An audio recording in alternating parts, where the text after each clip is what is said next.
Guru tla ipela mona ka pinning button ya. O presa fela.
1 2 1 1 1 2 1 2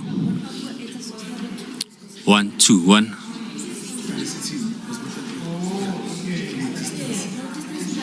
Are tlas pusha ke nyaka botong shoota ke ditse mo stulong mara sa utlwa le sona 1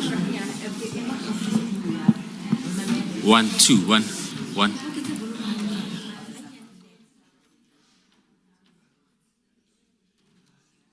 Ai wena bula volume mo 1 2 1.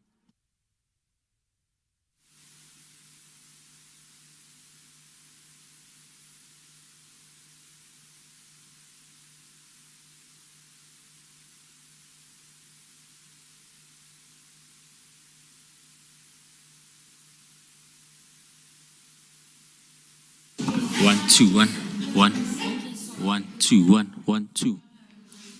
Yeah, it's soft.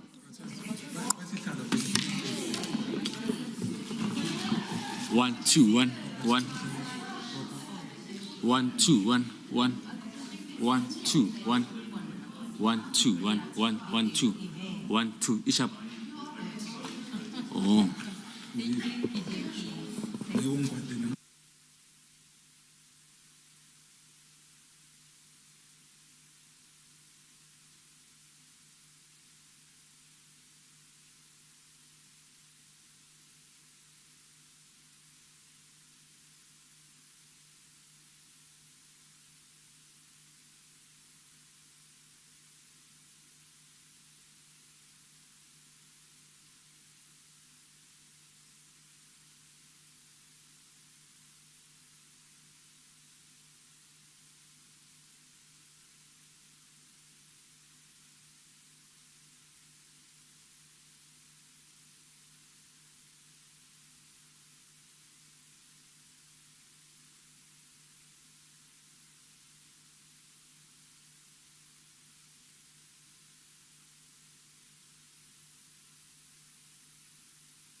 Good morning. I'm sure we're about to settle, all of us, waiting for the witness. So we settle so long. Thank you.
Good morning, ladies and gentlemen. We are just about to start. Kindly let's settle and switch off our cameras. No, not cameras. Put our cell phones on silent. Thank you so much. Thank you.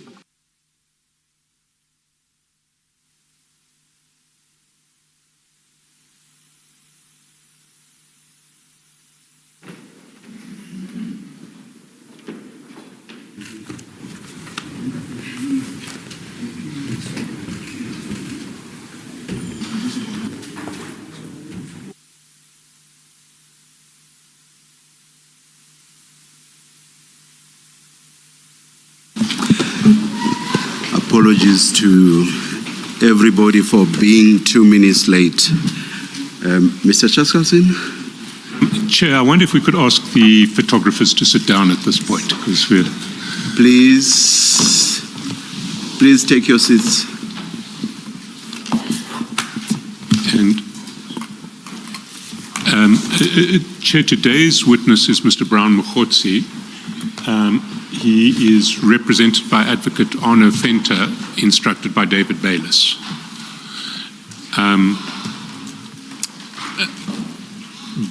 Before we start with Mr. Mkhwanazi, Chair, I'd merely want to place on record that we're shifting, at the start of proceedings,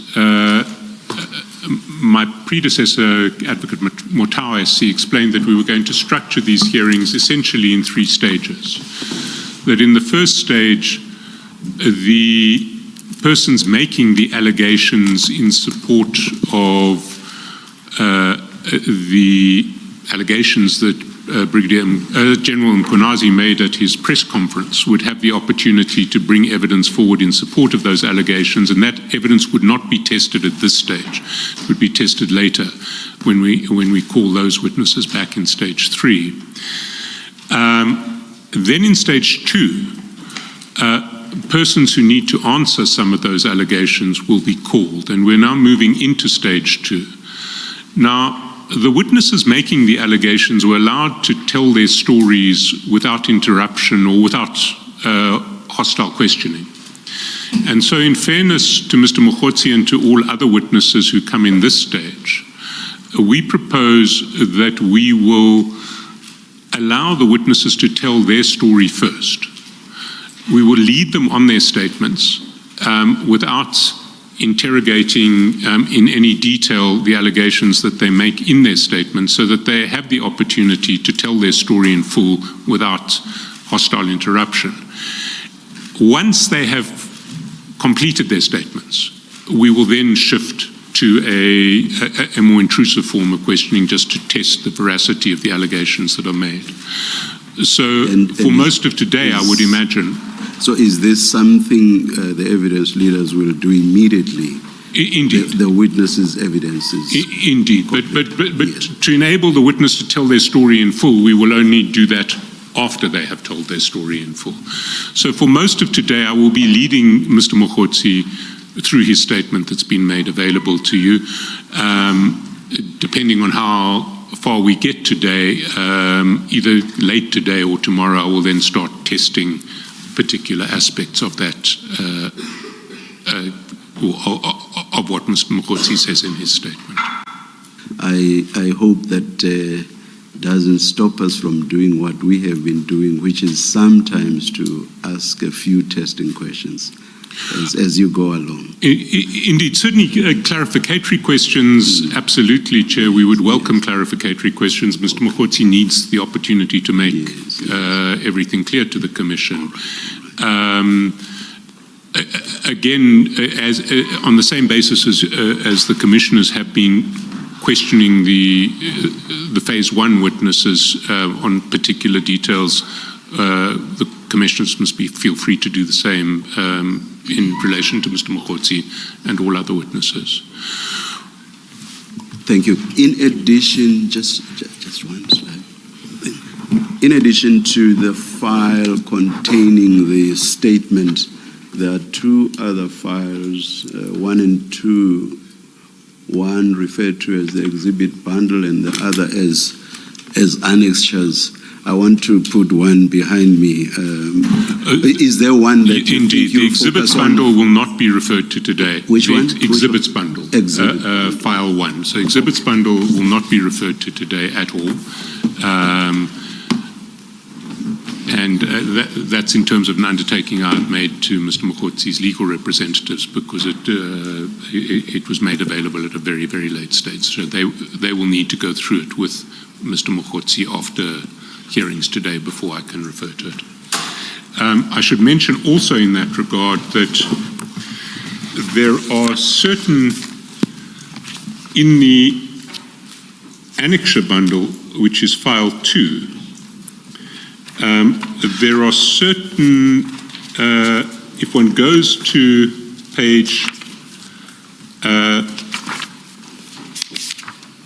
144, from 144 on, there are documents which are the documents that were attached to the chats between Mr.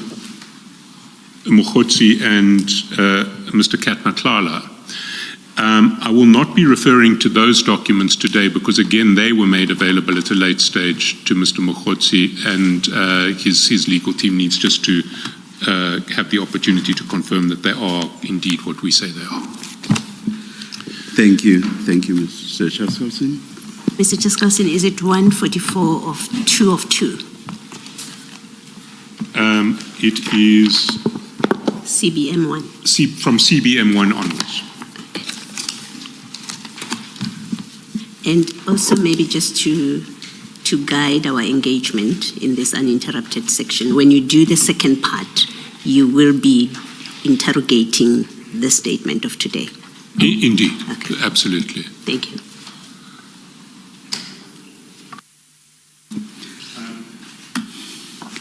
Mr. Mkhwanazi, good morning.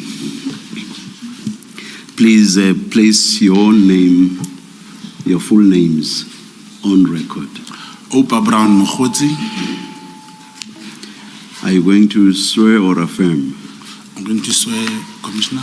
Do you swear that the evidence you are going to give is the truth, the whole truth, nothing but the truth? If so, please raise your right hand and say, "So help me God." So help me God. Thank you, Chair. Thank you, Mr. Mkhwanazi. And Mr. Mkhwanazi, just to repeat what I've just said to the Chair, in the first stage of this... I'm very sorry to interrupt you, Mr. Chaskalson. Mr. Mkhwanazi, can you please switch on both mics and try to pull them as close to you as possible? I thought they're not moving. As long as you'll still have room for your laptop. Thank you. Yes, thank you. Just to repeat what I indicated to the Chair at the outset, the purpose of the starting phase of today's session is really for me to enable you to tell the story that you tell in your statement. So I am not going to try to catch you out this morning, as it were. I'm trying to amplify what you say in your statement. There will come a point when we reach the end of your statement when I will have to test what the correctness of what you're saying. But I will give you notice when we reach that point, so you know when to be on your guard, as it were. With that introduction, Mr. Mkhwanazi, can I just check that you have in front of you both the file called Statement and the file called Annexures, file 2 of 2? Yeah, they're in my possession. Thank you. And so we will start with your statement. And there is a fairly lengthy introductory section that runs from page 1 through to paragraph 13 on page 4, which explains the approach to you from the Commission, the notices that were sent to you and your responses. I don't think we need to dwell on it in any detail, but will you merely confirm that what you, well, maybe we should start at the very beginning. Can I ask you to go to the end of your statement, page 25, and confirm that the signature that we see on page 25 is your signature, That's my signature, that's correct, Commissioner. and that the contents of the statement that you have furnished to the Commission are true and correct. True and correct, that's correct. To go back then, paragraphs 3 to 13 really set out the background to the Commission's engagement with you and what happened in leading up to your furnishing of the statement that we received on Saturday. Beyond confirming that those paragraphs are correct, is there anything in relation to those paragraphs that you would like to highlight or to amplify before we move on to the substance of your statement? Oh, they are correct. Thank you. I'm satisfied. Then, if we can start with the substantive part of your statement, and maybe you can start at paragraph 15 and tell the Commission about your history that you set out in paragraph 15. Thank you, Commissioners. During the period from 1993 to the early part of 1995, I was in Mkhwanazi operative, but in its self-defense unit which operated within South Africa, and had its own objective in gathering of intelligence. I gained a lot of experience in the clandestine gathering of intelligence and the practices of counterintelligence. I then became and I was appointed an official informant for the South African Police Service in 1999. During 2009, I was registered and thereafter acted as an agent for crime intelligence in the South African Police Service. And can you explain to the Commission the difference between an informant and an agent? You see, an informant will be any person, it even happens in different situations. We may be a group of 3 probably doing something illegal or stealing, and when I happen to be arrested alone, the moment I tell the police the truth and tell them, even yesterday we stole something and we left it at a particular place, and the police goes there and find whatever that I'm saying, and further probably tell the police, look, even next week or tomorrow we are planning to break somewhere, and the police goes there and they find that it's true, my friends were attempting to steal or they were breaking, the particular person can also be regarded as an informant, or a police officer may be knowing the movement of this person, his environment, and may also make that particular person an informant. But when it comes to a contact agent will be recruited by a crime intelligence officers or official. And that recruitment will include certain things based on your history. They'll even recruit an individual who has been an informant for some time. There is a particular paragraph in here which gives the difference between an informant, the definition of a co-handler. But what I need to emphasize, and a co-agent, sorry. A co-agent, unlike a... Sorry, can I just clarify, when you say co-agent, are you referring to contact agent? Contact agent, okay, contact agent. A contact agent is having a different, is usually empowered with an instrument that it's utilized by all organizations, criminal intelligence organizations in the world. It's a very sophisticated instrument. It's called the legend building. In its definition, it's more like creating a false life or a backstory created for a clandestine operatives.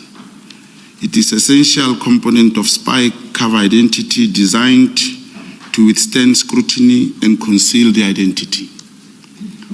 Now, this contact agent, as I said, there is a particular paragraph which gives, is paragraph 18. It says a contact agent is a person who is recruited by a crime intelligence officer, which is referred to as a handler. A contact agent is expected to establish a network of sources and informants in order to execute the task, and the handler would from time to time assign to the contact agent in the field.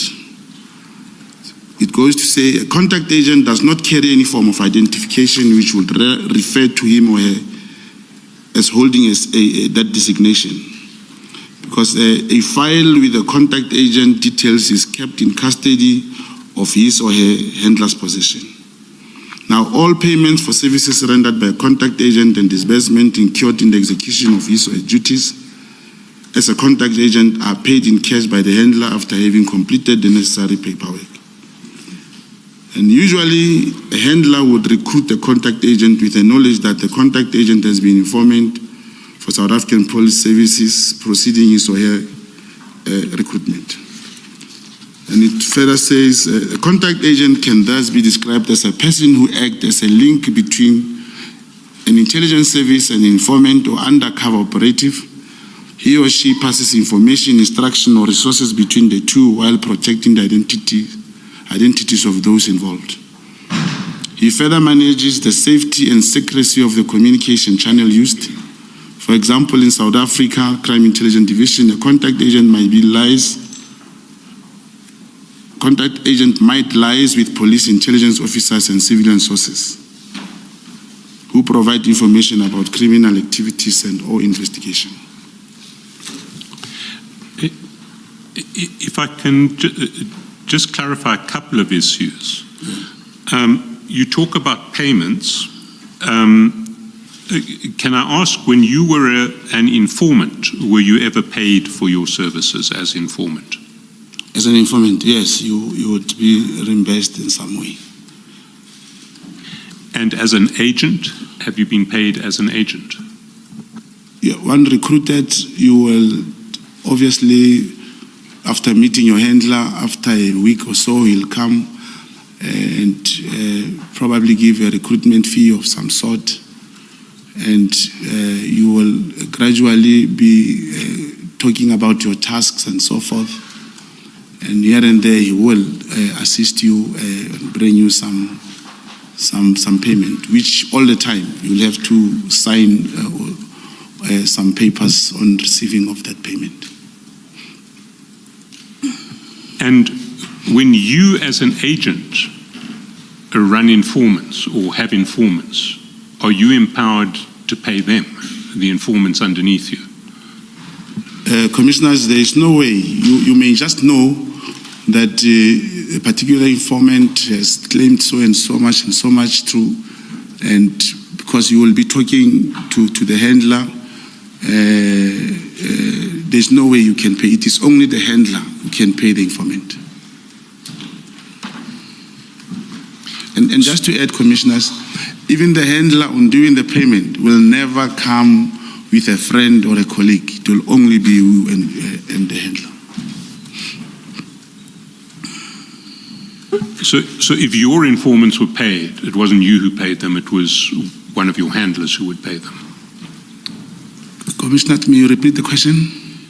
So if your informants, the informants who you had when you were building a network as an agent, if they were paid, it would be the handlers who paid them, not you? It will be the handlers, that's correct.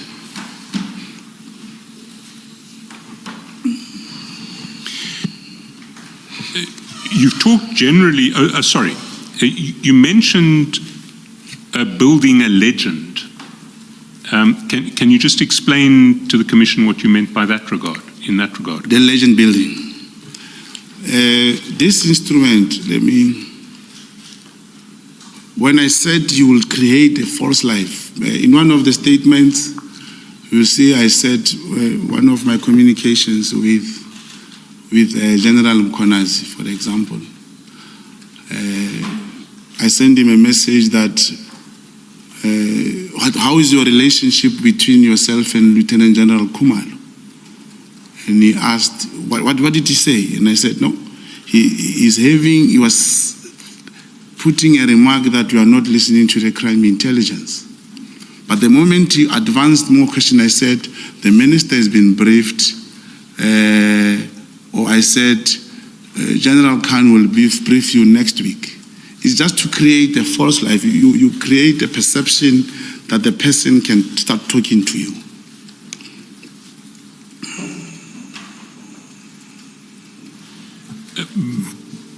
But in your case, the legend that you created didn't involve any different identity from your actual identity as Brown Mkhotsi. You didn't. Yes, I remained Brown Mkhotsi. Can you then take the Commission to paragraph 16 of your statement and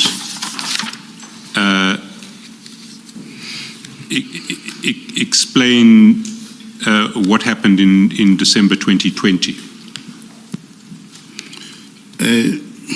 During December 2020, I was called by the late Lieutenant General Mkhwanazi. It was just after the PPE scandal, after the COVID-19. And it was also after the arrest of Divisional Commissioner Lieutenant General Jacobs, Major General Kalakala and the others. And when he called me for a task in my capacity as a contact agent to investigate, also to check the irregularities within the crime intelligence and South African Police Service. And that time, Lieutenant General Mkhwanazi was the Deputy National Commissioner of Crime Detection. And I mean, you referred to a brief to look into irregularities within crime intelligence and SAPS.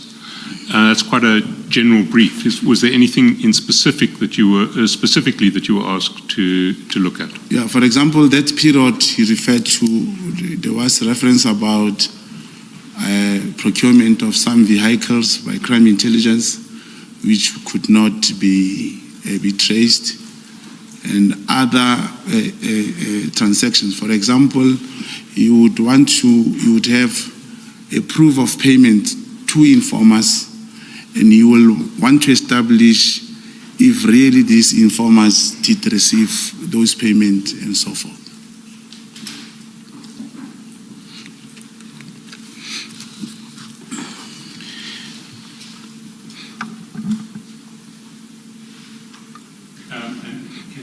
Can you continue then to paragraph 17? Yes, that's where Lieutenant General Mkhwanazi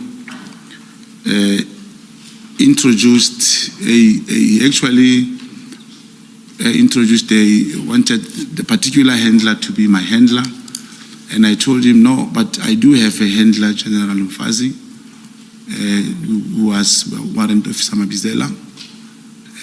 But then the one that he called, we then agreed that he'll be my co-handler.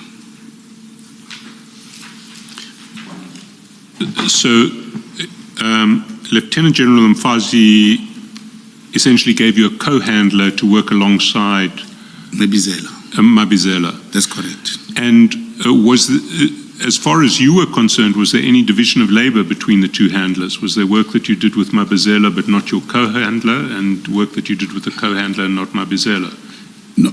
Yes, we will. The handler is the one who will always give you tasks, but in circumstances where the handler is not available, will also say, please talk to the co-handler, or I have spoken to the co-handler, please work with him in this particular project.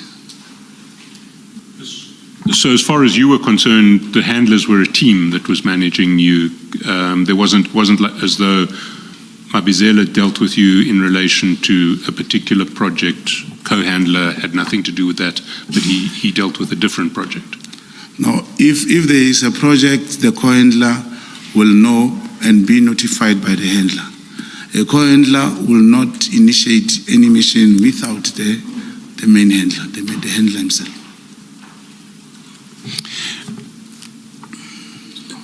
Now, in paragraph 19, you indicate that you need to protect the identity of the co-handler. And you say he undertook to be interviewed by me, and that interview, in fact, took place yesterday. I don't want you to name the co-handler in open commission, but can I ask you just to write on a piece of paper which you will show to the commissioners the name of the co-handler, so that if at a later stage the co-handler is called to testify, we know that we're talking to the same person. Commissioners, may I approach my counsel, please?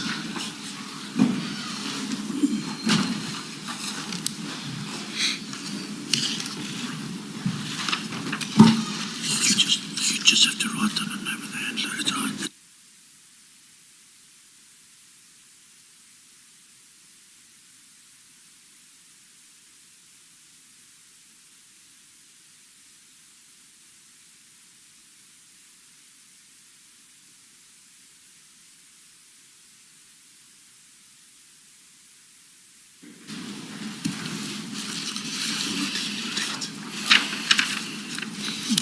Commissioners, I will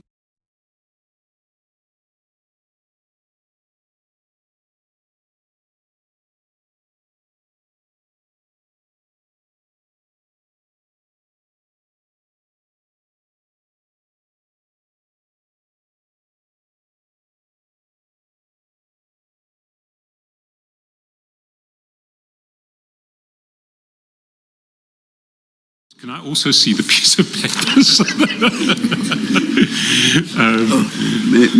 May I ask that Mr. Mkhwanazi should please write the first name as well, if he knows it. Thank you.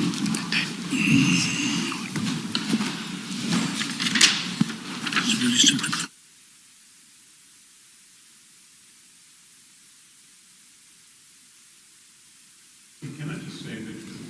When you're not testifying, and particularly when you're talking to your attorney, switch off your microphones because it gets recorded.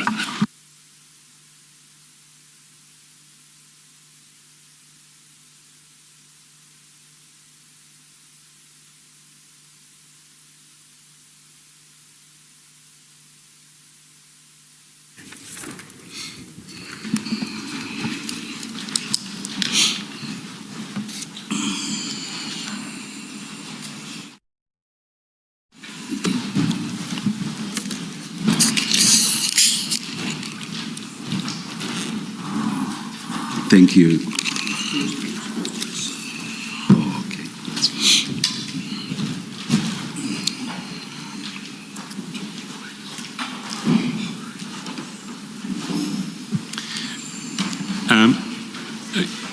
Mr. Mkhwanazi, at the end of paragraph 19... Sorry, Mr. Shaswell. Please continue. At the end of paragraph 19, you say, during my clandestine investigations, I uncovered criminal activities, and as a result, my scope of work investigation was expanded. Can you amplify that? Can you give an indication of the sorts of criminal activities that you uncovered and how your scope of work expanded? At first, it came about most of the missions which were done like informants working with the police, how the claims of informants will be inflated on the original submission as opposed to what the informant will receive. But most importantly was the coordination in the crime intelligence in terms of, I may just give you one example. There was a time when an instruction was given out that all informants would receive a flat rate amount, whereas when claims are done, you see a different. You'll just get a different thing. And remember, commissioners.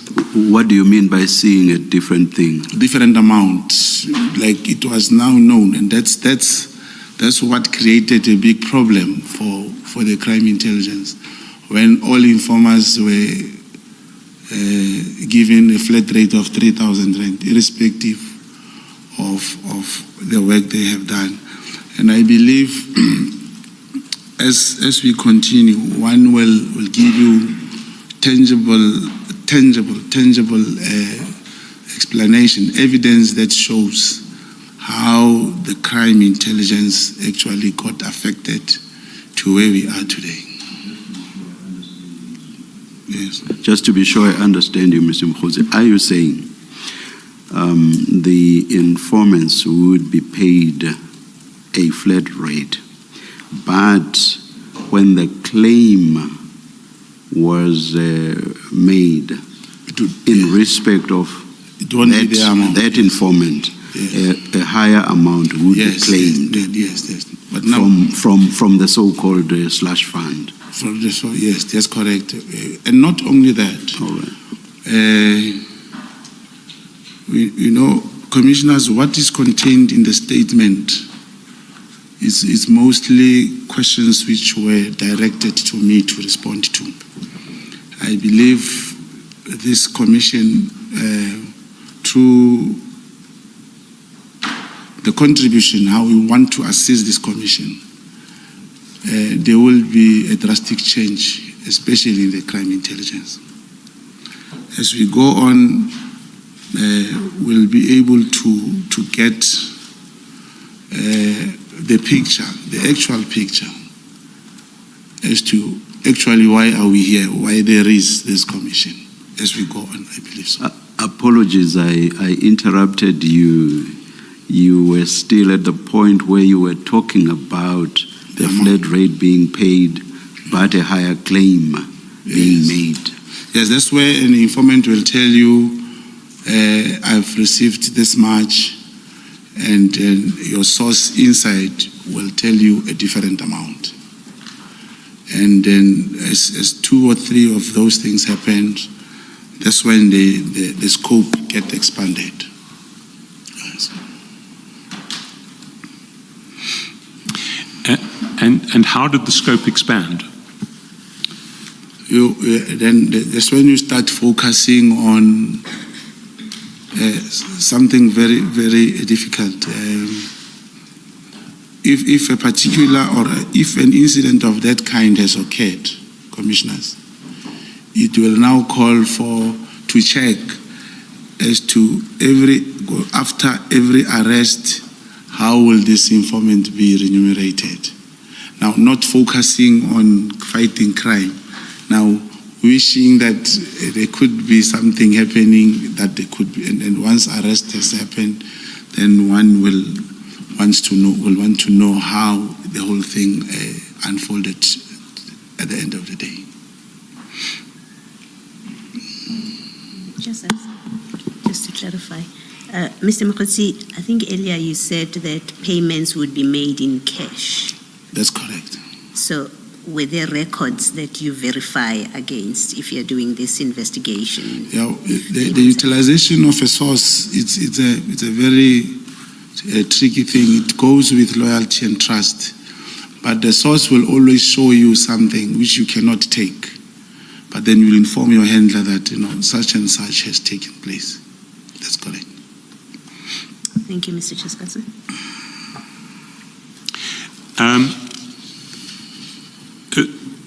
Then in paragraph 20, you talk about Lieutenant General passing away in July 2021.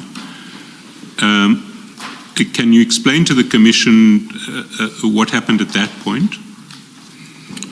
Lieutenant Mkhwanazi passed away in 2021. Sorry, excuse me. And then immediately my handler has instructed me to lay low. And by the way, there is an investigation on the passing of Lieutenant General Mkhwanazi, the suspicion of being poisoned. There is that investigation by IDEC. However, my handler instructed me to lay low, which I did, but I kept communication between the handler and the co-handler. Can I just clarify? Certainly, the official recorded cause of death for Lieutenant General Mkhwanazi is COVID, is it not? That's correct. And do you know why you were instructed to lay low?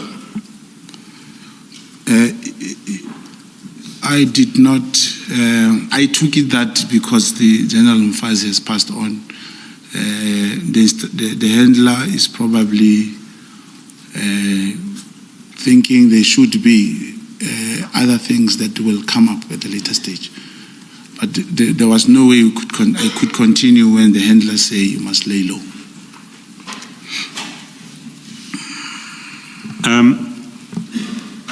Paragraph 21, you talk about the period December 23 to January 2024. Had you been laying low from July 2021 through to December 2023? Yes, but I said I kept contact with my handlers. Can you then take the commission through to paragraph 21? Yes, that was the time in 2023 up to 2024 that when South African government initiated an action against the government of Israel in the International Court of Justice. Now that's when we got information that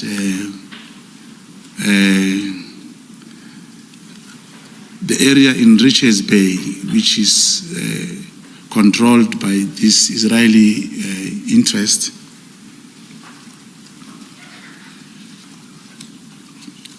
there was a worry from those interests that South Africa may hold that particular business, the trade. What area in Richards Bay, Mr. Mkhwanazi? There is a mine in Richards Bay. But then the information as it came was that there was a suspicion then, a real suspicion, that Lieutenant General Mkhwanazi was recruited by the Central Intelligence Agency, the American one. And he actively worked for them. In your statement, I will read exactly what you say when you introduce this subject of recruitment. You say, I obtained information from one of my sources that King Mrs. Zulu and Lieutenant General Mkhwanazi were recruited by and actively worked for and with the American Central Intelligence Agency, in brackets CIA. Relayed to us by you, this information is hearsay, and relayed to you by your source, it is hearsay. So it is hearsay upon hearsay or double hearsay. Do you agree? I do not agree, commissioners. In this world, the intelligence world, when there is a suspicion, you may presume, you can say yes, it's a hearsay, how a general person will think. But a contact agent, an underground operative, will have to investigate. Even if you can.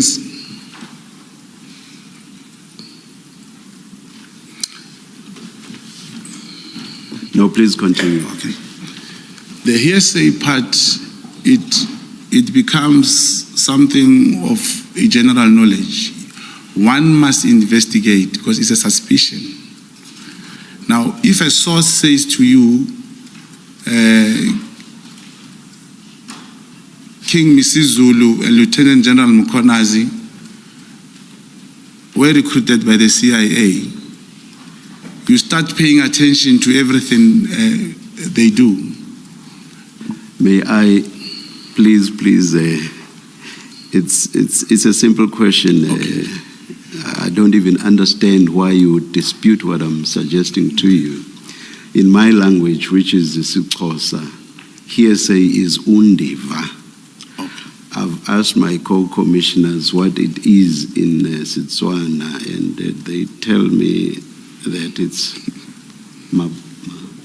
mabaribari. It's true, it's true. You know that? Yes, I know that. So all I'm asking you That's correct. is whether you accept hore. It is yes. Yes, it was mabaribari when it was first presented. Yes, I'm That's not correct. asking about what you would then Thank you. establish Thank you, Commissioner. afterwards. Thank you, Commissioner. Ke batla ho tseba hore ke mabaribari na. Fair.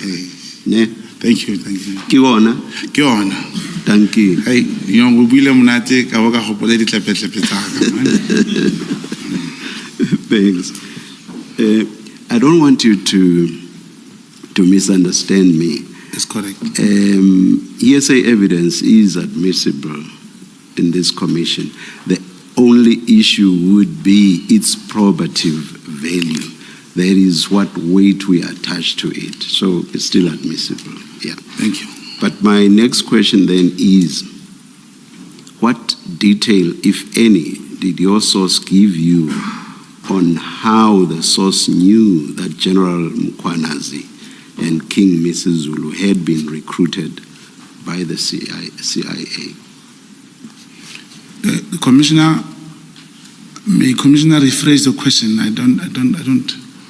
What detail did your source give you on how they, that is your source, knew that General Mkhwanazi and King Misizulu had been recruited by the CIA?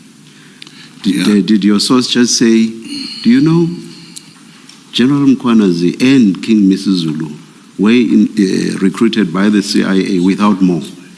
Yeah, it is without more. You'll just say, you know, King Misizulu he's been staying somewhere in the US. And then you see how General Mkhwanazi speaks. It always tells you he was trained by the American and what. That's where everything started, commissioners. And indeed, even in front of here and in our talk, he spoke about being trained by the American. I'll tell you that I actually hold a degree from the United States of America. Does that make me a CIA operative? I'm scared I asked that question because you just might say yes. But can you please respond? No, I cannot say that, commissioners. Investigation as it comes, someone may say that, not to me, to another agent, to whoever, may say Commissioner Madlanga is a CIA. He may say that, not to me. Yes, that. Thank you. But just picking up on the chair's question, apart from the fact that General Mkhwanazi says that he received some training in the United States, did your source give you any information to support his allegation that General Mkhwanazi and King Misizulu are CIA agents? Yeah. You see, when information came, commissioners, it further talks to the treatment which the combination of General Mkhwanazi and Misizulu, King Misizulu, how they treated the brother to King Misizulu, Prince Makati. The investigation took us to that extent that we ended up having to meet them. I'm sorry to interrupt you. Even though the question is not mine, I do not understand the question to be about what you established later. Oh, okay. It's about the stage at which you get the information. No, there was nothing on top of that. Thank you. Understand. I think maybe then go to paragraph 22, where I think you were heading anyway. Yeah.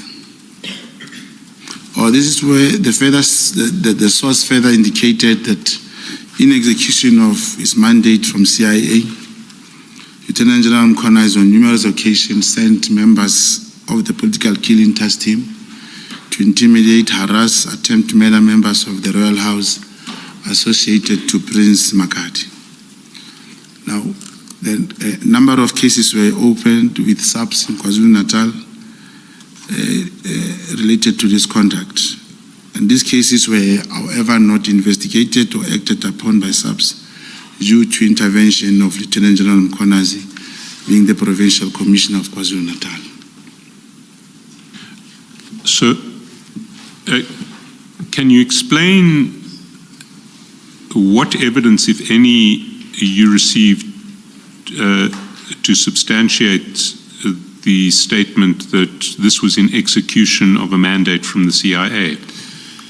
It is because we ended up, like I'm mentioning, Prince Makade commissioners. Part of my network, we ended up having to meet with them. Actually, they even came to Gauteng. We hosted them in Midrand, helped them to open a case as they were alluding. But that time, Prince Makade sent the aide and Prince Zulu, who came to Midrand. And after opening the case, due to jurisdictional purpose, the matter was then transferred back to Nangoma police station. We also have the case number mentioned here, commissioners.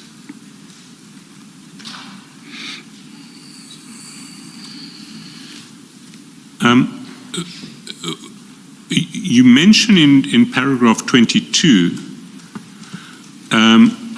that cases relating to alleged intimidation, harassment, and attempted murder of members of the royal household associated with Prince Makadi were never investigated or acted upon by the SAPS. Do you have any details of these cases that we could investigate further? Are they? That was said during when we opened the case. When we said, okay, come, let's open it and let's see what will happen. This is what came from the investigation, Commissioner. But do you have any? No, except for the case that we opened. Except for the case we opened, this is the only case that we have.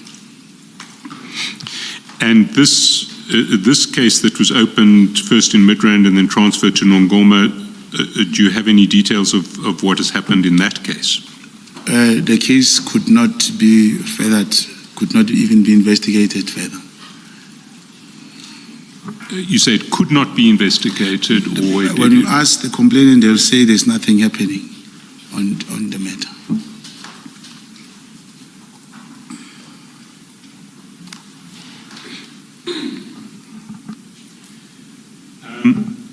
Then in paragraph 25, Sorry, Mr. Chairperson, maybe let me just clarify something still in paragraph 22. Mr. Mkhwanazi, maybe before I ask my question, let me go back to 21, just to complete so that 22 makes sense. In 21, right at the end, after you say that General Mkhwanazi was trained in the United States, you say, and I read, they being King Misizulu and General Mkhwanazi, you say they were activated in that capacity to protect Western interests. I further obtained information from the source that Lieutenant Mkhwanazi was tasked to neutralize any opposition to King Misizulu. Prince Simakare is currently involved in litigation. And then in paragraph 22, and my question is, you say a number of criminal cases were opened with the SAPS in KwaZulu-Natal related to this conduct. And this is after the sentence where you say members of the political killings task team were sent to intimidate. These cases that you refer to, were they cases against members of the PKTT? That's correct. And thank you, Commissioner.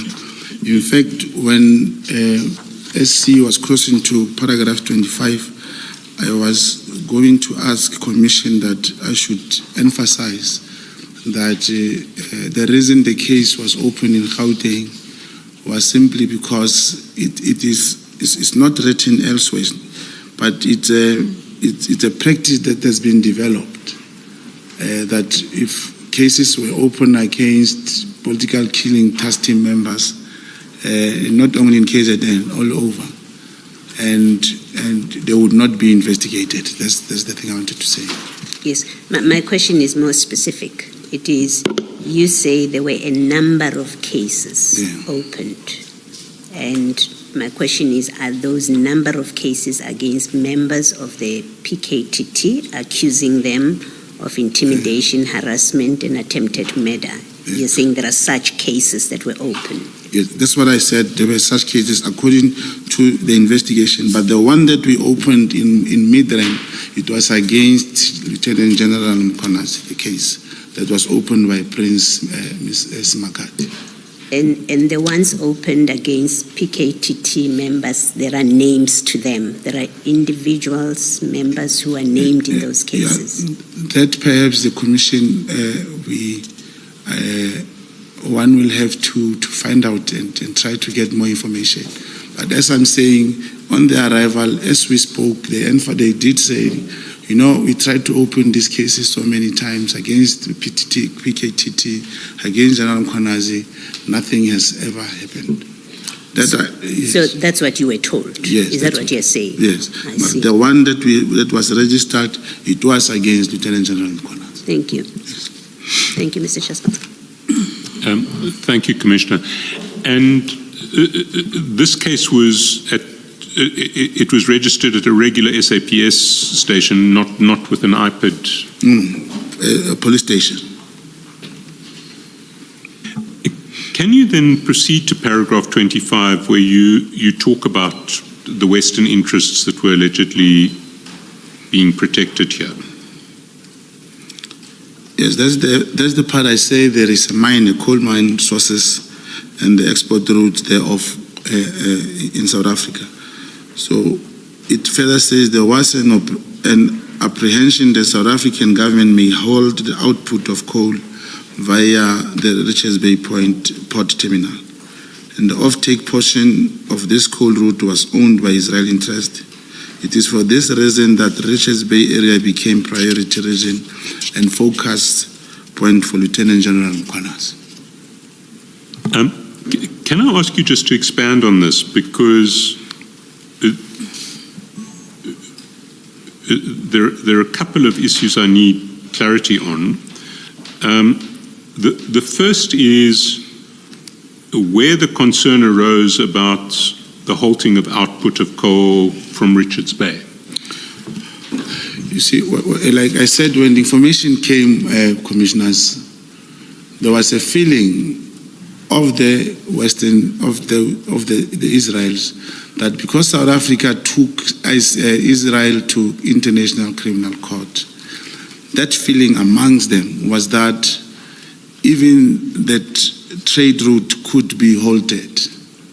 And that's why they had now to activate their sources, being the King and Lieutenant General Mkhwanazi.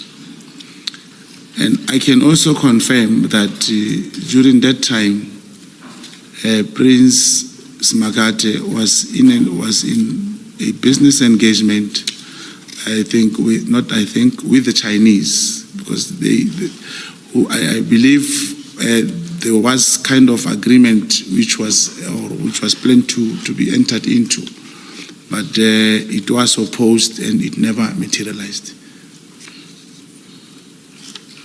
And you speak about the offtake portion of the coal route being owned by Israeli interests. So are you talking about, well, what share of the output that goes through Richards Bay are you talking about? Yeah, well, the information one could not verify. Remember, the business interest was something which we never dwelt much into. The issue here was that the prince had a problem, and he knew that there is a call going out from there, and it falls under his jurisdiction. They were part of it.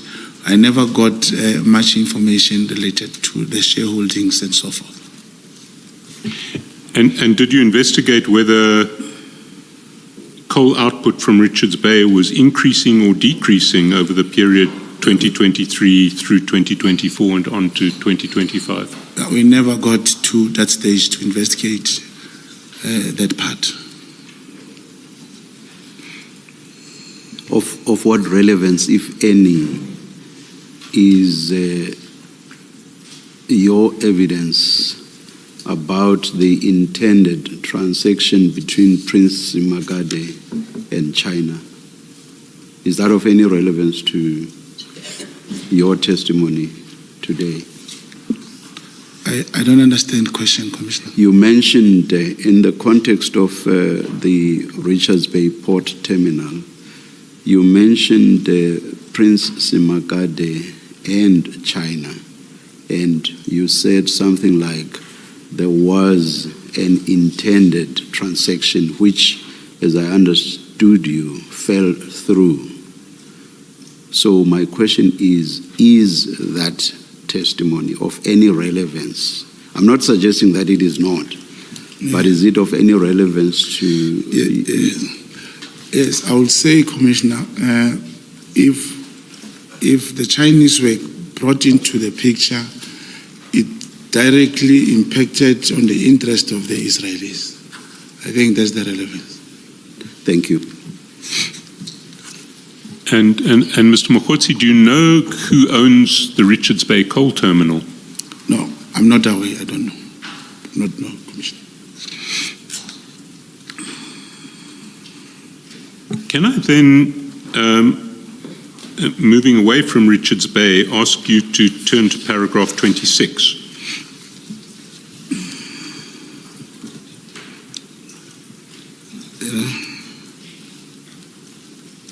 Commissioner, I would like to be advised here. When SC is mentioning a paragraph, do I have to read it, or should I am not actually conversant with these processes now.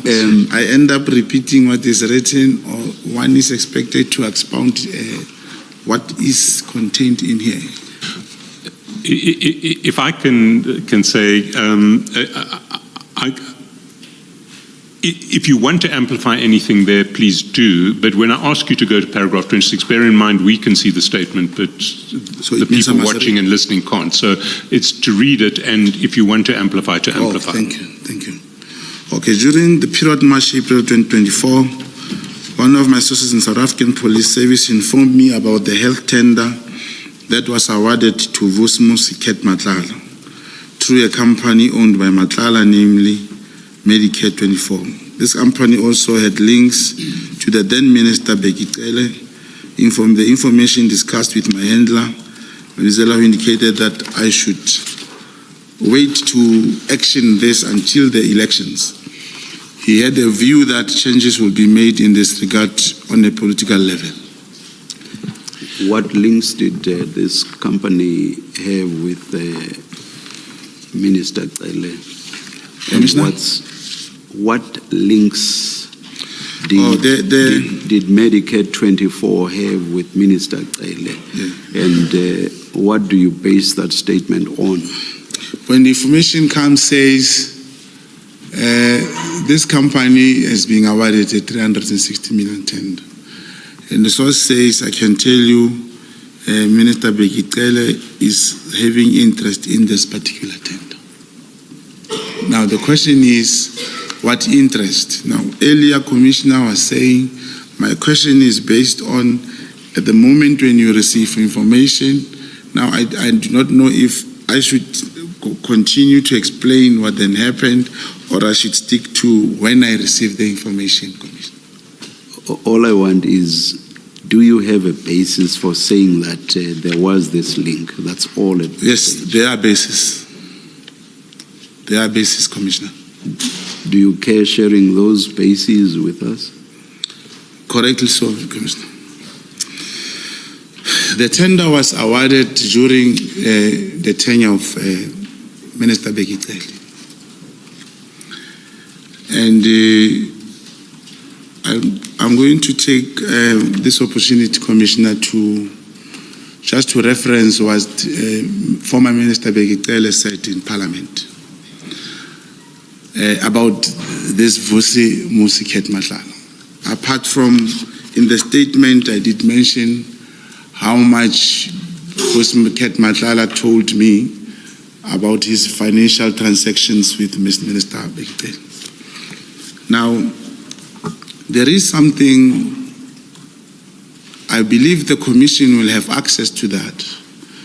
The Commission should perhaps direct attention to the crime intelligence in their archives.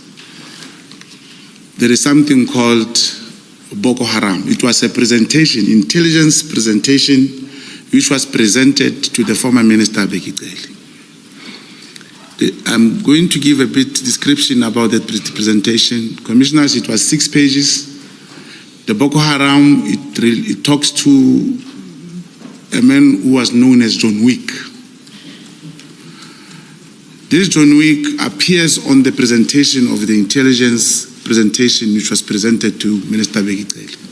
It has a picture of John Wick, his ID number, it has his previous convictions, pending cases, and everything, all the matters that were withdrawn against him. It was in 2018 October, Commissioner. Commissioner, John Wick is Vusi Musi Madlanga. Even the picture is showing that. Now, former Minister Bekiteli says now he only met him in December 2024. Now, one will ask again, he even said he didn't know him, he invited him to his house, and it was a freebie, he had to take it. And I should also share, it's within those messages between me and Madlanga. The story that Minister Bekiteli was in Kat's house, it is true. We actually had to arrest Minister Cele at that time. He was affected by this POCA Act, the Proceeds of Crime Act. There was an arrangement. I believe when we get to those messages, one will be able to allude to the Commission exactly what happened. It was during the ANC Lekgotla, when General Cele was in that house. And the basis which I also refer to, I'm saying when we reach there, it's written in my statement, the monies which Madlanga alleges to have given to Bekiteli, they are there. On the timing, when was Minister Cele in Mr. Madlanga's house in relation to the award of the contract? It was after the contract was awarded, Commissioner.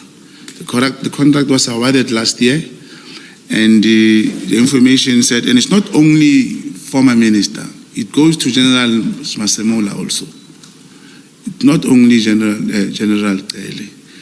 When information came, they referred, of course, to General Bekiteli, that he has interest in that. And it is true that he would from time to time talk to Madlanga. But that time, because he was the minister, we could not do anything. Hence the instruction was that let's wait for the elections. And indeed, the ANC parliamentary list, when it was published, Bekiteli was on the list around 200 and something to 300. We already knew he was not coming back to Parliament, and we waited for the new dispensation, and as a result, Minister Senzo Mchunu was appointed the Minister of Police. I just want to understand, and this is my last question on this. I want to understand your point around Mr. John Wick's in relation to the award of the contract. If you are making any connection at all in that regard, what's your point exactly? The point is that it is clear that General Bekicele, he knew Vusi Ket Matlala beforehand, because this presentation was done in 2018. And when the source says General Bekicele is having an interest in this tent, you'll ask him, but why are you saying that? What do you have? He'll say, no, with the information that is coming, go and check, but I know they are talking or they are meeting. He'll just give you a draft information as to this is what is happening. If I understand you correctly, so you are basically saying at the stage of what you refer to as the Boko Haram presentation, Minister knew of or about Mr. Matlala. Definitely, there's But no way. at that stage, you are not suggesting that they had met. Yes, they had not met. Let me say, because he was presented, and the picture of the presentation shows Vusi Matlala's picture. Doesn't show, there's no other John Wick. John Wick is Vusi Ket Matlala. So he knew of or He about knew him. of the men, yes. Thank you, Mr. Shaskasi.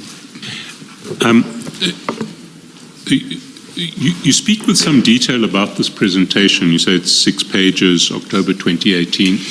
Have you seen it yourself? Yes, that's correct, commissioners. There is what you call compartmentation, what you call is a sensitive compartmentation information, intelligence information, sensitive compartmented intelligence information. Now, you as an agent, you can just see that. I saw it. And that's why I'm requesting the Commission to engage with the crime intelligence. I believe they will get the copy of that. Do you know who in crime intelligence presented it to the minister at the time? No, I do not know. And do you know who we should ask in crime intelligence to receive this document? I believe the Commission will, just like it has been doing with other institutions, will pursue that route to find a particular person who's relevant. And beyond the description Boko Haram presentation, is there any detail you can give us that would enable us to track down this document? To get the Boko Haram. Can you question, Commissioner? I mean, I need to know what we should be looking for. So I need to describe. Oh, you say you're looking for Boko Haram presentation. Crime intelligence Boko Haram presentation. It's blue in color. And October 2018. That's correct.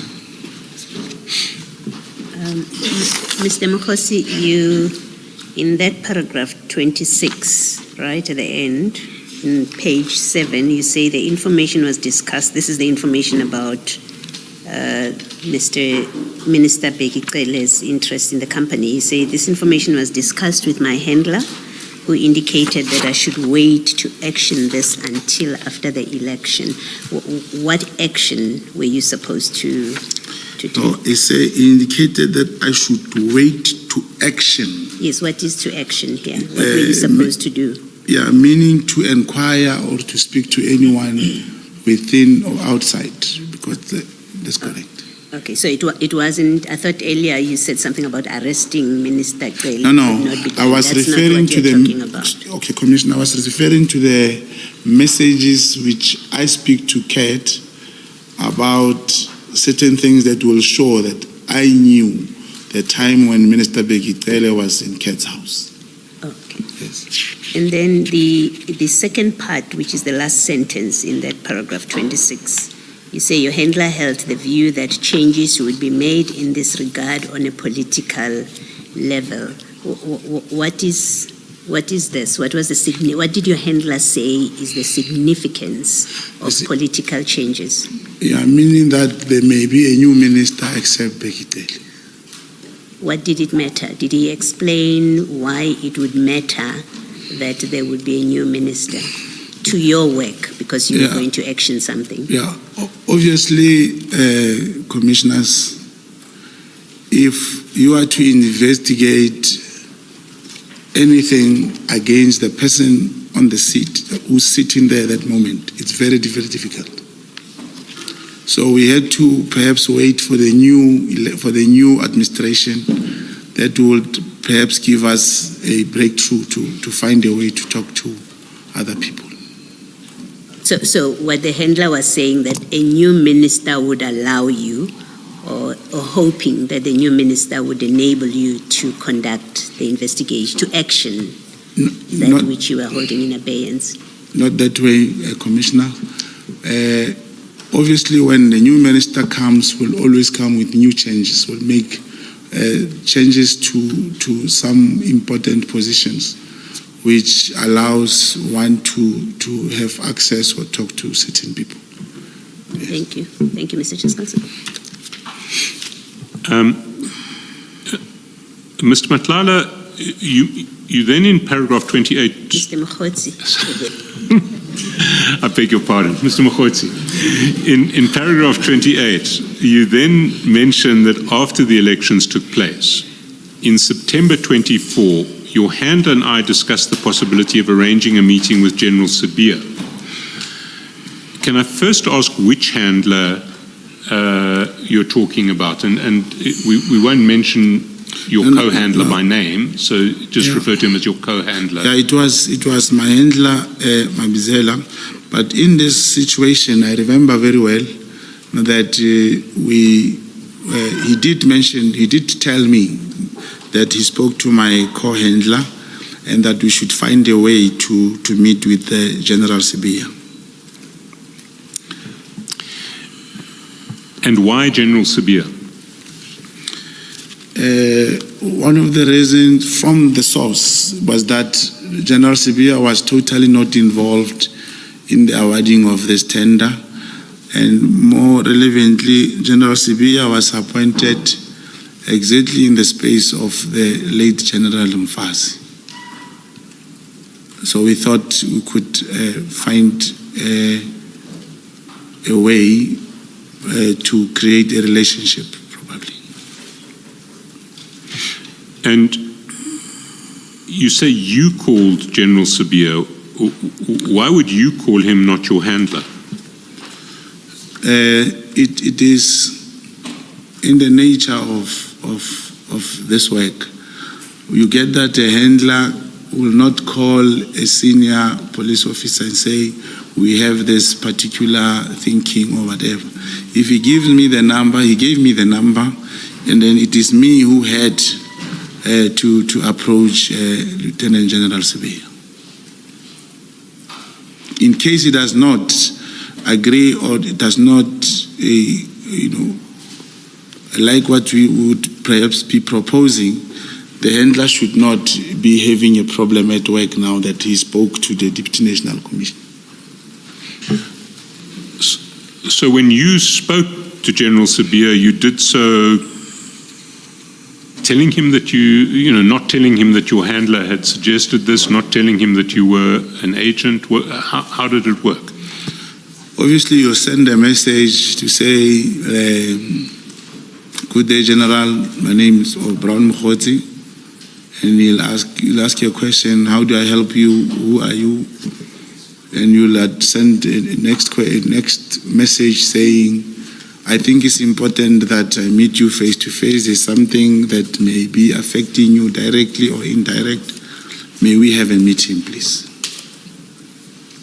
And do you introduce yourself to him as an agent or just as someone coming off the street, as it were? No, you do say I have information that can be of useful and it may need your intervention. It's about this the tender, and also in the department, a tender in South African Police Service. And then where you start talking about the corruption of crime intelligence, you will say, and in subs there are this and that, those challenges. I know I have information of things that are happening inside. And how did your interaction with General Sibiya then proceed? Did you meet him face to face? Did you speak to him on the phone? Yeah, we spoke 2 or 3 times over the phone. Then I requested to meet him, and we met here in Gauteng. And that's when I told him that I am a contact agent, and this is what I'm looking for.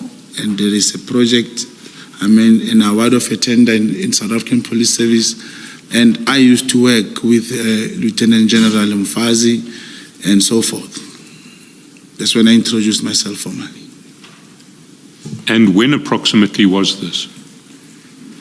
It was around August last year, or September, August. And do you remember where you met? Yes, we met. At first I came to his office, and there is something very important that I should also mention, commissioners. The moment you inform a person that you are this particular agent, I believe you can hear, as it is spoken by me, myself, that everyone heard Lieutenant Sibiya, General Sibiya speak in Parliament that we met in December and what. At first, the intention was to bring this application in camera. And I know he had a view that he had to protect me. He couldn't speak what I'm saying here to the public. That perhaps a question will be posed, but we had General Sibiya. Okay, he even said, I didn't pay my breakfast in Cape Town. But I'm trying to say, it should not be misconceived that I'm saying something he did not say. He had a duty to protect me. That's why he could not allude openly that this is Brown Mkhwanazi, we met. He just said, I came to him with information that someone is after you in crime intelligence. He did not speak to this that I'm saying, and this is what happened. But your evidence is that you met for the first time in August, September last year. Yes, in his office. In his office. That's correct.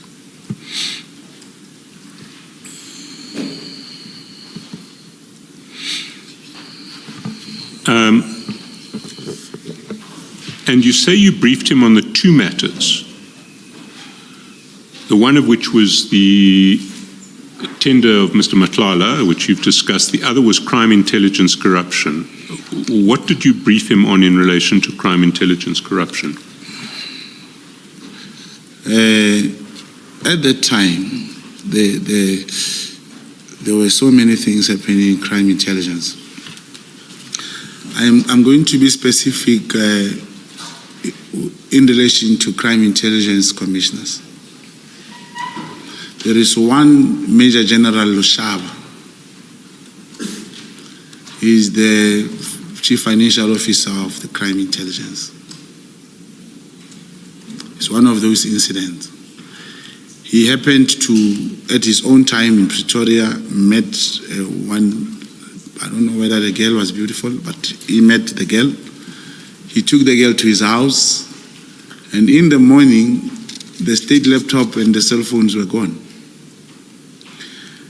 Major General Lushaba, instead of reporting that I had a visitor in my house, this and this happened, he opened a case of housebreaking against this girl. Now, as investigation was continuing, one of the crime intelligence officers, he was a sergeant, who was gathering information for this housebreaking case. He realized that this is not the housebreaking. Something different has happened. They started by cutting him off these WhatsApp groups and so forth. As I speak, the man has been fired for that, just to participate in that. Or let me say, part of the reason this was used, they may have something that they may have added during his disciplinary hearing, but this was the main reason he was kicked out of his work. And when did that happen? It happened, it was last year, but as I'm saying, I was talking to General Sibia. One will mention certain things in the crime intelligence. That's one of the examples that I have given. You started using pronouns.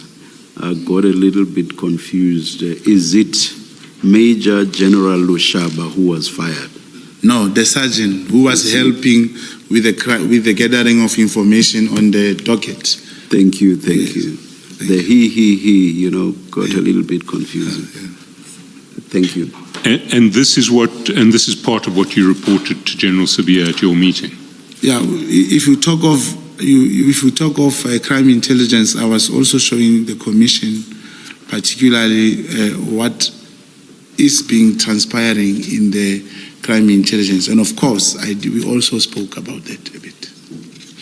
Can I, sorry, just on that. The question from Mr. Chaskalson is, in this meeting in August of 24, when you meet with General Sibia, what did you brief him about crime intelligence corruption? Now, you've explained about the loss of the crime intelligence corruption. You've explained about the laptop being lost, somebody having lost their employment because they were looking at this. Is all of that Yes, what that's correct. you briefed That's correct. General Sibia about in Yes. August 24? That's correct. Okay. What about the fraudulent claims? Or what about the claims you referred to earlier? Was that part of the briefing or not? Yeah, no, we did. You did not. No, we did not get much into it. And All right, actually, when we spoke, General Sibia was he did not trust me. He was not comfortable. We did not speak comfortably for a long time, but we did touch some of these things. But So is all that you spoke to him about in relation to the corruption, the issue involving Major General Lushaba, is that all you spoke? I did mention that, yes, I did mention that. Is it the only thing you mentioned? No. Or to General Sibia, yes, we spoke about corruption, and I did mention this thing about General Lushaba, but particularly I was too much into this one of the health tender for Siket Madlanga. You say crime, intelligence, corruption. That's correct. And how do you relate the tender to crime, intelligence, corruption? That's why I'm saying on this part, commissioners, if a person is not that comfortable to talk to you, you'll just say, there's a lot of crime, there's a lot of corruption in crime intelligence, and there is this. Then it doesn't give you much time to explain what we are referring to. But he did know that I told him I'm a contact agent and I'm having to deal with this corruption and so forth. And we spoke only particularly about the issue of General Lushaba. You also say there, though, in that same sentence, that you also briefed him about the Madlanga SEPS tender award. What about it did you say to him? Telling him that my sources say it was not awarded in terms of the law. Probably let me use irregularly. It was not. It was irregularly awarded. There are certain things which were not done properly out of that tender till its finalization and appointment. So as at August 2024, General Sibia knew that there were irregularities to do with the award of this tender? He didn't know. I was telling him. No, I'm saying you told him in August. Yes. So yes. as at August, he had that Yes. from you, that there were irregularities. Yeah, towards the end of August, I believe, yeah. Thank you. And then maybe lastly from me, Mr. Chaskalson, if I may just finish off, sorry that I'm interrupting you. You introduced yourself to General Sibia, you say, and told him that you're a contact agent. Now, assuming, I would assume that he would have wanted to check for himself, to verify you. You say he didn't quite know to trust you at the time. Yes. Did you have to tell him who your handler is? Because I would imagine that's relevant information. Yes. For him. And unfortunately, he knew my co-handler. Oh, he did? Yes, co-handler. Okay. He knew that it is your co-handler. Yes, I did mention a bit that I'm working with this man so and so. Okay, thank you. Yes. Thank you, Mr. Justice. And you then in paragraph 29 and 30 talk about how you gained the trust of General Sabia by letting him know your role in an arrest in the Northwest Province in an operation. Can you just tell us a little about that operation and what your role was? Yes, at first we got information about they referred to them as Nkabis, who were, in fact, a week before there was some shooting taking place in the area. And through the information, they had to come in 3 or 4 days from that previous shooting. And there were TOMS, this Tactical Operation Management System of the Hawks, who also came to Rustenburg. And then on the arrival, commissioners, they found security officers wearing black uniform, and they inquired about the permits and licenses for the firearms and rifles they were holding. And indeed, they were presented with such, and an hour later, they left and took a cover. Now, immediately within an hour, the anticipated gang of Nkabis arrived at that place.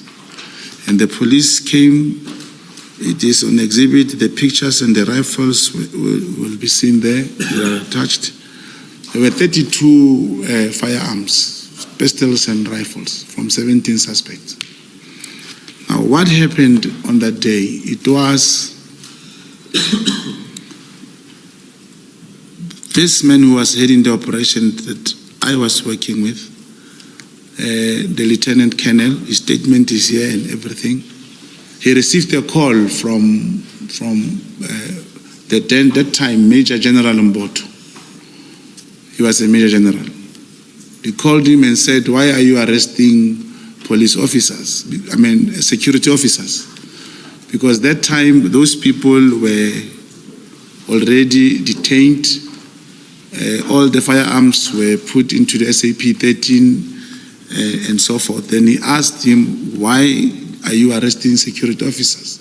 Now the officer alluded to him, "No, we came at first, as I tell the commission, we checked the security. These people are not security officers." And Major General Mboto, he was a Major General at the time, he insisted these people are security officers. But then the man who was the duty officer at the police station, because in Sun City there are no holding cells, the suspect were already taken to Rustenburg for detention. That's when General Lebeya also spoke to one of the members of SAPS at the police station, at the CSC, who brought the phone to the man who was on duty at the time, Lieutenant Colonel Maluleka. Now, General Lebeya also said, "You have detained security officers." But through their engagement, they finally agreed that, no, these people are not officers, and he narrated the whole story as to what happened and so forth, and it was agreed that they should be detained. Now, Sunday, Monday, when we were hoping that those people will appear in court, or Tuesday, they never came. And then this man inquired at the police station. It was confirmed that Major General Mboto gave a directive that those people should be released. On the question of firearms and rifles, which were also recovered from the suspect, irrespective of whether they're security officers or not, because of the incident that happened 4 or 5 days before that day, they wanted to subject these firearms for ballistic testing. They were all given back to the suspect and they were all released. I just want to get an idea of who this Major General Mboto is. Do you know the unit, division? Yes, he was the head of the Hawks that time. Right now he's Lieutenant General in Divisional Commission. Thank you. But they were released as per his directive without subjecting those firearms and rifles to ballistic. Can I just clarify, you mentioned a lieutenant colonel who essentially you worked with on this operation, yes, and who effected the arrest. I didn't get the name. It's Lieutenant Colonel Malulek. His statement is contained in this annexures.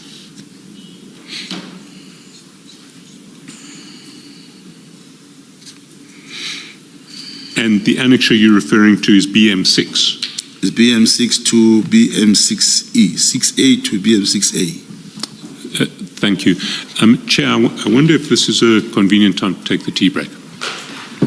Let us adjourn and resume at 20 past 11.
Ladies and gentlemen of the media,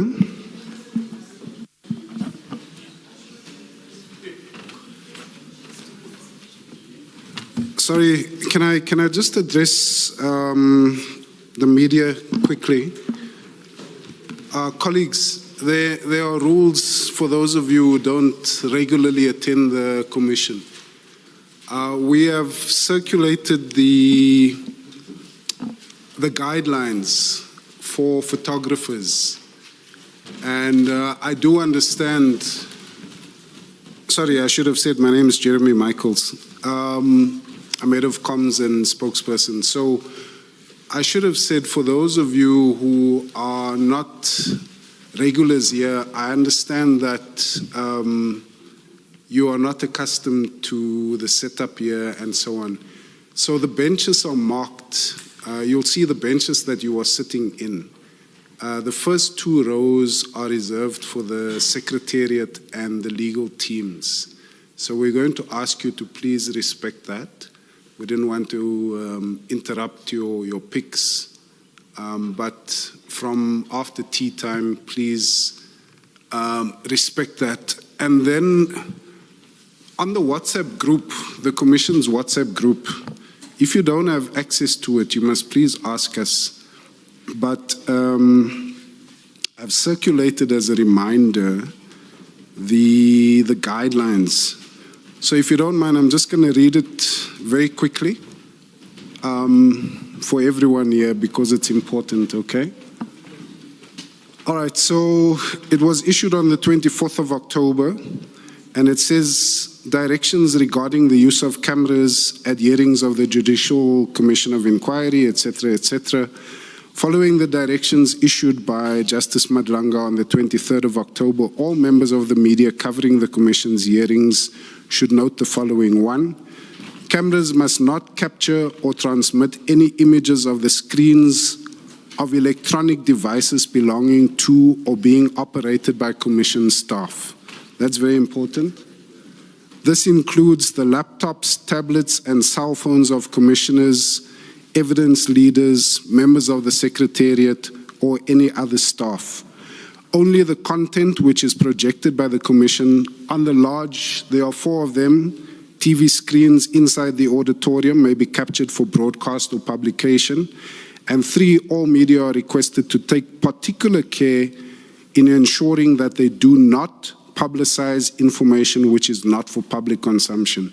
So please, ladies and gentlemen of the media, and particularly photographers, videographers, make sure that you familiarize yourself with these guidelines, the directions issued by Justice Madlanga. We should be resuming, what did we say, at 20 past. 20 past, no? All right. And yeah, please, again, don't disrupt the witness. You are doing your jobs, but also the proceedings, it's important that the witness is not interrupted. No? Thank you so much. Any questions?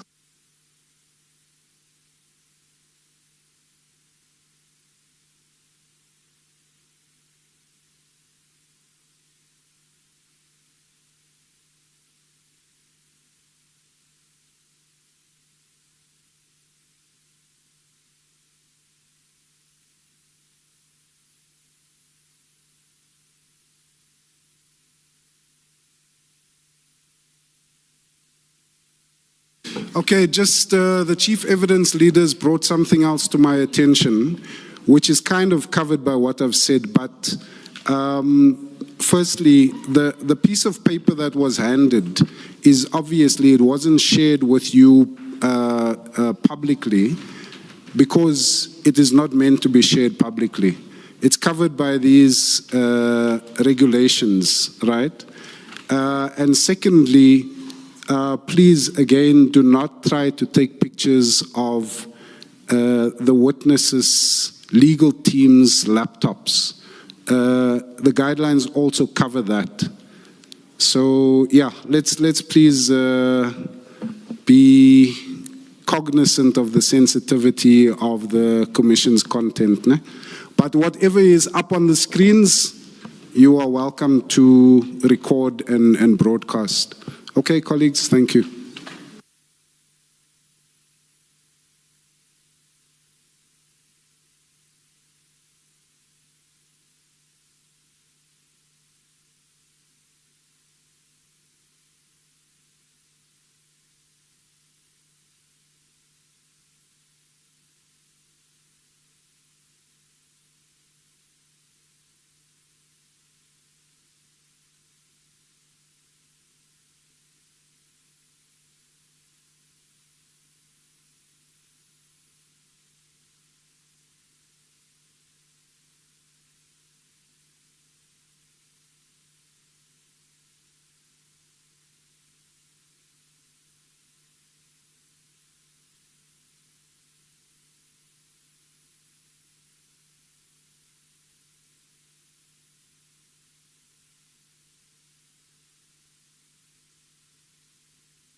All right, ladies and gentlemen, we are ready to resume.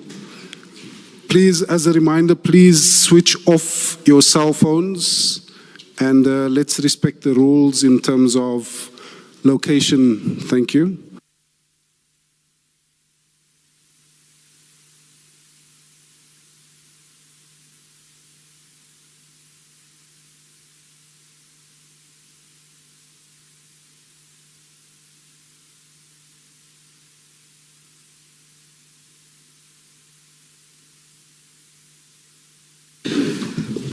We have received information that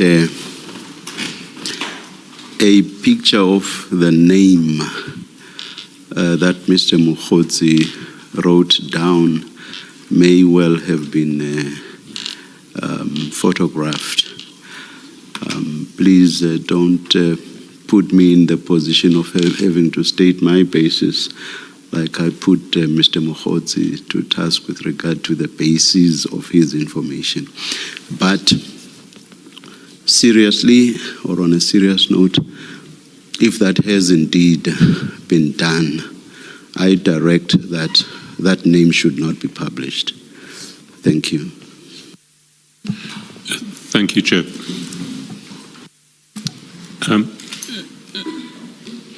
Mr. Mkhwanazi, if I can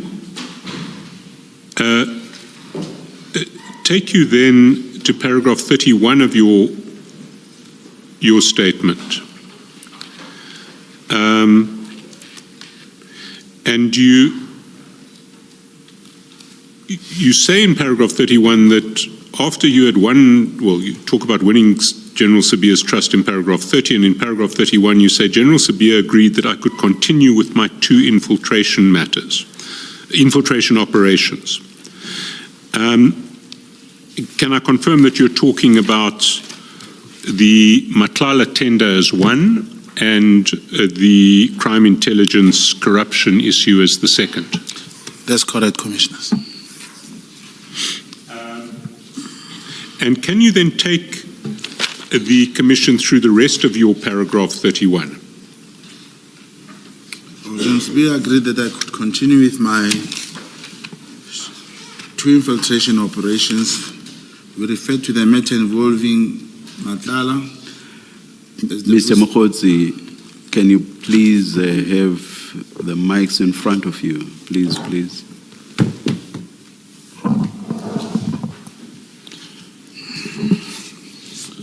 Thank you.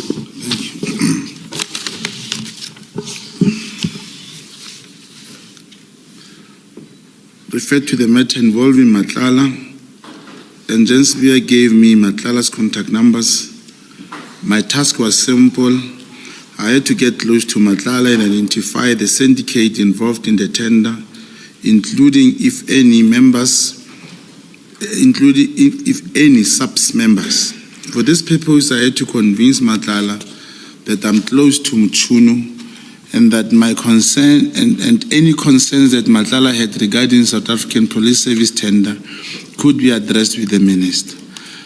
These investigations are still going. So your job was to investigate and identify the syndicate involved in the tender. Have you been able to identify members of that syndicate? Yes, the investigation is ongoing. I cannot confirm that indeed I have a solid members that I've identified. Sorry, I didn't hear that. I say the investigation is ongoing and therefore cannot confirm solid names that I have identified. You do later in your statement refer to Mr. Karim as an investor in the tender. Was that something that you established in the course of your investigations? That's correct, Commissioners. Mr. Karim is Karim Suleiman Karim. He did, of course, showed me some documents that he has invested money in this tender with Vusi Mosiket Matlala.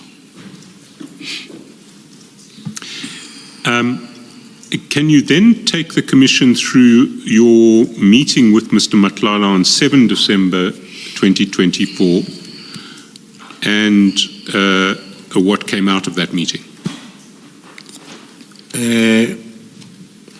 I did, of course, call Matlala, engage with Matlala. A meeting was arranged on 7 December 2024, during which Matlala vented his frustrations regarding the SAPS tender. He intimated interior that SAPS had not made payments to him with reference to the tender. But after the meeting, and in December, I received a call from Matlala saying, I think I must emphasize on 32 that this was a telephonic call, and then after I received the second call, that's when we met with Matlala, saying that I should speak to Mkhunu, as he and his wife have been assaulted by members of the PKTT.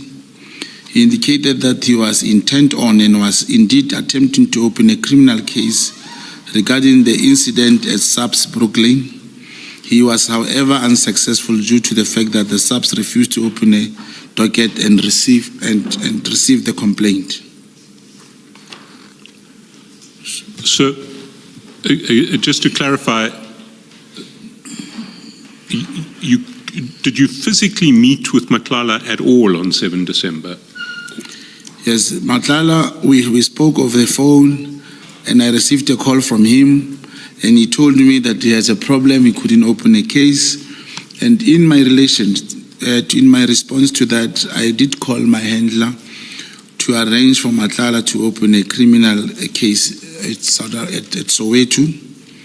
And then it was my handler, Mabisela, who then spoke to my co-handler, who then facilitated the opening of a docket. Now, after Matlala thereafter was able to open the case through my intervention. So the case was opened at SAPS in Soweto on 7 December 2024. And on that day, me and Matlala met in Johannesburg. And we're talking about a physical meeting? Physical meeting. I'm sorry, I should have just raised this with you earlier. You say in paragraph 31 that General Sabia gave you Matlala's contact numbers. That's correct. Did you not have those numbers yourself? In my phone, I had different numbers, but I never spoke to him before. But the numbers that he gave me were those that on an official arrangement with SAPS through his tender. So you had certain numbers for Mr. Matlala in your phone already? Yes, but they never worked because I had the numbers in my phone.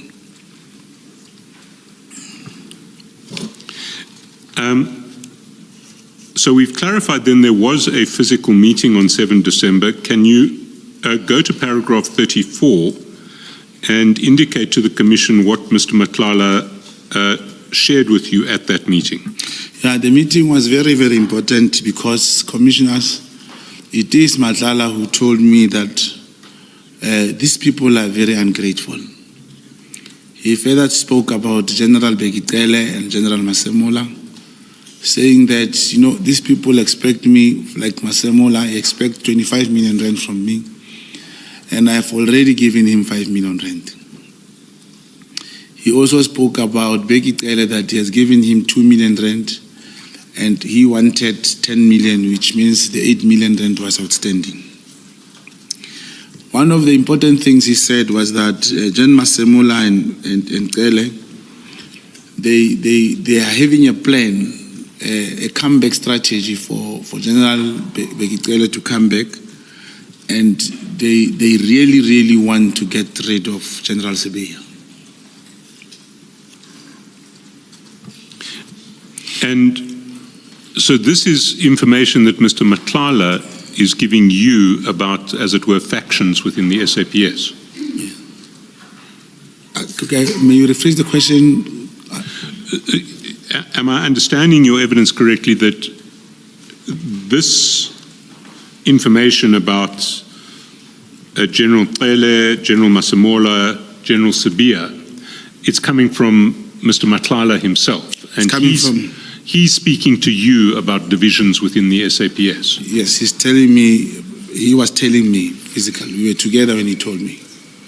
Can you please read what he said they expected from him? Please read it as is in paragraph 34.1.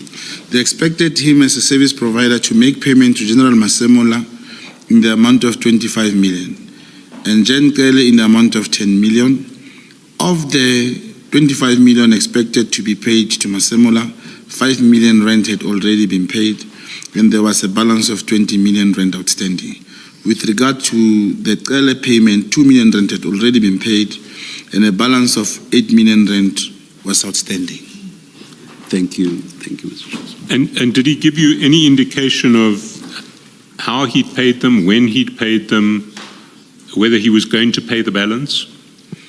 No, we never spoke about how he paid. Usually, when you are investigating something, talking to someone, the moment, as soon as you get deeper to know how, he'll immediately doubt you. You will take it as information and keep it.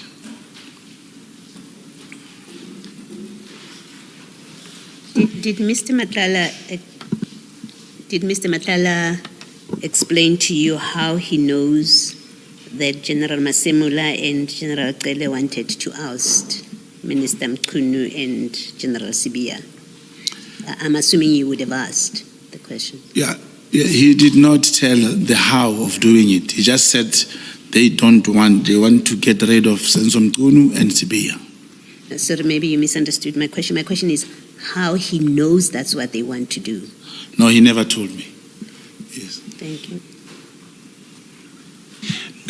Can we then go to paragraph 35, and can you take the Commission through paragraph 35? Yes, paragraph 35, I'll read it first. It is in December 2024, the same Nhlanhla, he referred me to a high-ranking police officer, and I subsequently met with him. I knew him, this police officer, I also knew him, as we have conducted one operation with him in the past. He shared information with me of the intention to craft a negative finding in a disciplinary hearing against Major General Khan, which was underway. He confirmed that he was in KZN for a briefing on how to address the Major General Khan situation. I am not in the position to identify him herein as there are real concerns relating to his personal safety. So if I can clarify, this man was brought to you by Nhlanhla. Yes, he told me there is one hiking rate, he used the word, there is another bra that I want you to meet. He has something for you, and I believe the minister may want to hear, and the minister can do something. And I met this man who I have, in fact, I briefed my handler first to say there is this man who wants to meet with me, and then he's saying he has this kind of information. But when I met this man, I did a recording on our conversation. And immediately as an agent, after informing my handler, we had to process that because with the DPCI for a section 252A. And I did meet with Lieutenant Colonel Schnell to register and apply for and conduct the operation in terms of that section of the law.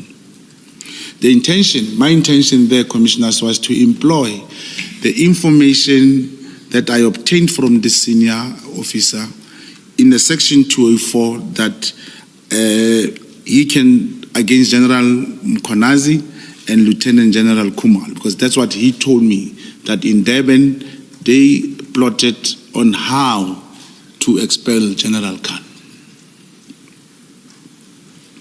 So if I can just clarify, this officer who was referred to you by Mr. Nhlanhla, Yes. told you that he was aware of a plot by Generals Khumalo and Mkhwanazi to get rid of General Khan. That's correct, Commissioner. And that, as I understand it, maybe I'm getting ahead of myself, but the plot involves getting this officer to give false evidence against General That's correct. He was one of the witnesses of an incident that occurred some years back, and he was called to KZN as part of preparations for the hearing. They did give him how the whole plot is to unfold and how he should implicate General Khan. Do you still have that recording? Yes, the recording and the statement is with Lieutenant Colonel Snell.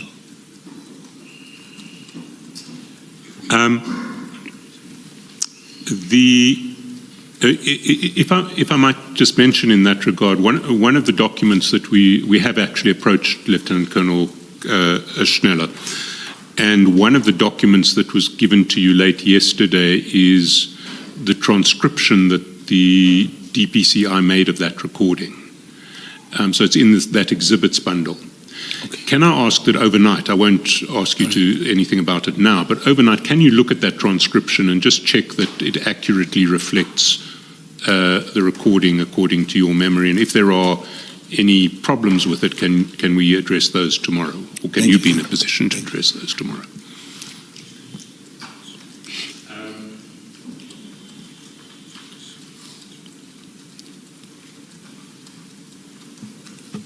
So I want to just take a step back. This is Mr. Nhlanhla again telling you about, for want of a better word, factional fights within the SAPS. You have, according to Mr. Nhlanhla and the officer he refers you to, you have two generals plotting to get rid of another general through false evidence of this officer. That's correct. Did you understand this division within the SAPS to be in any way related to the other division that Mr. Nhlanhla had told you about, that you have General Masemola and Minister Cele on the one hand and General Sibia on the other? Or was this just a completely different split within the SAPS? Yes. Honestly speaking, Commissioners, I believe at the right time also, I will talk to the relationship between General Bekitele, Masemola, General Khumalo, and I've even given them a particular term, which as we proceed, I'll be able to. Yes, the moment he mentioned that Lieutenant General Khumalo, Lieutenant General Mkhwanazi, there is a Major General Khumalo also in the KZN. It is him who addressed the senior police to say, we expect you, this is how we expect you to perform during the hearing. Because now, according to the lieutenant is telling me, the instruction from General Khumalo and General Mkhwanazi is that they must find this General, Major General Khan guilty, and he must be dismissed. I'm not sure that you understood my question. What I was asking is that you're now flagging a division within SAPS of two generals, Generals Khumalo and Mkhwanazi on one hand, and General Khan on the other hand. Is that division in any way related to the division that you spoke about earlier with General Sibia on one hand, General Masemola on another hand, on the other hand with ex-Minister Cele? Oh, okay. Thank you for clarity. Yeah, it is true. That is the crime intelligence, the division of the South African Police Service. The same division, which when I spoke initially with General Mfazi and General Sibia, I was referring to. That was one of the cracks that I identified within the crime intelligence. The moment he says, and I did ask him, who's Major General Khan? And he said, is this other, but he knew him. He explained to me, I did not know him that time. And furthermore said, yeah, it seems like Khumalo and Mkhwanazi, they want to get rid of him. That's when immediately, because the recording is there, and then we were able to perform this whole thing. Then I realized that there are factions, and this is the unit which was referred to.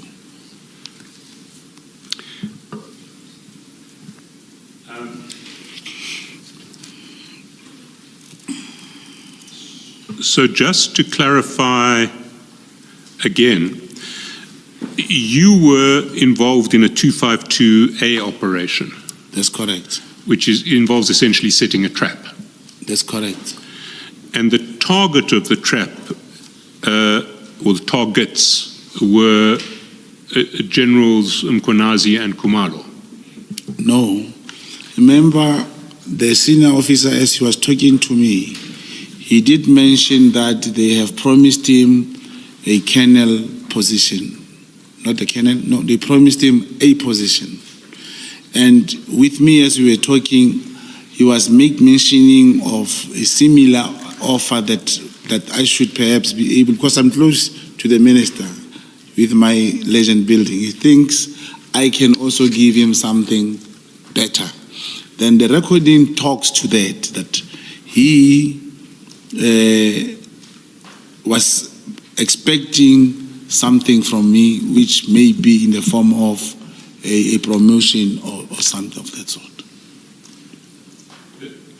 Sorry, but I just need to take you back to paragraph 36. You say, the intention, second sentence, the intention was to employ this person, that's the officer, as a section 204 witness against both Lieutenant Colonel Khumalo and Lieutenant General Mkhwanazi. Yes, it's true. The first question you mentioned, 252A, it was a trap. But because we have trapped him already, now is my time to tell him that I expect you to be a 204. To help me against Lieutenant General Mkhwanazi and General Khumalo. Because he was recorded already, telling me the instruction they have given him on the plot against General Khan. So the 252A didn't relate to his future testimony in the disciplinary hearing. It related to what? To your meeting with him when you recorded him? Both two sections becomes instrumental to remember the 252A was to trap on what he wanted, what he expected that I could be able to give him, as he has given me the information. And now I immediately use that information against him to say, now I need your testimony. We are going to testify against General Mkhwanazi and General Khumalo about their plot against General Khan, which was the plan.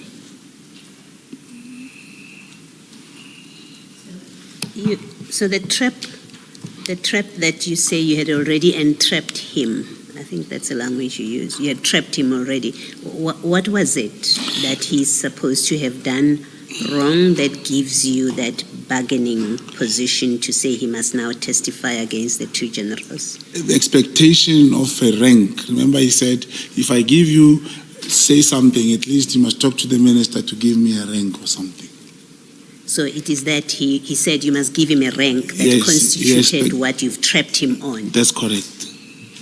Thank you.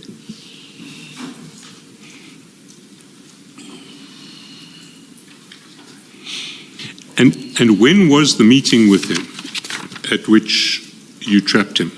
It was during December 2024.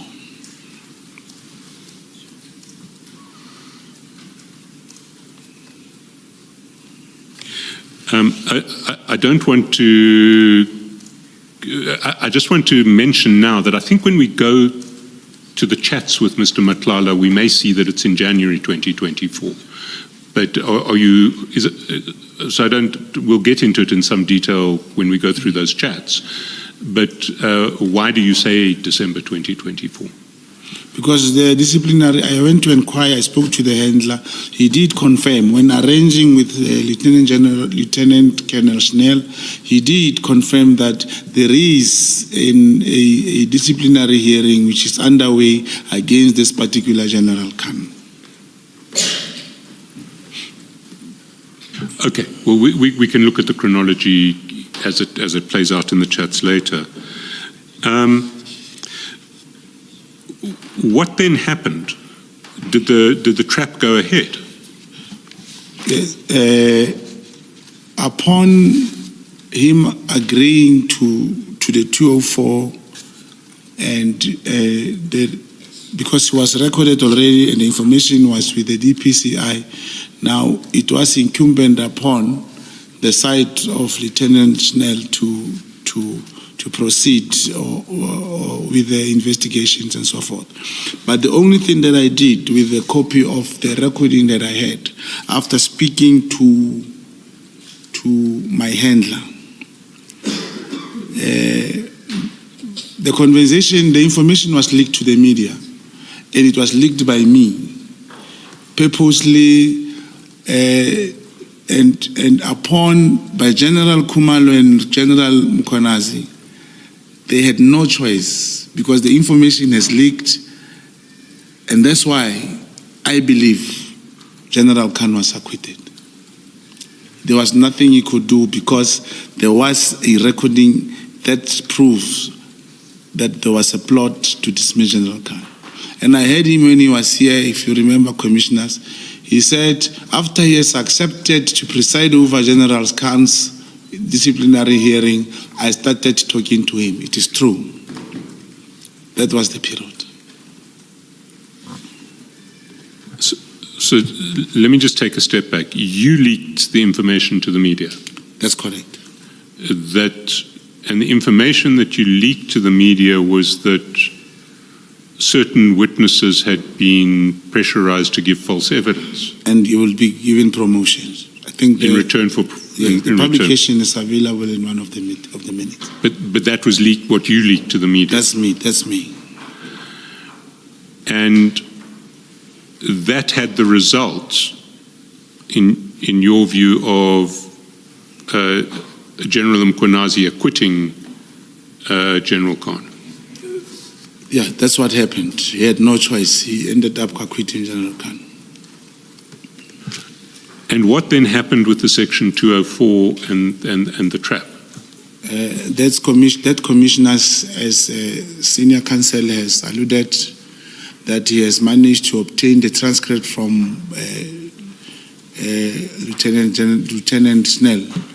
I believe he'll be in a better position also to give senior counsel the progress relating to that matter.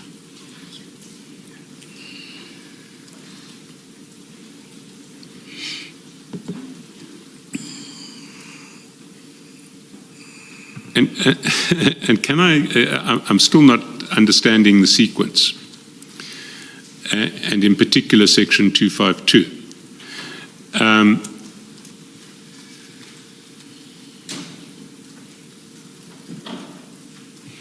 You would have to get authorization under Section 252A to run a trap, would you not? That's correct. So when did you intend, or when did you seek authorization, and when did you intend to run the trap? Through my handler, there is also a verbal authority to obtain the particular authorization, and it was done. I believe Lieutenant Colonel Schnell will confirm the process as to how did the whole thing unfolded. But it was done in my presence by my handler because it was a verbal authority.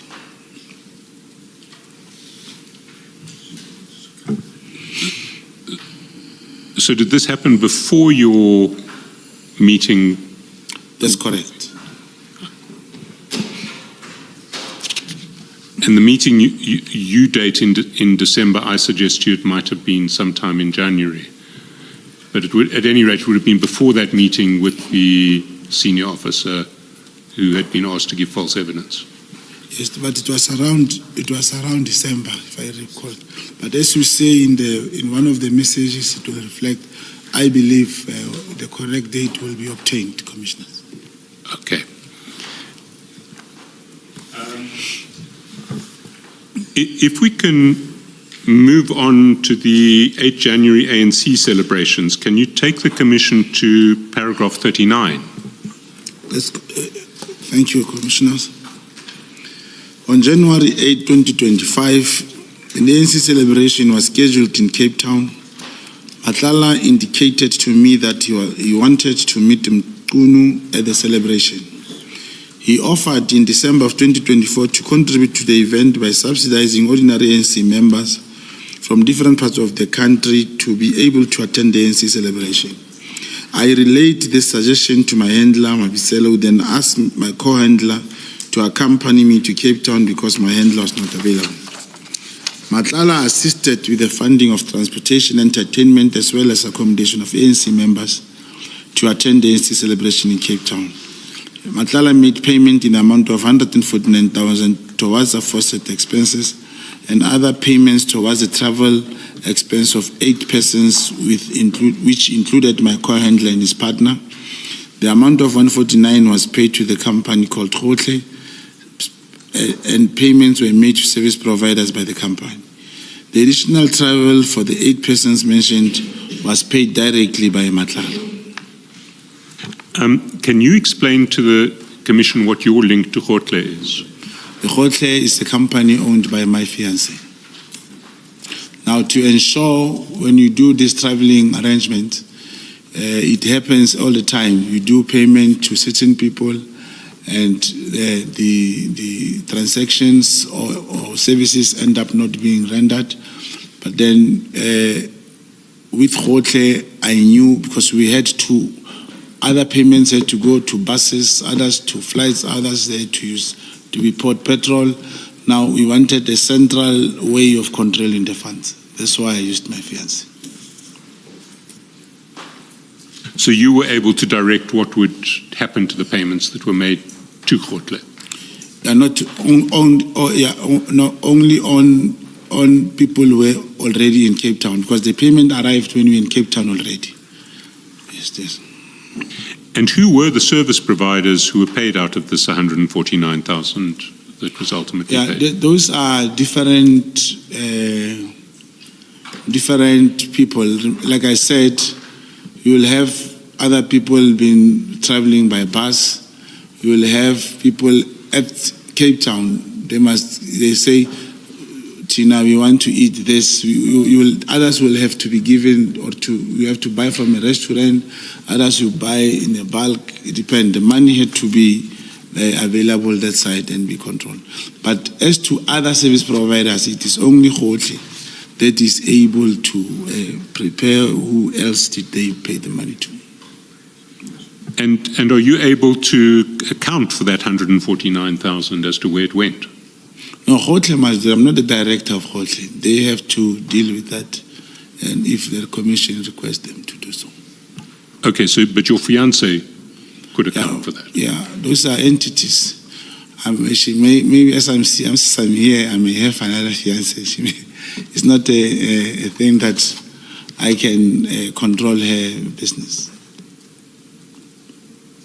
You say you are not a director. Do you have any relationship whatsoever with this company?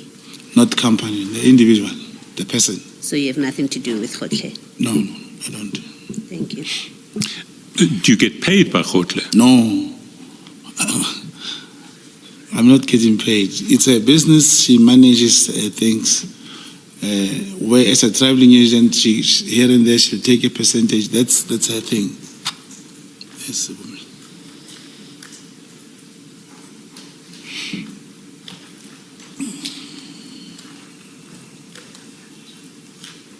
You say it was never your intention that Nhlanhla would meet with Mkhwanazi in paragraph 41. Can you just elaborate there?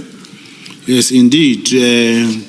One of the instructions from the handler was that both the handler and the handlers, Ket Nhlanhla must never meet with Senzo Mkhwanazi. My responsibility would rather be to manage him or to say things that I know would never materialize. But it was a clear instruction that they should never meet. And indeed, they never met. And did you know why there was that instruction? Yes, remember the intention on this company was to investigate the director who comes from being a John Wick, who's now Ket Matlala. There was no way you could bring that person closer to the minister. Sorry, there's no way? You could bring that person close to the minister, Commissioner.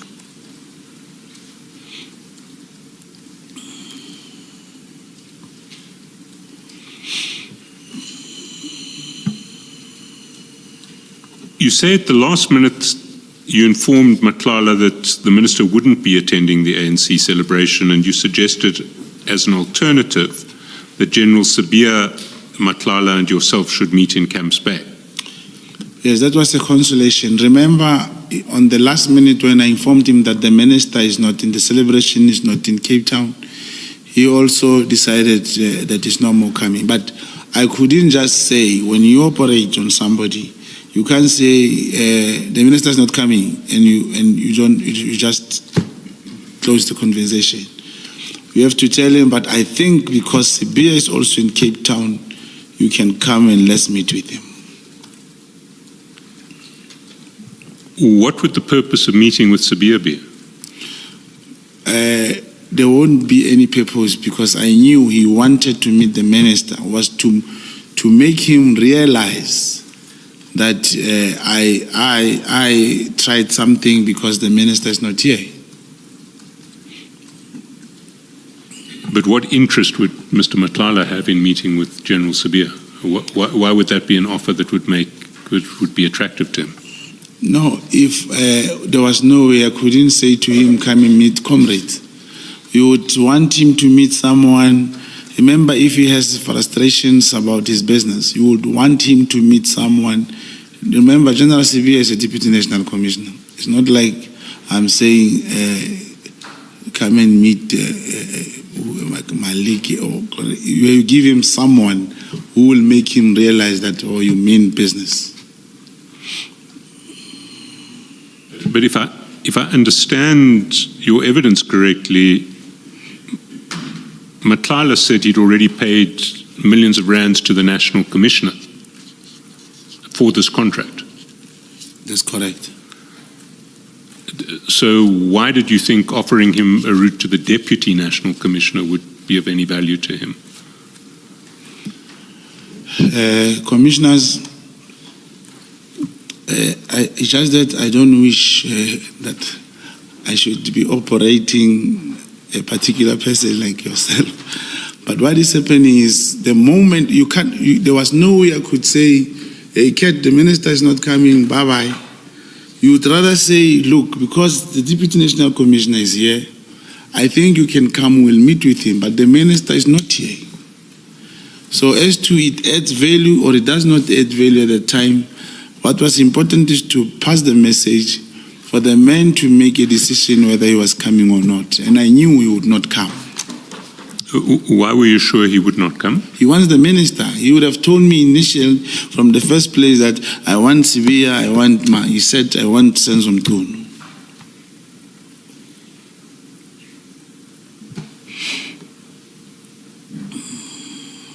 All right.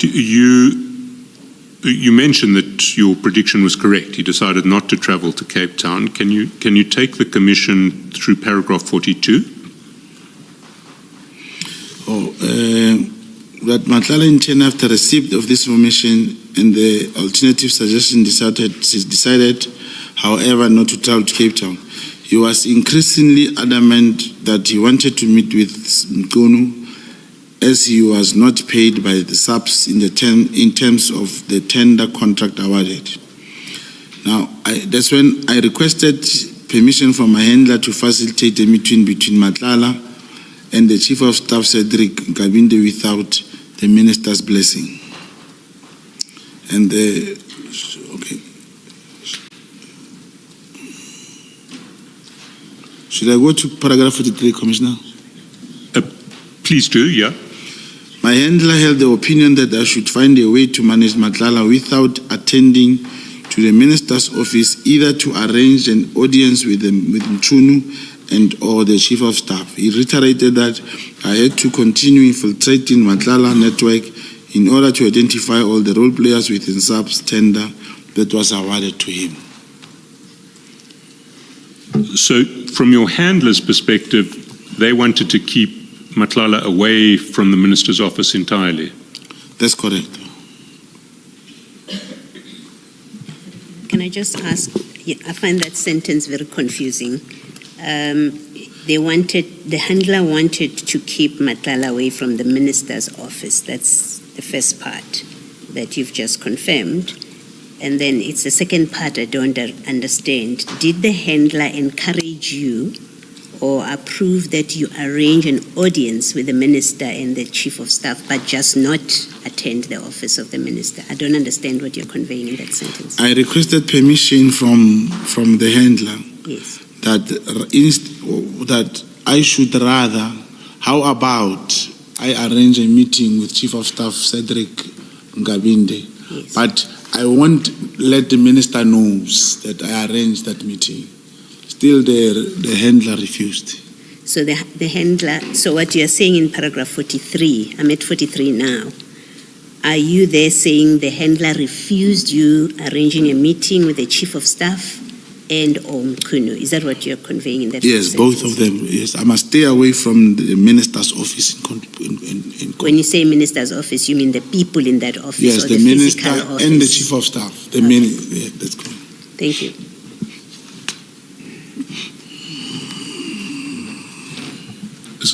So you say in paragraph 44 that you still had to manage Nhlanhla's expectations. Yes. How did you do that?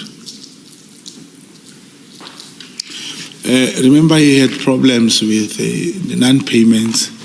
I then proceeded to say, but why don't I arrange a meeting for you with General Sibia and Nkabinde, or possibly the minister personally and himself. I said it to him. So, although your handlers had said you can't let him get close, you can't let him meet the minister and or the chief of staff, you essentially offered that to him. Yes. What is happening, it's like in this situation here, even if commissioners, I can tell someone now on the phone that come to the commission place and bring me food. He won't enter here. He won't get a chance to even, they'll demand identity, they'll want, so he won't enter the place. When I offer you something, it must be practically happening. There must be, for example, a message that I sent to Kate to say, come to this hotel, I'm with the minister. That's when I want the person to meet the minister, or I'm with the chief of staff. But when someone says, I need to be paid, I have a problem, man, come on, man, I need to meet the minister. You can't say no if you are an operative. You say, I'll find a way. I know that there is an NEC meeting or the minister has been called. Sometimes you listen to the media. Immediately when you hear, you type him a message, hey, the minister could be available. He's now going to Cape Town. There's a portfolio meeting. Even when the portfolio is visual, you will even say he went to Cape Town to that meeting. The issue is you must keep contact with your target. But knowing all along that what you were promising him could never materialize. It would never materialize, and it never materialized. Can we then move to the top of page 12 and paragraph 45? Yeah. During April 2025, the exact dates I cannot recall, I traveled to KwaZulu-Natal by car. I made a trip after Nhlanhla indicated to me that he was going to meet with a person who would solve all his difficulties in KwaZulu-Natal, moreover in Devon. And that he said in 2 days' time. I traveled to KwaZulu-Natal, arriving the day before Nhlanhla's intended arrival. And my source at the King Shaka International Airport, an Uber driver, kept observation on my behalf and informed me when Nhlanhla arrived at the airport. The Uber driver relayed to me the registration number. Just a minute. Do you not agree that this was an unwise choice of a source? An Uber driver could easily have gotten a call for a pickup and left the airport. How would the source be of use to you then? Oh, thank you, Commissioner. I did not explain to that. Uber drivers and Bolt drivers, when you have a mission with him, the first thing he gives you a price that I may not move. I'm going to sit here until your target arrives. And he'll tell you, I'll make 2.5 a day. And for you to make it easy, you will say, okay, sharp, I'll give you that money. So he observed for me that day. He even ensured that he followed him to the car, the other Bolt, the Uber he was traveling with, and sent me the particular registration because I was waiting along the N2 on the road from the airport. Yes. So is this Uber driver your informant or Yes, just a random Uber driver? No, it's an informant. And how would he have identified Mr. Nhlanhla? He knows Nhlanhla. He knew him.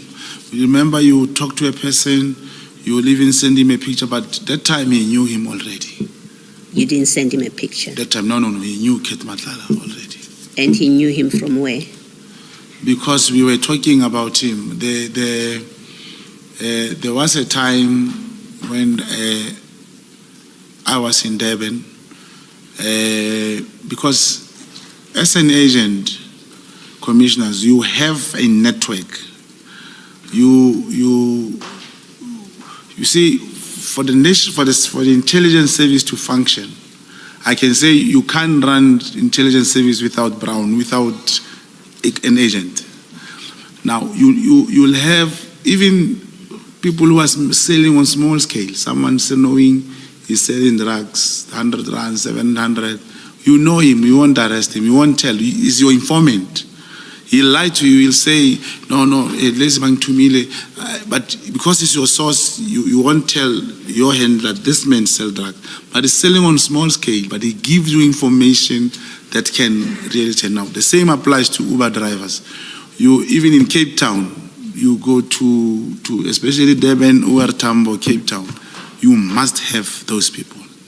So the payment to this informant came not from your handler, but from you directly to him.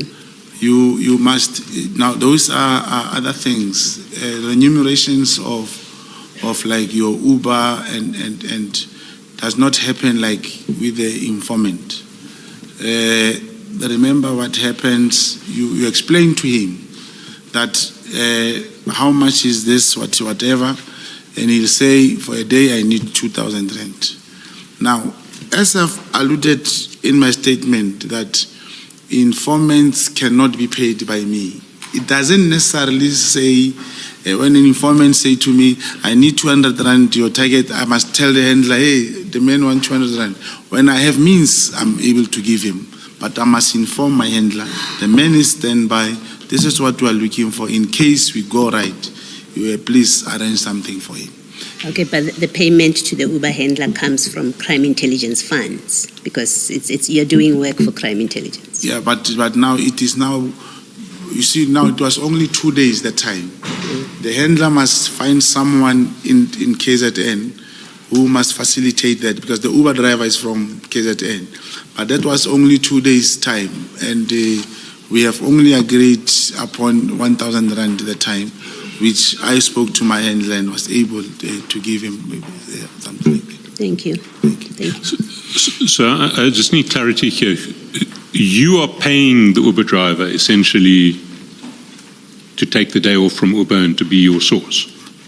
Yes, and then something like that. But sometimes you become lucky, your target arrives 11 o'clock. Then it's sorted, you only give him, he can say, I give me 500. But you're the one who's physically giving the money. Yeah, you have to make arrangements. Either you give him cash or you arrange a shop ride. There must be something that you do for this person. Now remember, when it comes to other informants, when they get caught, he's able to say, look, on my phone, this man send me mine. There must be always a way to exchange money with informants, depending on the scenario. No, my concern is not with the method. I just want to clarify that you are the one paying in this case. It's not an ordinary case where you don't pay and the handler pays. You are the one who pays in this case. Yeah, it's more like investment. Correctly, you are correct.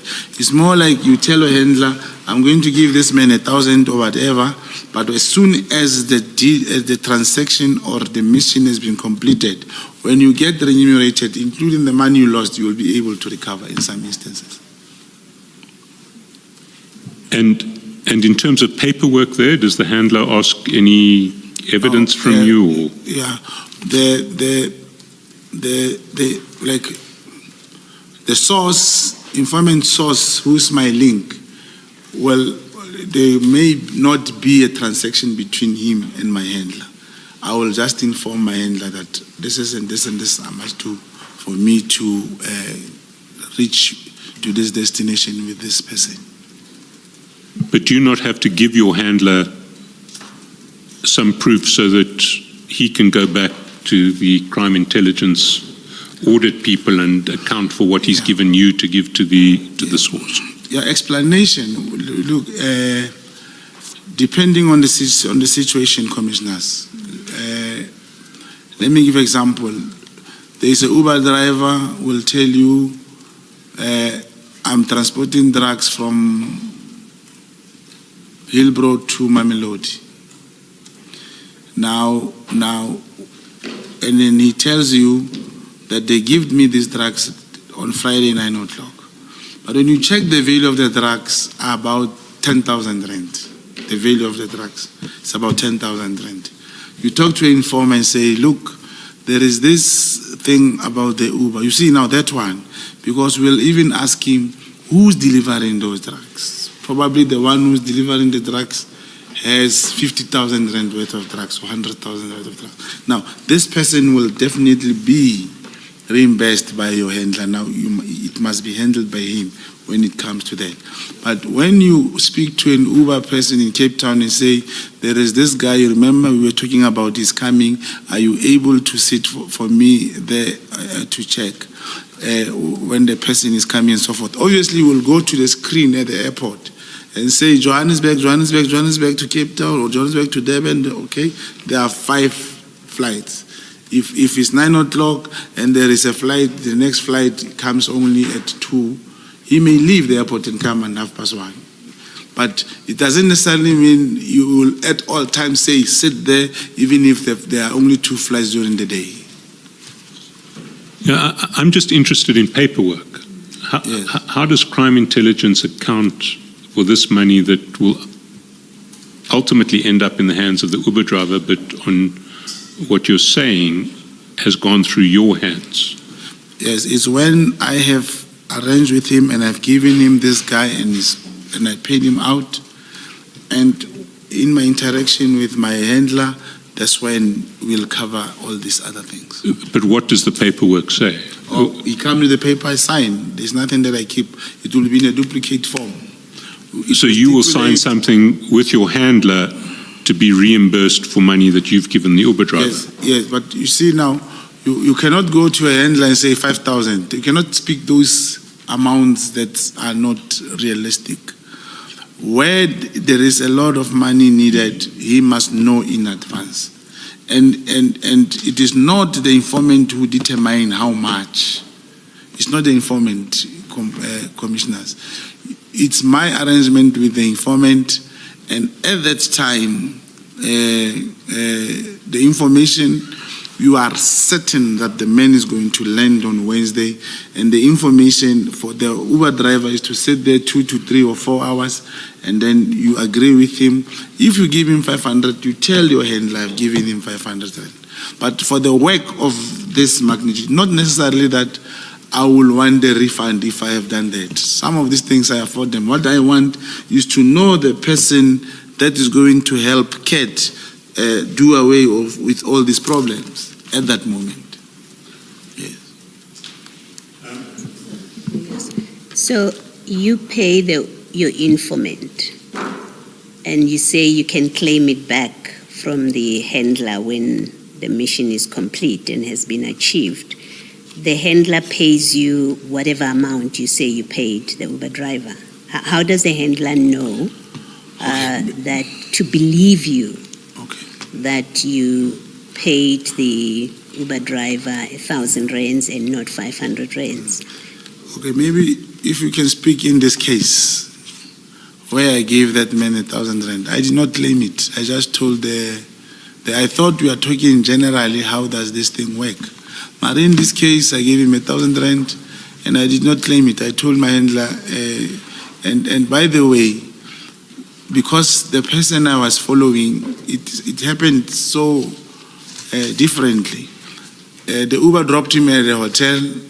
He was with his wife. They went into the hotel, and I waited and waited. There came a white Mercedes-Benz, picked the man up, and I had to follow this Mercedes-Benz to this other place in Umhla. Can I just ask you not to mention the address of the place, because we don't mention addresses for obvious reasons. Yes, then I went to Umhlanga to check the place, and then I waited for some time because they were together inside the house, and I did not know whose house was that. It was just a white house. It's fine. Then I waited for them as they came out, and then we went back to the hotel. I also slept and went away, and that was in April this year. Commissioners, May, June, July, during the 6th of July, during the General Mkhwanazi's press conference, General Mkhwanazi did mention Kat Matlala Brown Mokhotsi during his press statement. And it came out to everyone that on that day, Kat Matlala was found with a cell phone in prison. And indeed, and he called me. He said, Brown, can I tell you something? There was a time I told you that I went to look for someone who can solve my problem. And he said, and I said, yes, I remember. Because when I followed him, I didn't tell him that I was following him. And it became that I did not know who he met. They were driving the car, and it was something that was packed. And he said, I went to see General Mkhwanazi's house. And I also gave him something. He was talking about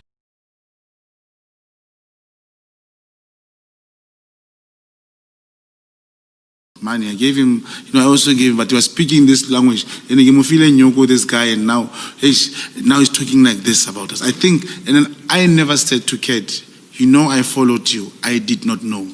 Honestly speaking, I didn't see who that person was. But how he narrated everything about the day he was going to meet someone who was going to solve his problems, I remembered. And he said it was General Mkhwanazi that he went to see. You say this was after Mr. Matlala's, after General Mkhwanazi's press conference of 6 July. That's correct, Commissioner. So Mr. Matlala was calling you from prison? Yes, he did call me from prison, not once. And which number did he call you on? No, prison phones. You cannot, no, it was just another number. And did he call you on, was he still using WhatsApp, or was he calling you landline? WhatsApp, yeah.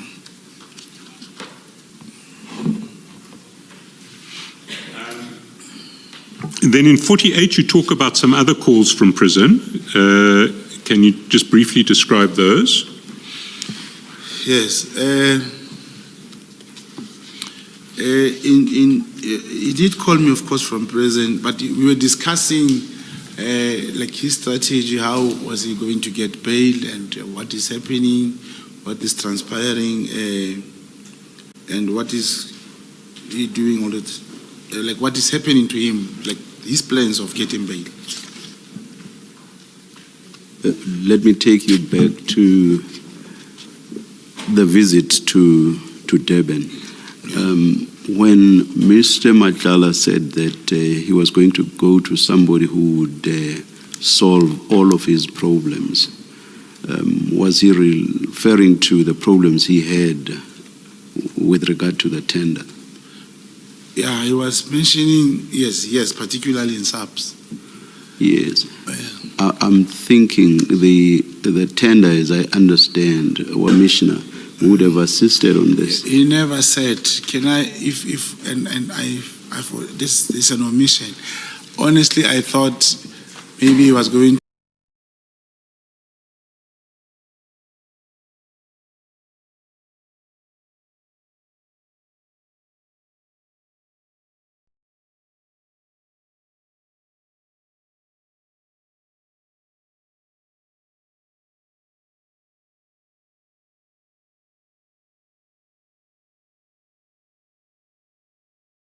to meet General Tele or someone close to General Tele. But then I only got surprised when he said it was General Mkhwanazi and I was in his house. And you did not ask when he told you, did not ask, how did you think the KZN subs commissioner would have helped you on something like this? No, I did not ask him, commissioners. And then, in prison, people will not call you and say, hey, how are you? Are you fine? It's like you pass a message, what you want to say, and then maybe the phone goes away. But he did mention to me that he was, of course, in KZN to see, and he went to Lieutenant General Mkhwanazi's house. Thank you. Can I ask, you had the address where he went? Yes, that's correct. Yeah. Did you report that to your handler? I give that to my handler, that's correct. And did your handler ever tell you who lives at that address? No. This whole thing stopped after Cat himself told me who he went to meet. But the description of the trip, it fitted with the problems that he told me about and the period. Because, if let's say it happened in April, Monday, and he tells me on Thursday. So it took very, very long. Only on the 6th of July. Yes.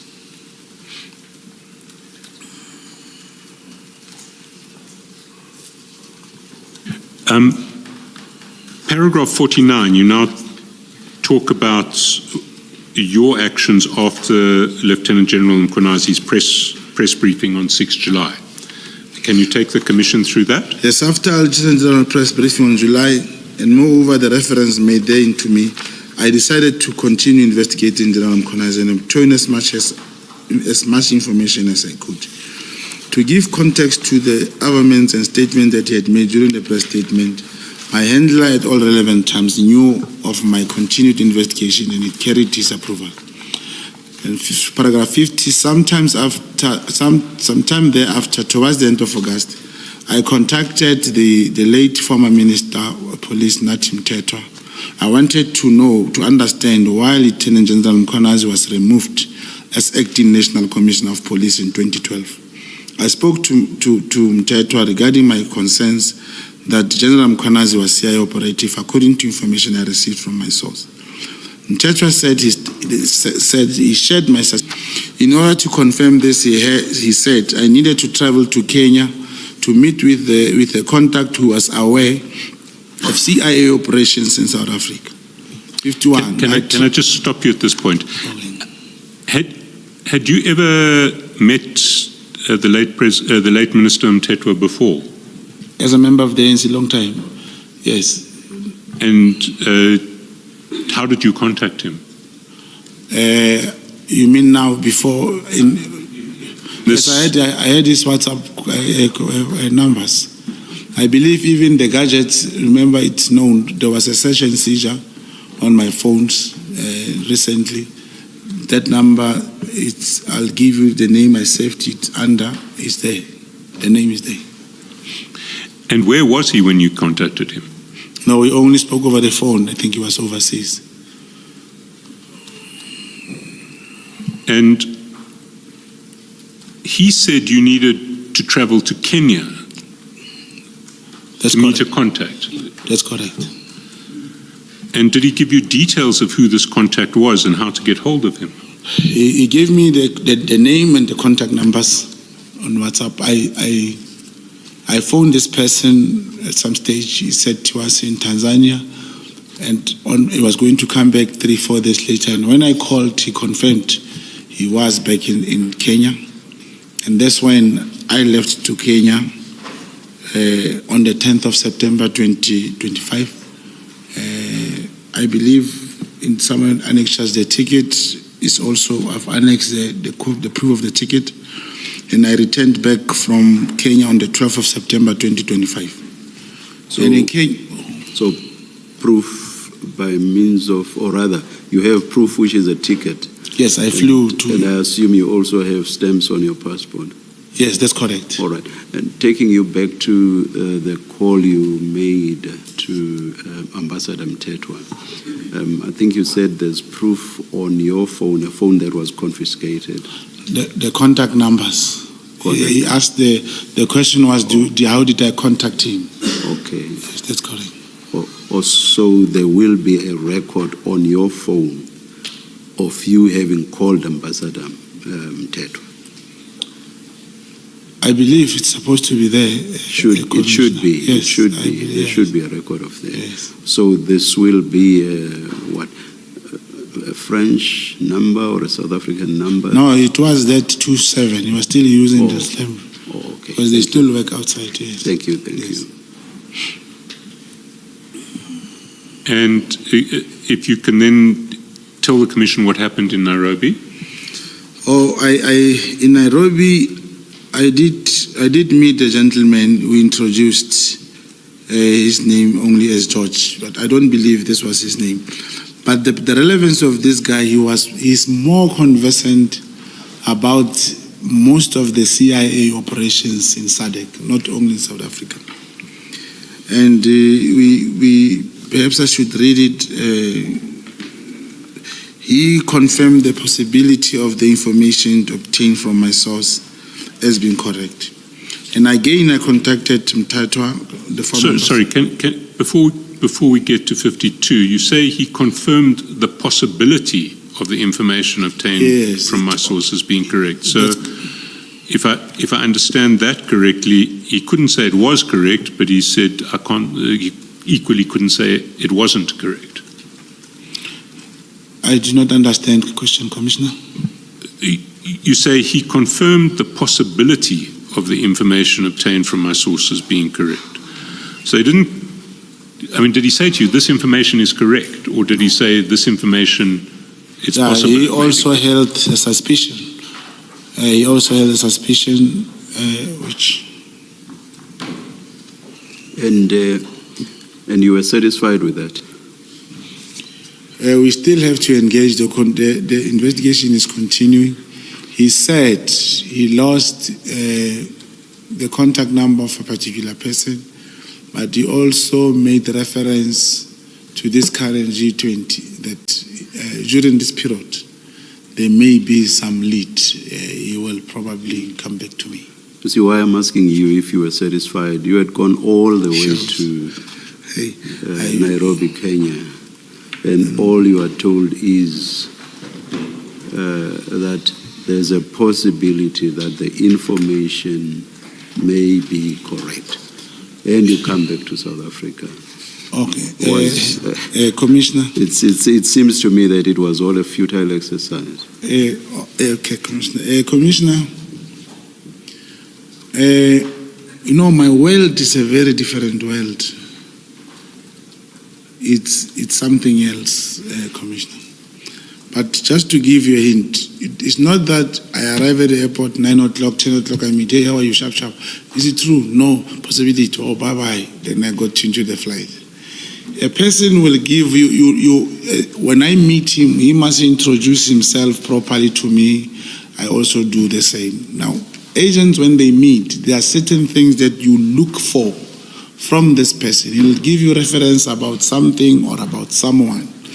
And he'll tell you that maybe in Botswana, there is this person doing whatever, and they are doing similar things. And this one we know for sure, he is a CIA. But this guy is doing something similar to what this man does. For example, you must check them. Every year they will go to Dubai and go to Switzerland. That's where the Switzerland meeting take place or something. He'll give you information that you are able to put the dots together. And especially when you meet the person for the first time. I'm still going to go there. He may come here. We have to meet. He can't just say, yes, it's true, this and this. I'll say, but what do you have? Because he asked me, I hear you are saying that, but what do you have? Then I told him so many things about the Richards Bay and all these things, how he behaved. And I must tell you how, because this whole thing of the 6th of July, to me, it was something else. It's not what we see. Something that was staged more like this was like a coup, a civil war. Is what I was trying to show him. And when you bring these dots together, there is a theory in intelligence commissioners which is called misdirection. And you start to see how this 6th July was, it's more like staged from what I saw, from what I'm seeing. And when I was trying to tell him, and he laughed, he could not, but he's also carrying the issue of the suspicion. From what you are saying, it seems to me that there was a lot of information from you, but on the bottom line, which is what we had gone to Nairobi for, all you got was just this one-liner. There is a possibility. Yes, which will help me to investigate. We'll continue to investigate, and we'll finally get the truth, because this is just a suspicion. Could you not have done this over a phone call? Because I was so hopeful that I will get something either negative or positive, but I thought I'll get an answer. And it's not the first time, Commissioner, where you get to travel for information. In your world, do you ever interact on issues like this over the phone in your environment? If we know each other, being able to talk on certain codes which will understand each other, yes. But I can't talk to someone I never met and say something and we cannot. It's not doable. What's the difference between seeing each other face to face and talking over the phone? It is the thinking that the phone is not safe. There's that thing, all of us will say, hey, you can't talk this over the phone.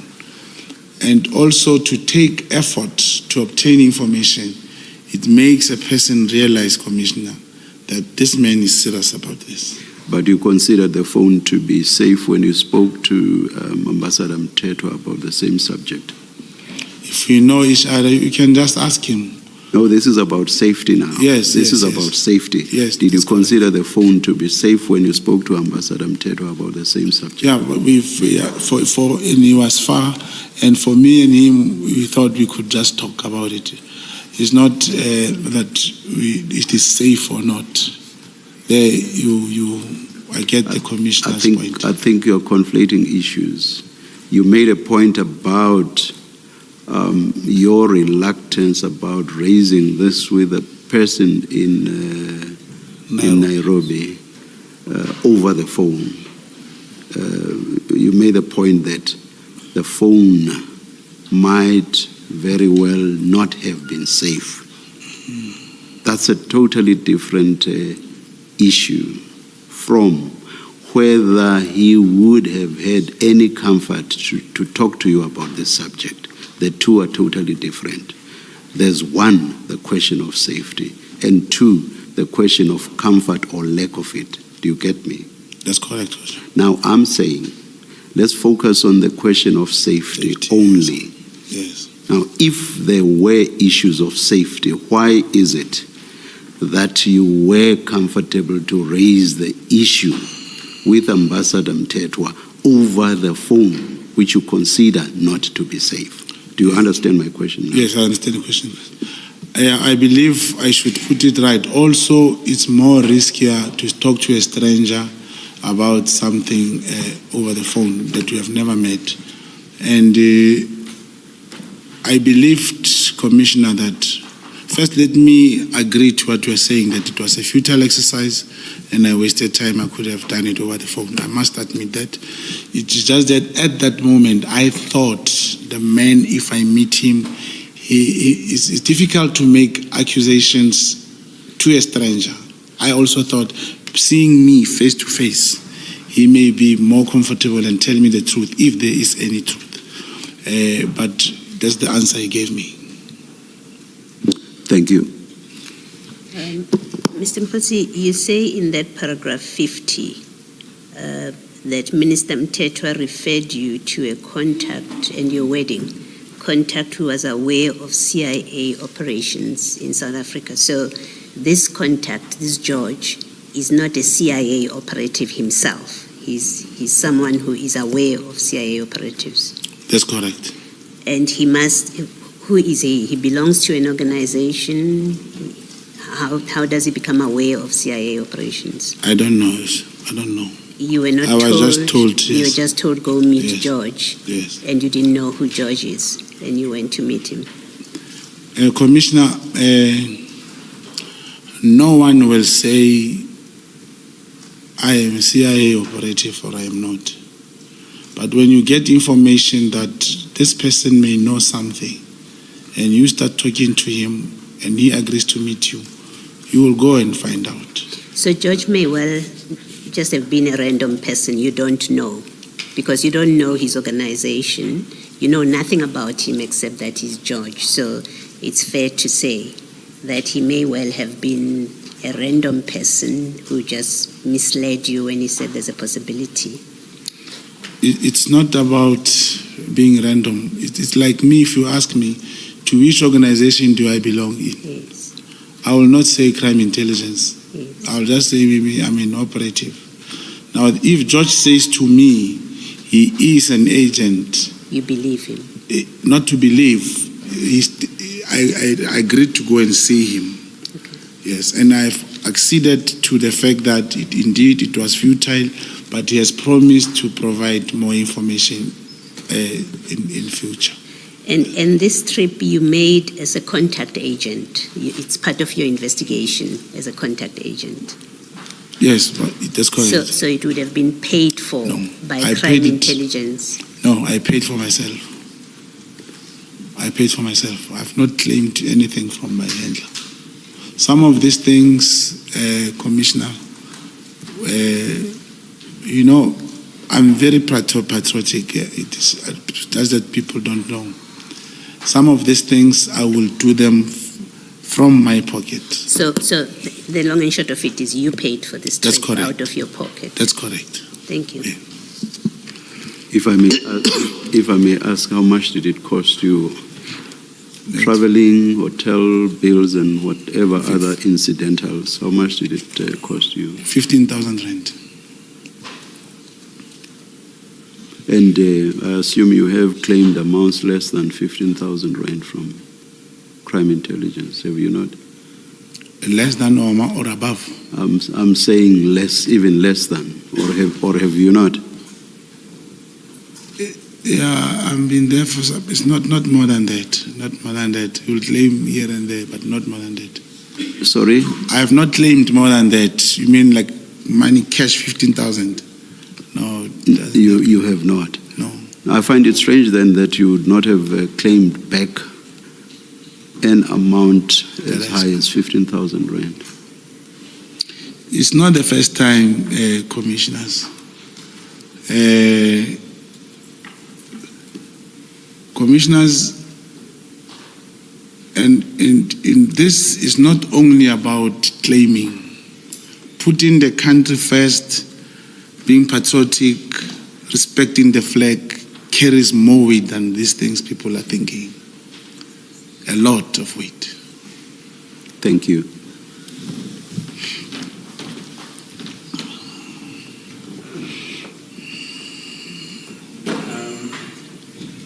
So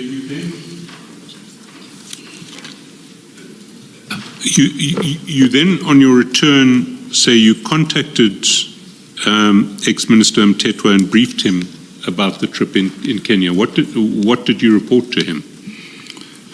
I told him we are still at the same position. There was nothing more tangible provided. The guy also has similar suspicions. He did not give me anything tangible. And what did ex-Minister Mthethwa say to you? He did tell me that he was also going to come to the commission, and amongst other things, he was prepared to corroborate his suspicions also. For the record, I can confirm that Minister Mthethwa at no stage communicated his intention to come to the commission. He made no contact with the commission, ever. Yes, he did. He did tell me. He never said he made contact. He was just saying he'll be coming, he's prepared to come to the commission and give that. Can you date when you spoke to him? Come again, Commissioner? Can you date when you spoke to him to report what had happened in Kenya? Yeah, just after I came from Kenya, around the 14th, I think. 13th, 14th September. And again, would that be reflected on your phone? Yes, I believe so. Mr. Shaskelson, please. Mr. Mkhwanazi, can you read into the record from the second sentence of paragraph 52 all the way to my handler at the end of paragraph 52? Okay, Mthethwa confirmed that he was prepared to testify before the commission in confirmation of inter alia the fact that Lieutenant General Mkhwanazi had been removed from office by Mthethwa for various reasons, one of which was the suspicion of him being a CIA agent. I relayed this information to my handler. Thank you. And we know that the late Minister Mthethwa passed away on 30 September 2025, which is what you allude to in paragraph 53. You say, under what can only be described as suspicious circumstances. Are you aware of any facts in this regard that are not in the public domain? No, I know nothing. I only see what is in the public domain. Can you then read paragraph 54 of your statement and maybe expand and explain to the Commission what you are wanting to convey in that paragraph? The modus operandi I've adopted as an MK agent and thereafter as informant to South African Police Service as an agent for crime intelligence with a formal handler assigned has always been that I'm constantly on the lookout for information that would suit my purpose in a particular situation. I would typically take advantage from acquiring a piece of information, relaying it to a specific person in a specific context for a specific purpose and to elicit specific reaction. It means I have learned to always look for any information that I can use, be it spoken by someone or any information that is on the public domain if it's suitable or if I can use it to the advantage of whatever that I want to further. That's what I learned to do. Mr. Mkhwanazi, in your capacity as contact agent, good afternoon. Thank you. Good In your afternoon. capacity as contact agent, you interact with your handler and your informants. You're investigating so many cases, according to you. Do you keep a diary where you record this information? And the dates and who you met and what information they gave you? Where do you record all this information? As an agent, you are required at all times to make notes and whatever and give to your handler who keeps your file. Your file is kept by your handler. So You cannot have a diary of anything of that sort, which if it becomes accessible to anyone, you will definitely be attacked. So details relating to this trip to Kenya, all that information, you've already given it to your handler. That's correct. You no longer have their notes with you. Yeah, but there was nothing written in Kenya. We only conversed as we do. And I came to tell him, and then we noted in the file, and he kept the file. That's correct. I'm assuming that when you had to go to Kenya, you needed to go to a certain address at a certain time to meet a certain person who has been described to you? Because you can't just go there and meet anybody. You had to know what the person looks like, where you are going to meet them, at what time. Where did you record all that information? It's not. It's a normal thing. I'm flying at 12 o'clock or 1 o'clock. I arrive in Kenya 5 o'clock, and then he'll tell you. You sit in the restaurant 6 o'clock. You go to outside. There is MTN and Telcom in Kenya. You then either you buy airtime, but in the airport there is Wi-Fi to say I've arrived, and he tell you I'm wearing blue jacket. I'm outside. You go and meet him, and then you drive, go somewhere. From there, you come back. So that will be in your WhatsApp then, it won't be in a notebook? No, you can't write that. You talk to him over the phone. Yes. Okay. Thank you, Ms. Chaskot. So maybe on the same theme of records and to an earlier discussion where you say in your statement that you were involved in an operation where with 32 suspects and 32 firearms were seized. You remember that operation? That's correct. Now, you are a contact agent. You are not an operating member of the SAPS. Is that correct? That's correct. Okay. But you are in an operation. There must be a record of this operation. It is. Somewhere. It is annexed. It must show that you were... No, I'm not talking about Okay. pictures. Okay. I'm not talking about the pictures that are attached. I'm talking about a proper record of the operation itself in SAPS's books, and which will tell whoever is interested who was involved with that operation. That's correct. So one can expect to find you there. Yes. What happens is that the person I'm referring to was who I was doing operations with. He has made a statement, and on his statement, he will say, remember his name is there and contact numbers. He'll say my source. He won't write my name. So only because I believe the commission will perhaps meet the person. It is him who will tell you, this is my source, this is the man who called us, this is what he told us, and that's how we knew. Yes, no, I'm not asking about the source. I'm asking about you participating in an operation. Unless I'm reading your paragraph 29 wrong, you say I was also part of an operation during October 2024, when 32 suspects were apprehended and 32 firearms were seized. Yes. So if you were, what I'm asking is if you were part of that operation, Yes. as it unfolded, there must be a record, because we have come to learn that operations of the SAPS, there is a record of an Yes. operation that was undertaken and who was there. So I'm asking, you would be in that record. I'm not sure if Commissioner is aware that being part of the operation is not physical, it's about information.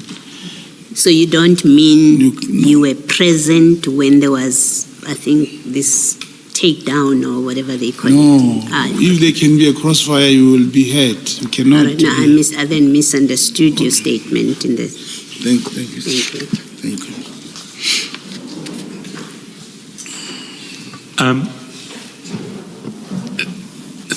Thank you, Mr. Mkhwanazi. We're now going to get to the specific topics that we asked you to address in the various notices we sent to you. And the first topic is the evidence of Lieutenant General Mkhwanazi, which you address from the top of page 14, paragraph 56. I have some questions later on in this section, but maybe if you could take the Commission through paragraphs 56 to 60. The evidence of Lieutenant General Mkhwanazi.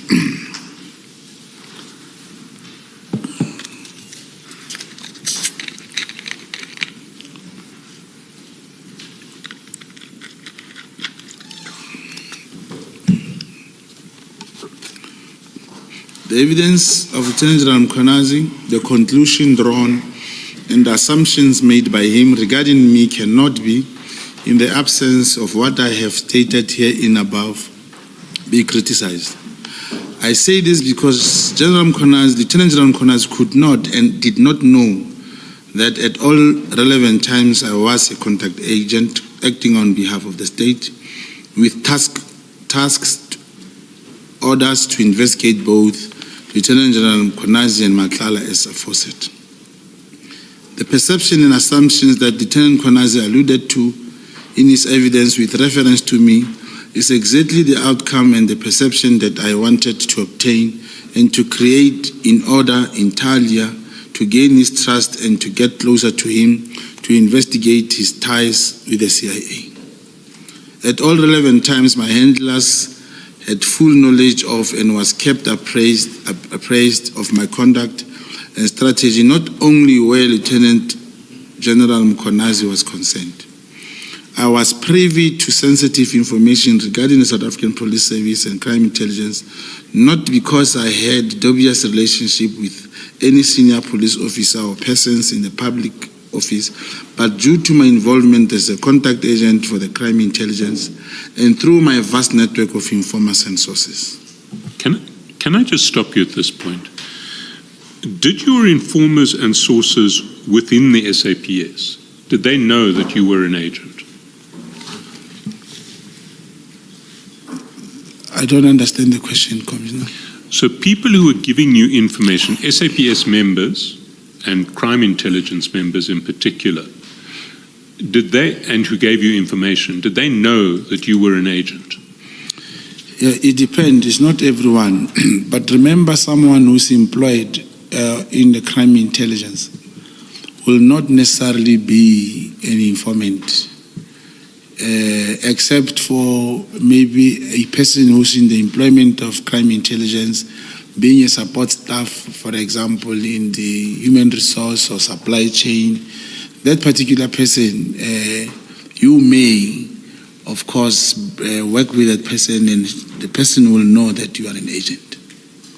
But others will, in this context, think you are maybe close to the minister, or you can do some changes, or you are a person connected in the ANC, top brass, you can help them. Others, they perceive that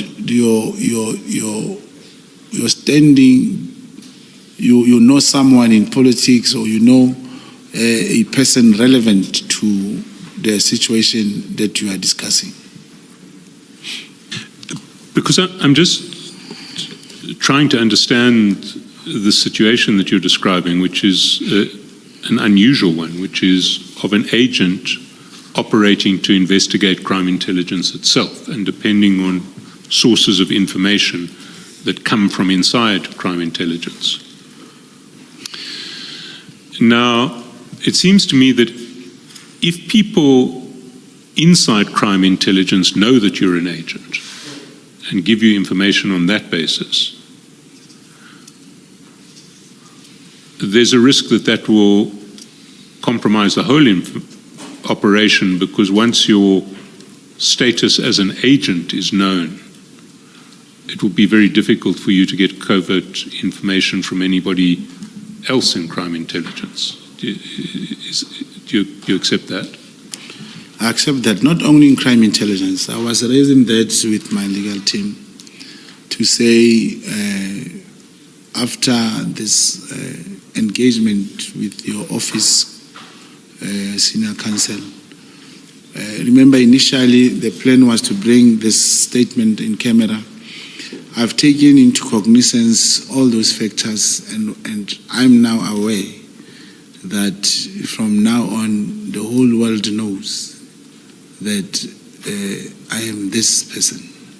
So no one ever will ever, I don't think there's anyone who will ever give me information. Even if they say there is a tender of 10,000, once you see me, you say, no, they will never work with me. I was telling my team, how are we going to deal with this going forward? It is a concern, but I mean, in fairness, I think you yourself have disclosed your status as an undercover operative in interviews before you came to this commission. I have never commissioned. I've always said the right platform will come. There was no way, because after the commission was established, I also checked and read the terms of reference. I really believed I will present this in camera.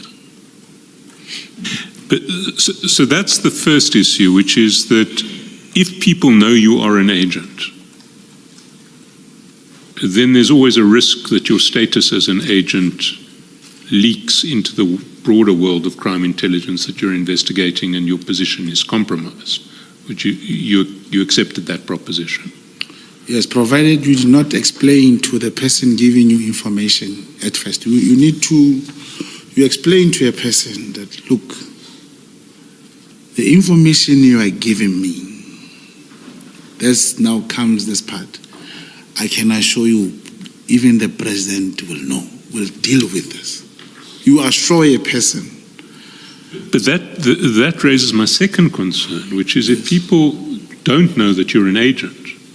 They didn't know, now they know. No, now they do. But if they don't, then what you're doing is, well, what's happening in the process is that crime intelligence operatives, employees, agents, are giving you what I would imagine is classified information, thinking that they're giving it to someone who isn't an agent. No, there's no one. You see, all the information and instructions, commissioners, they will come through the handler. The handler will tell you of classified information. You can look at it, make notes, and understand, and even the notes you can't keep. But this investigation, it's not like a normal investigation. You meet a police carrying a docket, goes to a person and say, you stole a laptop. What happens is you tell your handler, the investigating officer of this case is sparkling. He knows he has to go and talk to this investigating officer. In some instances, the commander of the handler, I don't know his commander, he will talk to the commander of this investigating officer to say, we want to gather information for you. Crime intelligence, they will not carry the dockets, but he will, with the information I give him, he'll come and fill this docket in with information. Not necessarily that I must come and salute and say, hey, I'm an agent, give me the information, I'm going to help you. No, that's not how it works.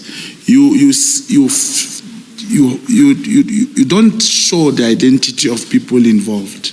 And you talk to your person and say, with this information, I'll be able to do 1, 2, 3. Remember, a support staff who's a data capturer in supply chain, he can give you information and ask you, please make sure nobody knows about this, that it comes from me.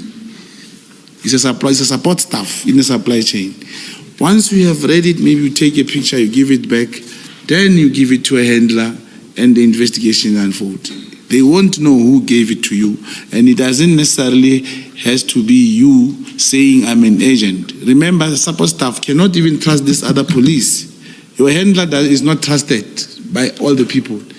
Mari, they can trust me, and I give this handler the information.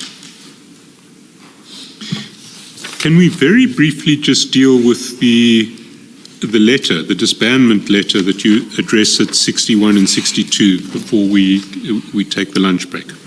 Maybe before you do that, Mr. Justice, just the last thing on this topic that you're having now.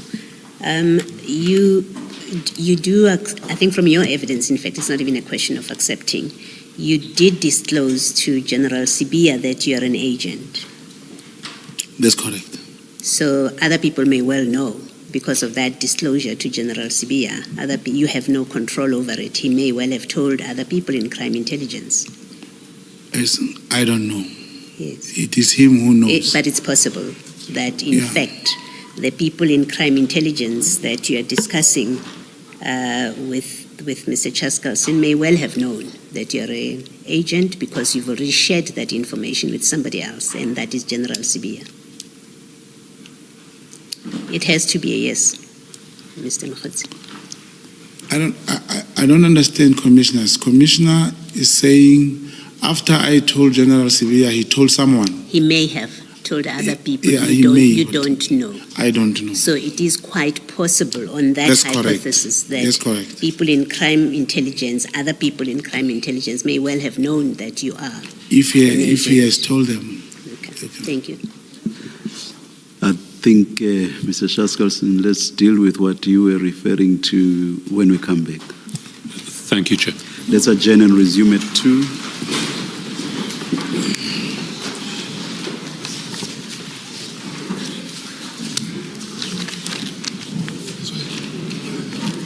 How long? 1 hour.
Yes,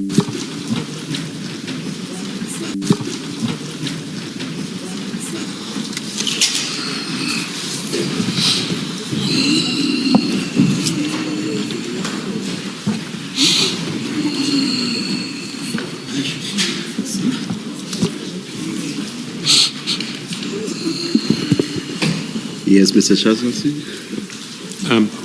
Thank you, Chair. Mr. Mkhwanazi, when we broke, I was about to ask you just to take us through paragraph 61 and 62, which deal with the disbandment of the PKTT and that letter. Can you read the paragraphs and just amplify anything that...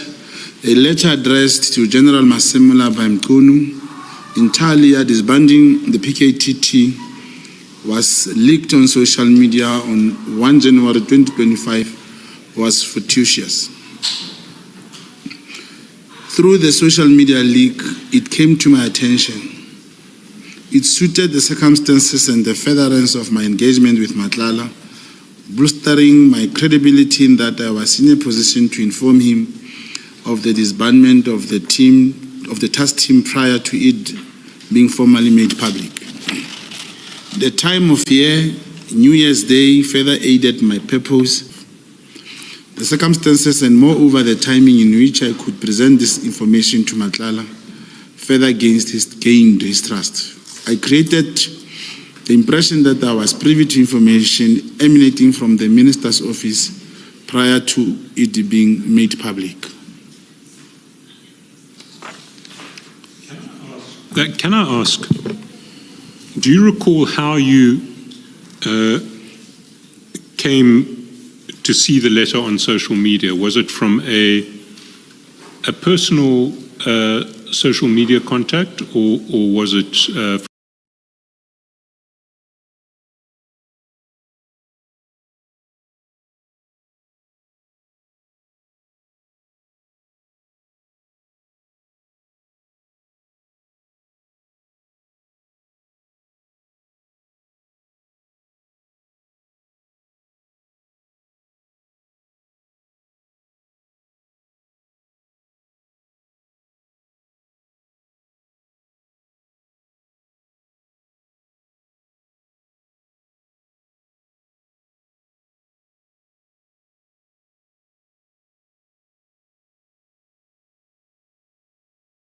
from a public social media contact? It was a public social media contact. In fact, it was all over commissioners, even in other social media groups.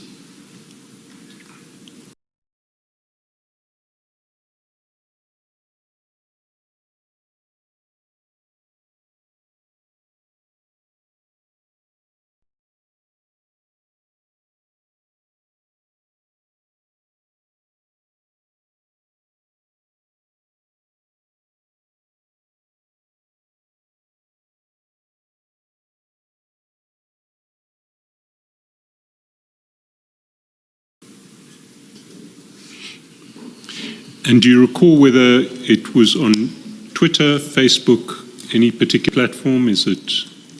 I cannot recall, Commissioner. I just know it was on social media.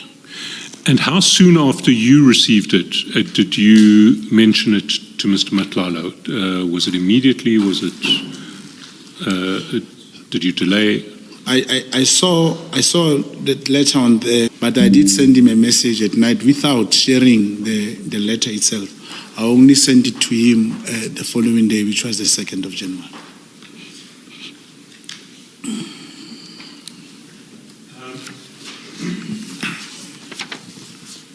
Are you leaving the letter?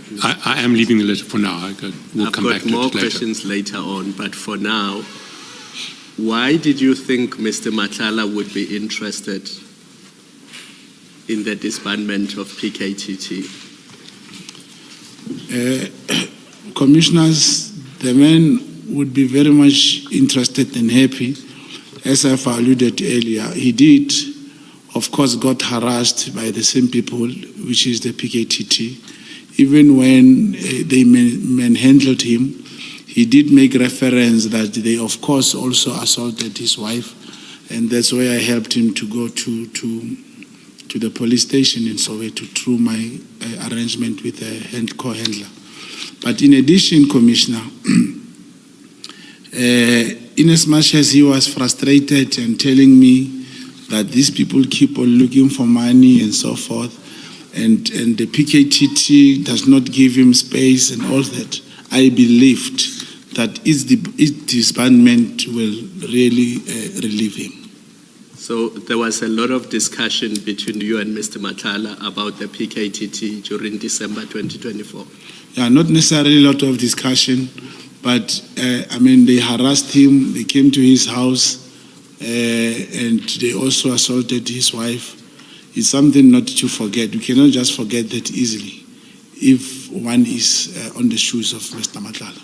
And do you know how he knew that it was the PKTT that harassed him, as opposed to any other unit? Yes, he did mention that they were wearing balaclavas, they were in KZN cars, and they were speaking Zulu. And as it is also known, people here in Gauteng, the Zulu that they speak is not like the one in KZN. Even if I can speak any language with you, you won't speak Tswana that I speak in Mahikeng. Here you speak differently. Even the Zulus here, the Zulu is not like that one in KZN. I think that's where he drew the distinction. Thank you, Mr. Chaskals.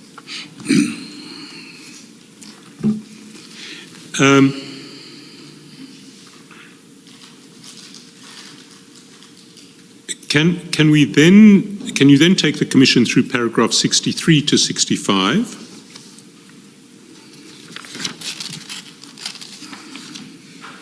In testimony before the committee, Lieutenant General Mkhwanazi states that I am not a registered source in police, but yet I have access to everything in the police. I reiterate that Lieutenant General Mkhwanazi could not know that I was a registered contact agent for crime intelligence and therefore privy to the information and documents relating to the inner workings of South African Police Service. By implication, what Lieutenant General Mkhwanazi is saying is that if I were to be a contact agent, I would be privy to this information and his concern would therefore be undermined. The perceived links that I have with persons in the underworld is drawn from WhatsApp communication inter alia with Nhlanhla, which were sent and in execution of my task orders received from my handler in the crime intelligence. Can I just stop you there? Was your handler aware of your WhatsApp communications with Mr. Nhlanhla? Did you share them with your handler? It is very, very important that you notify your handler about your discussion. But in the main, you will not wake up in the morning and say, "Hello, Mr. Nhlanhla, how are you?" Then you tell the handler, "I just greeted him, he said he's fine." No, you will tell him, "I'm going to have a discussion with him, and this is what I'm going to draw, and this is what I want to achieve, or perhaps this is what I have achieved." And you will have your briefings 3 or 2 times a week. It's similar to someone, a very lovely couple. Even if you don't greet him, he doesn't know you. Should you tell him or ask him, "Are you sure about your girlfriend?" He'll definitely start to ask you, what did you see? Why are you saying that? It's a similar message. Then you talk about that crime intelligence screenshot. Can you Sorry, Mr. Chaskasi. So you were asked what was the intention? Was to get the him. intention to create discord between the two of them because you're raising suspicion about the one. No, or the other. Obviously, General Mkhwanazi knew Lieutenant General Khumalo for longer. He wouldn't just take a story from me in the first place and believed me. He may have told him, but it created an environment that he must ask me exactly what did he say. And indeed, he asked me. Thank you. Then the crime intelligence screenshot.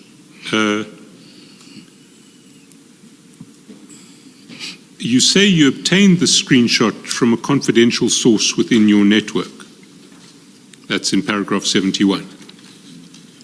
That's correct, Commissioners. Now, that source would have had to have been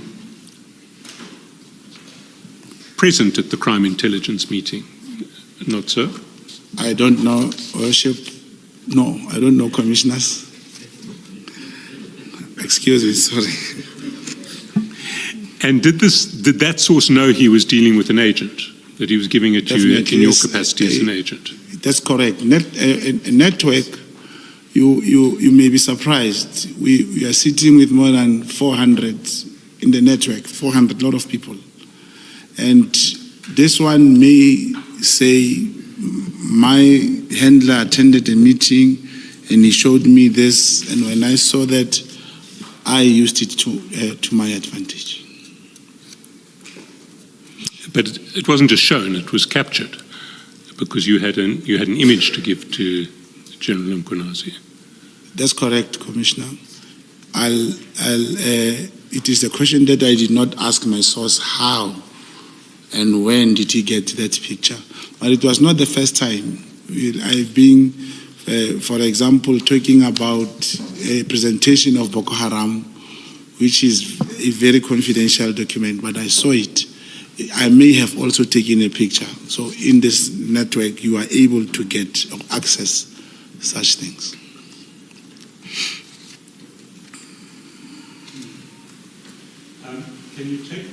Can you take the commission through paragraphs 73 to, all the way through to 80?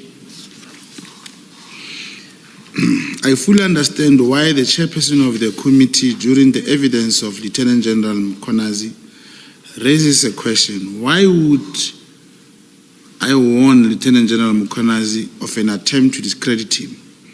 And the reason why Lieutenant General Mkhwanazi would answer the chairman that he had no idea at the time.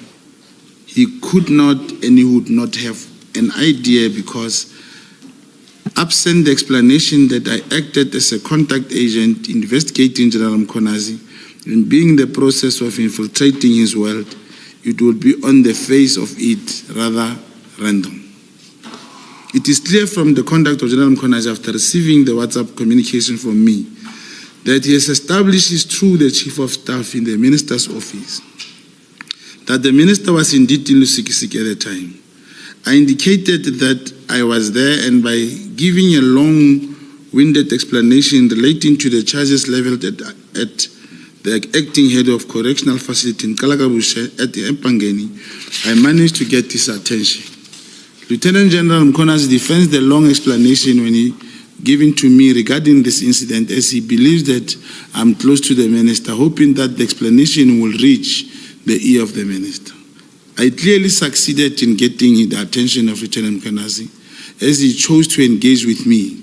He inquired as to what Lieutenant General Khumalo had said about him with regard to cash in transit. I merely responded that the minister is briefed and he has arrived in Lusikisiki. My reference to the minister Lusikisiki, as well as my presence there, as stated, clearly confirmed in Lieutenant General Mkhwanazi's mind that I was close to the minister, having knowledge of his movement. With reference to the screenshot depicting the meeting of crime intelligence heads, I requested that General Mkhwanazi keep this confidential and that his best interest at heart. I further communicated to him that the representative within crime intelligence are of the opinion that he does not listen to crime intelligence, that he might have his own cartel, and mentioned that provincial crime intelligence head is retiring in the next month.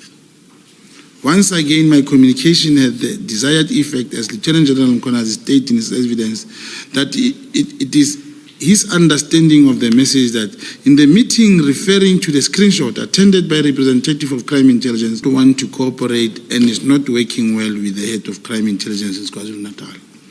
Further, that he does not take heed of the information that they are giving him and in turn does not want to operationalize such information. The aforesaid is underlined by the response of Lieutenant General when he replies and requests the full presentation relating to the screenshot of the crime intelligence meeting, alternatively records of what was said therein. I then replied, reference General Khan, stating this general will brief him next week. My intentional reference to Major General Khan in the WhatsApp conversation with General Mkhwanazi again effectively caught his attention. He makes the following statement in reply. Almost, open quote, almost everything that we see happening in Parliament and the media come from that components of crime intelligence, and this is where the real fight comes from, close quote. Lieutenant General Mkhwanazi stated the following, open quote again, the General Khumalo, the Divisional Commissioner Crime Intelligence, approached me and asked me to be a presiding officer. I then agreed. Shortly after agreeing to be the presiding officer, not long after that, I started getting this communication from Mkhwanazi. But at that time, I'm not understanding as to what this communication, what is the background of this communication. He started to communicate these things to me. That is why it throws Major General Khan's name in it, close quote.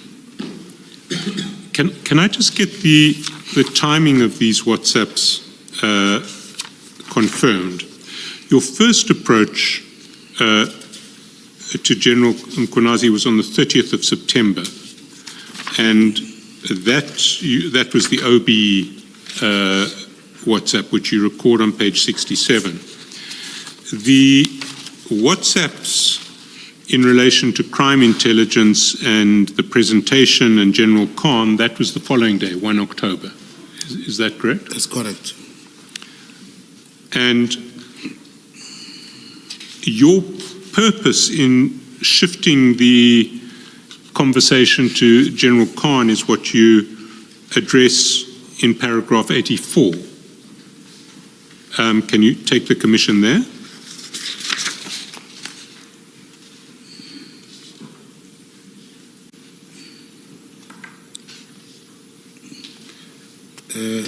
Should I read this again? Yes, please do. I made reference to Major General Khan specifically and reiterate that I was stated herein above regarding the plot surrounding the disciplinary hearing of Major General Khan and the contrived outcome thereof. I wanted to create perception in General Mkhwanazi's mind that I may know of the plot. To elicit a reaction from Lieutenant General Mkhwanazi, I reasoned if he suspected that I had knowledge of the plot, he would not accept the appointment to chair the disciplinary hearing as requested by General Kumar. So you were mentioning Major General Khan specifically because you knew about the plot and you wanted essentially to signal to General Mkhwanazi that you were aware of the plot and that he might then choose not to take on the disciplinary committee and not to carry forward that plot. Is that what your intention was? Yeah, I'm simply saying he may have thought I knew. Commissioners, remember the recording part only happened in December. This was our conversation during October or after September.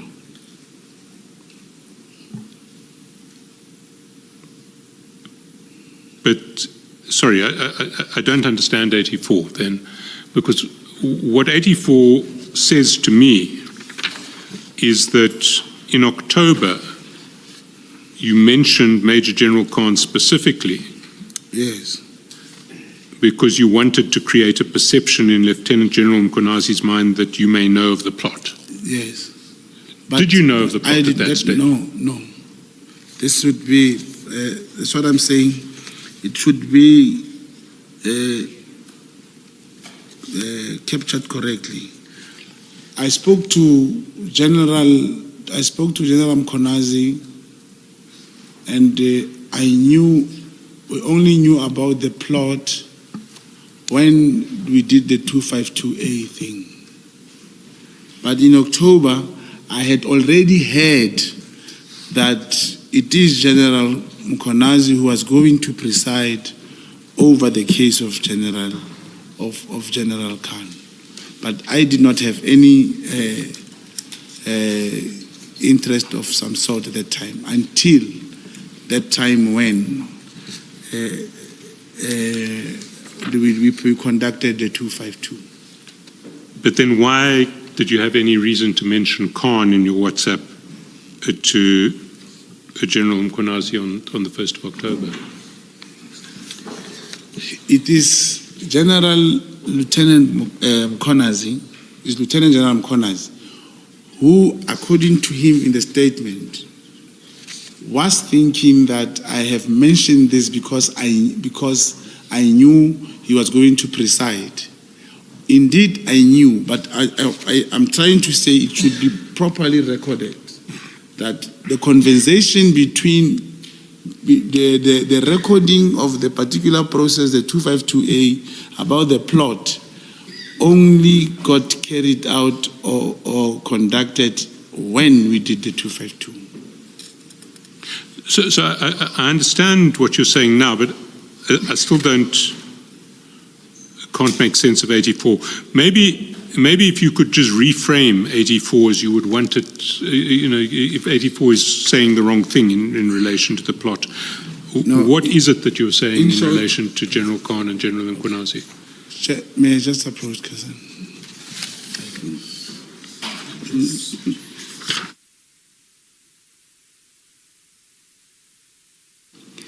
The story is yours, and you know what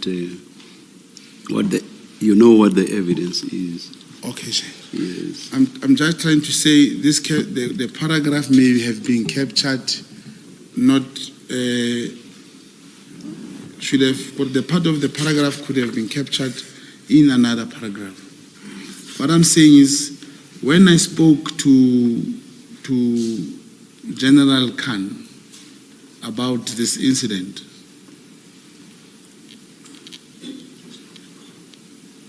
to General Mkhwanazi. No, I should put it properly, sorry. When we did the 252A, it was done after this conversation. So I'm simply trying to say the part where we speak about the disciplinary hearing didn't have been before the December 252A. Is probably not placed.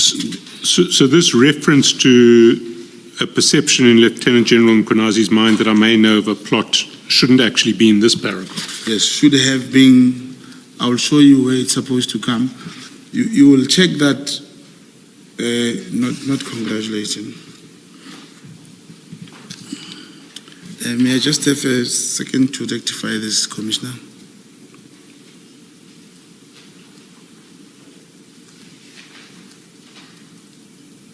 Mr. Chairperson, unless it's crucial that he should deal with it now, which I don't think should be the case, Mr. Mkhwanazi is coming back tomorrow. Certainly. Maybe we can clarify this tomorrow. Yes, it's not a critical issue at all. Yes.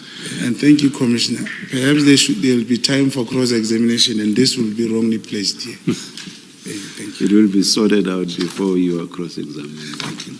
Thank you, Mr. Mkhwanazi.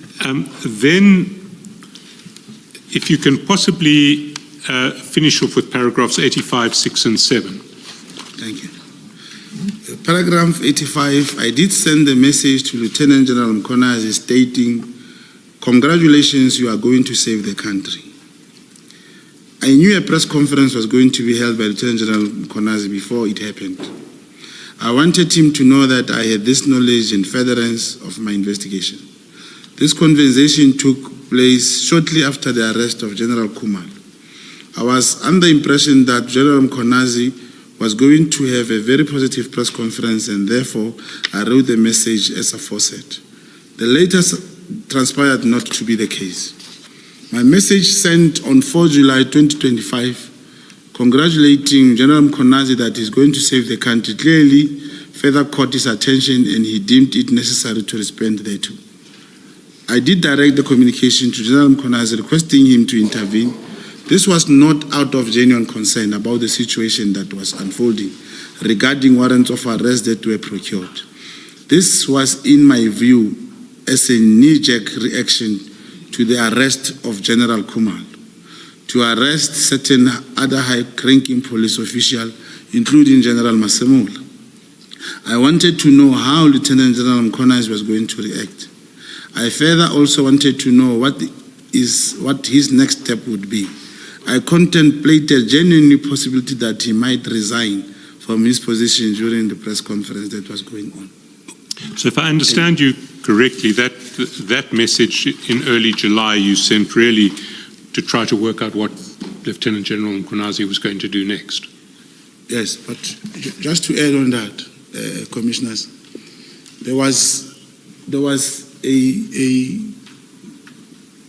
heavy observation, because that week General Mkhwanazi came to Gauteng, and that's why earlier I spoke about something like a coup of some sort. Victoria at the police college, including General Masemola, he stayed the whole night there.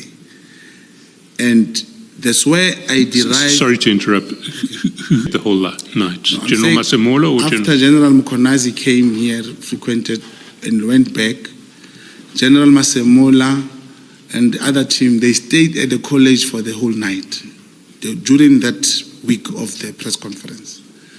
And the information we have, I believe I'll be perhaps guided how to perhaps supplement if we reach the conclusion of what we are working on.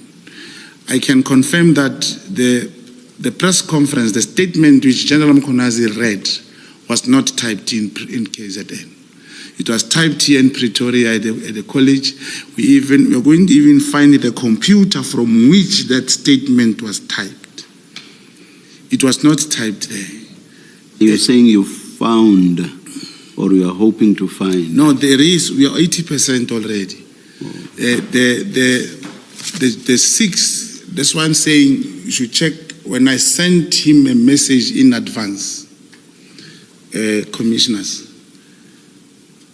it was after the arrest of General Khumalo, General Lukalakala, and those other brigadiers. And General Masemola, after the arrest, maybe that should be recorded.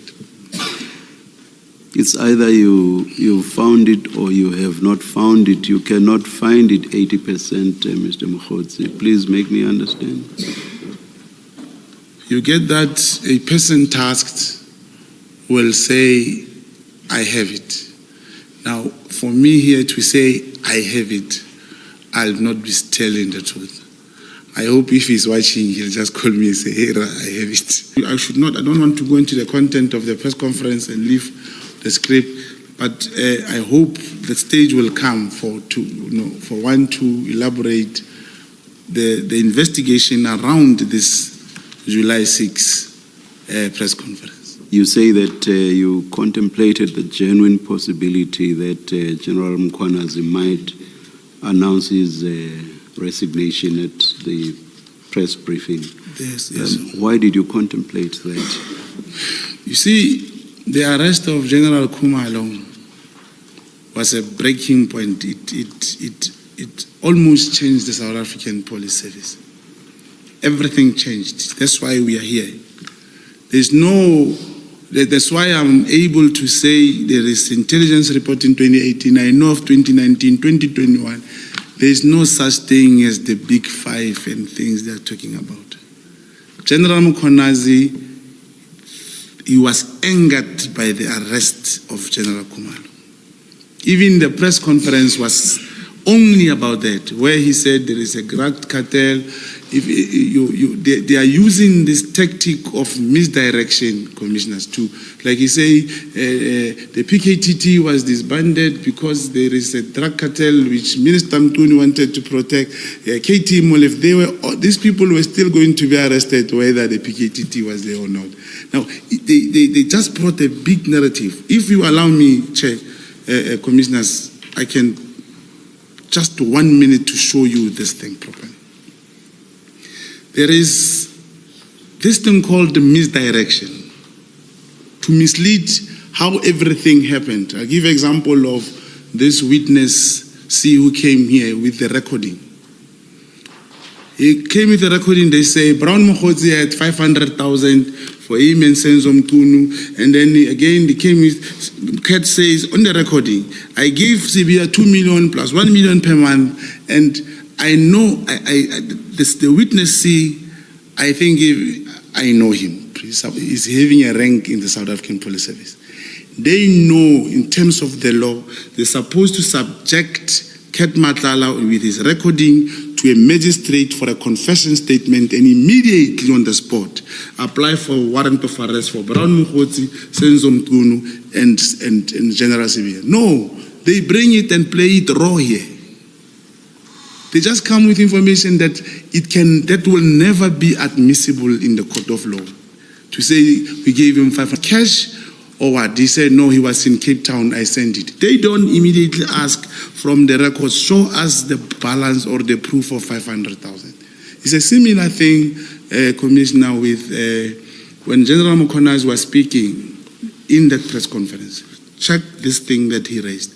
He spoke about the magistrate who imposed a bail condition against the Crime Intelligence General. Even Nelson Mandela, the most respected president, he never called a press conference with people holding rifles behind him.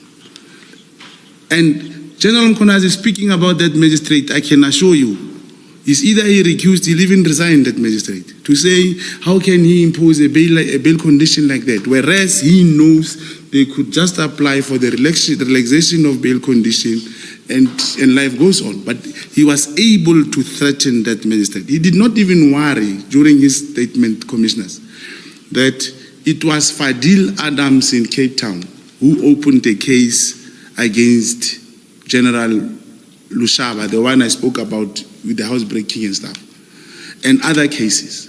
What happened in the Cape Town, the matters could not be investigated. It's written on my statement, it is a practice across the country. PKTT and this police mafia cartel, this group of policemen, they don't want to be accountable. When the case could not be opened in Cape Town, he came to Soweto again. And the matter could not be investigated. He requested the IDEC, and IDEC confirmed during the ad hoc that it was a Section 27 referral. But Bheki Cele came to Parliament and said, no, it was Nkabinde who wrote the letter. Bheki Cele came to the ad hoc and said, Kat told him, Brown Mkhwanazi and Senzo, they were together with Kat, he spoke about money. As a former minister, he was supposed to say, where is the date? Call Kumalo, obtain Section 205, locate Brown Mkhwanazi, Senzo Mkhwanazi, and Kat. They bring is to mislead everyone. They bring information that does not go into work. There's one, just coincidentally, there's a priest, that priest, Bushiri. He came now on the light. He's saying he gave Sibia 12 million. He's talking so much money. I can't attest, I assure you now. The period in question, Sibia was not a policeman. But because there's a misdirection, there is something that is concocted just to say, this one is doing that. Now, I hope we're going to go into the messages, Commissioner. You will see messages that I sent to Kat, messages that I wanted to publish secretly, came out this Sunday from the, I don't know where there's the Sunday World got it, but it speaks of the Inspector General, that's the report It's there in those messages. They're not talking about it. It is there in my messages that the car, the Mercedes-Benz belonging to the crime intelligence was used, and the AK-47 was taken from the SAP-69 for the death of Magad. They don't talk those things. They want 149,000. They want Mutunu with the... It's just to mislead everyone. They even did that in the absence of the president. We thought Masemola will say, you are not supposed to call a press conference like that. He did not even respect the protocol. No, he's endorsing that. When these generals are arrested, he refused to suspend them. What did he do? He took the same provincial commissioner who was in Western Cape who refused to open those cases. He's now working in the office of General Masemola, Patekile. In 6 days, he met those generals which were arrested, he cleared them and said, internally they are not wrong, they must come back to work. I speak to you now, Lushaba is back to work. I believe General Khumalo, Lieutenant, is going back to work this week. It's because of this police mafia. There is something that is colored to mislead everyone. Big Five, the Grat cartel. Gaten Mackenzie, the minister, said there is a mafia, Chinese mafia, Russian mafia, spoke so many things. But in this report of the Big Five, there is not even one Chinese, not Russia, nothing. They just orchestrate things to mislead the public. Thank you, Commissioner. Can we... Sorry, can I just... You were asked the question about why you entertained the possibility that General Mkhwanazi would resign at that press conference. Now, I'm trying to reconcile that and maybe explain it, that in the preceding paragraph 85, you say, this is at page 18, you say at the end of that paragraph, you say, I was under the impression that General Mkhwanazi was going to have a positive press conference. So you say that, and then in the later paragraph, you then say you are under the possibility, you contemplated that he was going to resign. Is that the positive that you're talking about? That it would have been, you contemplated he would resign, and that is what you had in mind as a positive thing that would happen? Yeah, thank you, Commissioner. In those messages, and I heard him when he was giving evidence here, he said, me and him spoke on the phone. We spoke about how easy it is for one police officer to obtain a section, a J50 for another officer, and this arrests are now happening randomly. I thought on the basis of that discussion, he would bring a press conference that speaks to uniting the police community, uniting the infighting, as opposed to what, or you would resign. That's what actually I said. So you considered the resignation to be the positive thing? Because I'm trying to make sense of two seemingly contradictory statements that you're making. You contemplated he would resign, but earlier on, you make the statement you thought something positive would come out of this press conference. I'm trying to make it make sense. Yes, Commissioner, thank you. The paragraph speaks about the conversation that took place after the arrest of General Khumalo. And I was under the impression he was going to have a positive press conference, and therefore wrote that above message. But I said the later transpired not to be the case. All right, I think you've answered me as best as you can. Thank you. Thank you.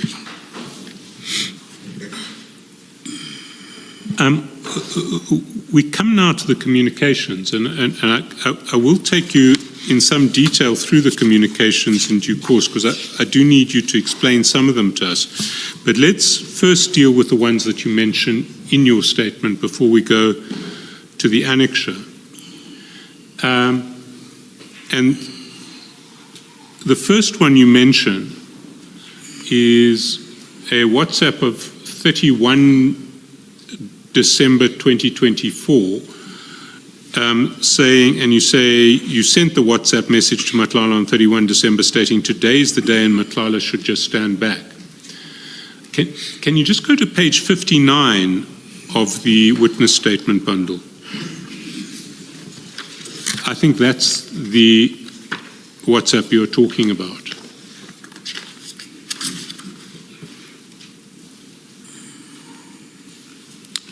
Do you have it at 11:32 on the 31st of December? That's correct, Commissioners. So there you write to Matlala outstanding issues. Now this again. Today is D-Day on the other side. I also think you must stand back. So that you wrote. That's correct. What did you mean today is D-Day on the other side? Yes, the message 11:32, 11:31, I say, I'm now worried, my brother. And 11:32 is responding, or same seconds, worried about what? And then I said outstanding issues. Now this again. Today is the D on the other side, stand back. Then he asked, stand back. Don't understand what you mean. Then there comes my response. For your safety and business. But I'm curious as to what you meant by saying today is D-Day on the other side. What did you mean with that? That was the issue of, remember it was before the January 8, there was the first deadline to do the payment to the other side. That's what he had to do for the January 8. But that one, then on the other side, and then he said, I think you must stand back. Then stand back, he said, I don't understand. And I said, for your safety and business. That was the deadline for the other thing to be paid for the January 8. The other side. It was a deadline, it was a D-Day for that one. So you're saying that when you referred to D-Day, you were referring to the January the 8th yes, because payment. I say outstanding issues at comma, and I speak about now this again, but today is a D side on the other side. I refer to the D-Day for the payment. Mr. Mkhwanazi, what does the January 8 celebration have to do with Mr. Matlala's safety and business? Those were two issues. The same way when the PKTT went to his house on the 6th, there was that information again. That's why I spoke about his safety and business, that they were going into his business again, and they would also either confiscate or do something. It was just information that came that time. But this is the 31st of December 2024. Yeah. Why do you say for your safety and business? What did you know about the PKTT? I'm saying I did tell him over the phone as we spoke. I heard that they were going to go back to him again. And this time they were going to either close his business, because there was a time when they took his firearms and he's running a security company. Then I said, this time, just for your safety and for your business, that's what I was referring to. Sorry. So did you think that the PKTT was going to go to Mr. Matlala's house on the 31st of December 2024? Not necessarily the 31st. It was, I thought, any time during that time. Any time. Including the 31st of December 2024? But the part of the other side was D-Day, was the payment. It was not, I hear everyone saying now, I was saying it's a D-Day for the disbandment. And Essen, remember we've been talking about this legend.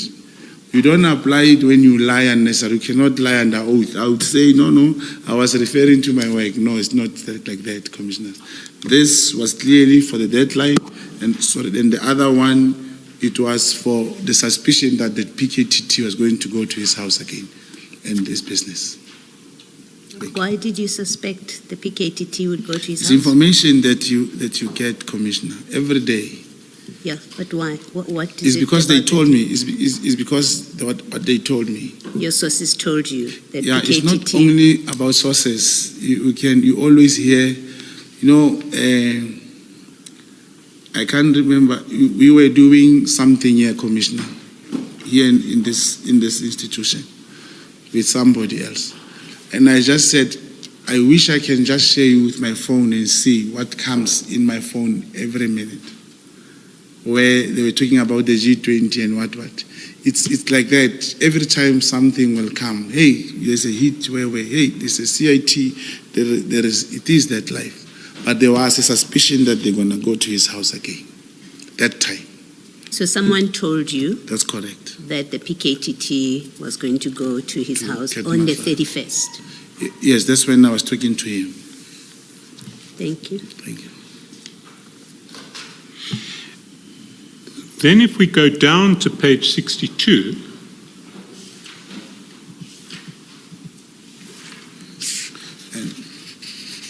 And at the foot of the page, 62. 62. Page. Page 62.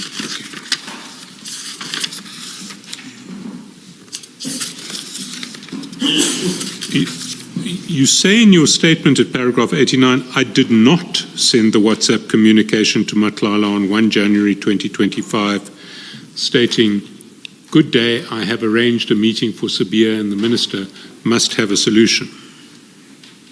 You say you didn't send that one. That's correct. You then say in paragraph 90, I'd like to point out there's a screenshot of what purports to be Matlala's phone. It stands to be noted that a screenshot is easily manufactured and cannot be relied on the face of. In my view, regard must be had to the original message on the original phone on which it was received, referencing the phone number of the recipient and the sender. What I can say to you is that what you see in this document that's being displayed here is a printout of a single Android WhatsApp file that is recorded on Mr. Matlala's phone. So this is not a screenshot. This is something that is printed out from a single Android file recording the WhatsApp calls between Mr. Matlala and yourself. That's the genesis of it. Is which page, Commissioner? 60? Sorry? Is which page 63? It or is the same one page that- 62. It's displayed on the screen. If I did not mishear, Mr. Shaskarson, I think you said calls. It's mostly chats or not? Yeah. Well, chats Yes. and calls. It is a WhatsApp file that contains a record of all of the WhatsApp messages, be they voice or chat, between two parties on an Android device. Sorry, on an Apple device, because it's from the i16. So what is printed out here is the entire contents of the record on Mr. Matlala's Apple i16 of the WhatsApp calls and chats between himself and yourself. Do you follow the substance of the point being made by Mr. Shaskarson, Mr. Mkhwanazi? Yeah, I'm trying to, as I do follow that you say it's a printout. Commissioners, you know, this message compared to all these other messages that speaks very implicating issues that I said I have typed, I would have easily said, yes, I wrote this message. Perhaps the Commission should allow me that tomorrow I must bring you must tell me what I must bring. I can make, this is easily fabricated. There was a message of Brown Mkhwanazi with the Treasurer General of the ANC that she wrote me a message that I must attack Fiki Lembalula, which I never spoke to the Treasurer General of the ANC. So these messages can easily be. You even during this other ad hoc Advocate Johnson, she did confirm that some of the messages from Kat's phone were tampered with. The moment you delete, the moment you delete, it means you have tampered. You're standing by your version that you didn't send this. I must just place on record that your paragraph 90 is wrong. It isn't a screenshot. So if you still want to stand by the version knowing that it's not a screenshot as opposed to a printout of the WhatsApp file on the Apple I stand by that. I stand by Okay. Yes. And then I will... Just before you move on, there is the possibility that your point is this may not necessarily be a screenshot, but even if that be so, it is still manufactured. It's not my mistake. There is the second possibility that it purports to be a screenshot, but it's manufactured. Which one of the 2 points No, are the you first making? one that you say, according to the evidence leader, commissioners is saying this is not a screenshot, it's a printout. So I'm saying It's a printout of chats, not, Yes, not not a a screenshot of chats. Yeah. yes. So I'm saying in as much as, but I don't remember myself sending this message. And perhaps tomorrow there'll be an opportunity to share with the commission. How do you mention in my world the name minister or Sibia or another person? I will have, I don't remember myself. I did not send this message. And in as much as I say it's not implicating me in any way, there's no need to say I did not send it. I could have said, yes, I sent it, I was in field. Just like I've been explaining prior commissioners. Thank you. If we then proceed, paragraph 91, you say you did send the message, send the WhatsApp to Matlala referencing that the task team came to his house and harassed him. And that is a message on the 1st of January, and it's at 22:38 on the 1st of January. That's the message that you're confirming you did send.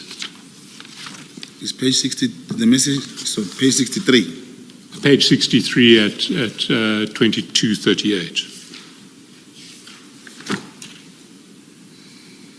That's correct. I did send this message.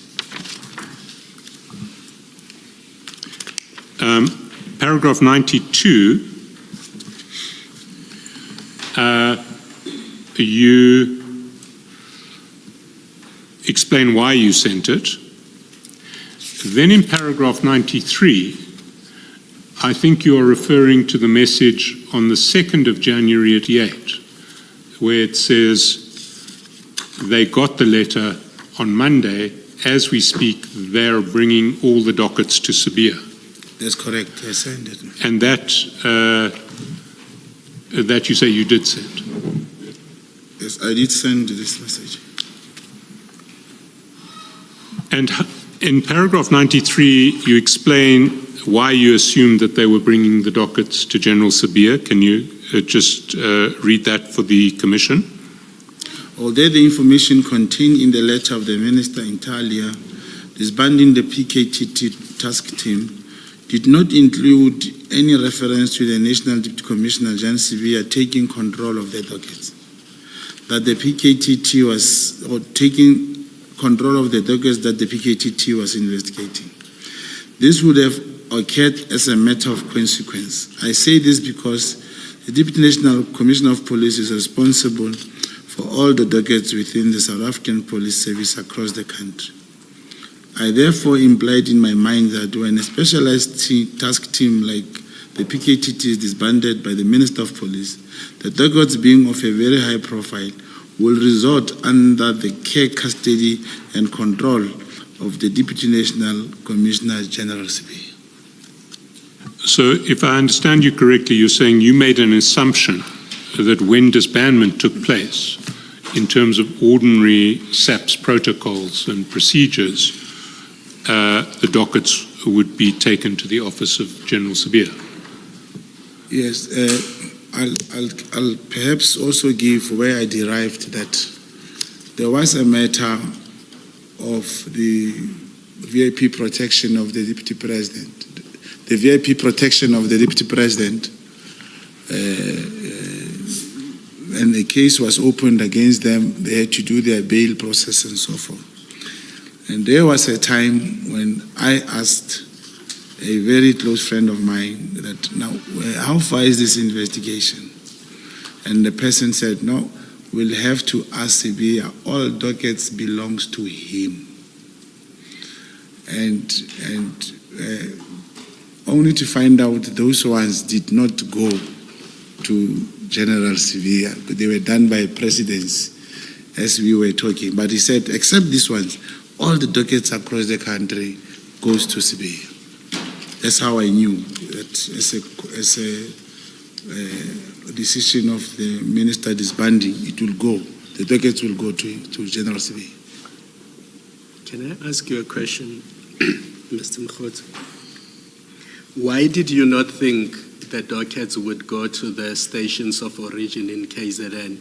Why did you assume that they will go to General Sibiya in Pretoria? I do not think there's one person with that authority to disperse the dockets in one province. They had to be taken to the national office for rearrangement and placement of the new investigating officers, arrangement with the DPP or prosecutors responsible. It could not be done at the station level, is my thinking. And how did you know that? Because those are internal SAPS processes. That's my world, Commissioner. No, the reason I'm asking you this question is that we had a very senior official from SAPS yesterday, General Motsipe, and she was not clear about the process. And here you are, a citizen who's not part of the SAPS, and you seem to know better than her what was to happen with the docket. I cannot respond to that question that I know better than her. And I'm saying the fact that during some time we were just sitting with my handler and other friends, when we spoke about the docket, it was confirmed that all the dockets in the country reports, actually, it is the DNC, particularly the Research General Sibiya, who's responsible for all the dockets. Why did you think, or why did you consider that Mr. Nhlanhla should know that the dockets, the PKTT dockets, are going to go to General Sibiya? Why was it important to tell him?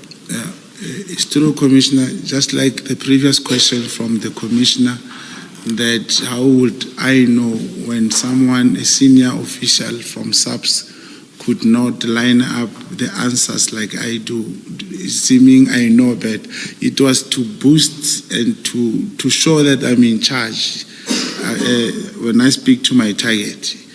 And he felt it that, yeah, this man is in charge.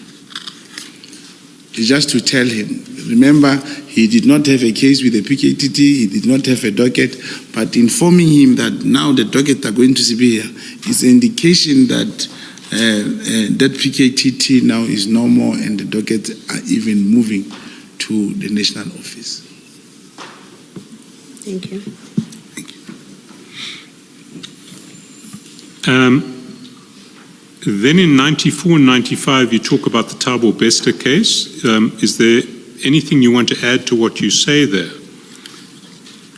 No, I've not added anything. It is just that it became so viral, and I did mention it's only the information I gave to my handler, and I still confirm the content of paragraph 24. And further that in 95, it is not, like I said, General Mkhwanazi imputes that Major General Khan had informed me of the details of the operation. No, I merely relayed this information to my handler. And I'm not close to General Khan, but in case he shared something with me, I would have known better about that process. So I only gave little information. In paragraph 96, you say, in amplification of what I'd stated above relating to my investigations of Matlala, I sent a WhatsApp to Matlala on 26 January reminding him to submit his invoice. I think you've got the date wrong. There doesn't seem to be a WhatsApp of 26 January. I'm not sure what you're referring to there. Yeah, maybe overnight you could... Oh, I wanted to say, remember that request. Maybe what not by us, not by us. Chair, we did make a request if we could take a 5-minute break on the hour. So maybe if we could take that now, Yes. and during this break, maybe we could get the correct date and reference for paragraph 96. Let's come back at 10 past. Let's adjourn.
Then you proceed at paragraph 99 to deal with the topics that we asked you to address.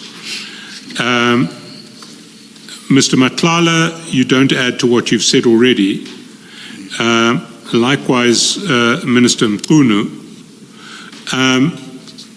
Your relationship and details of communications on WhatsApp or Signal with Mr. Nkabinde, you address in 99.21.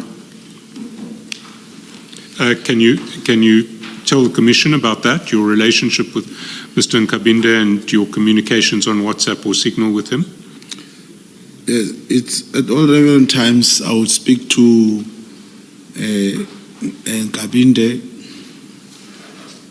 and in most of the time when I could not reach Comrade Senzo Mkhwanazi, it is when I would speak to the Chief of Staff.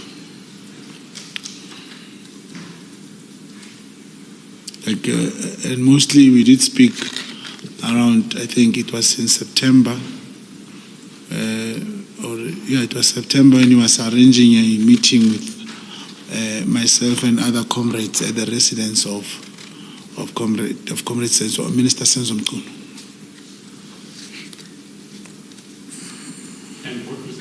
And what was that meeting about?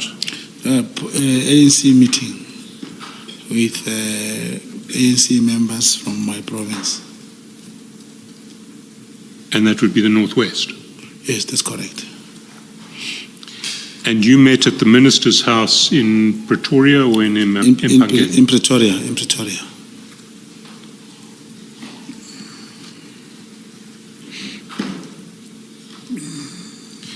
And that would be in September of...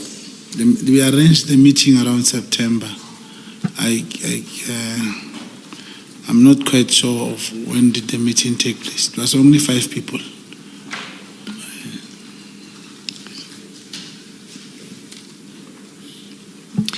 And apart from arrangements in relation to this meeting, what contact did you have with Mr. Nkabinde? Mr. Nkabinde, in instances when I could not reach the minister. Nothing else.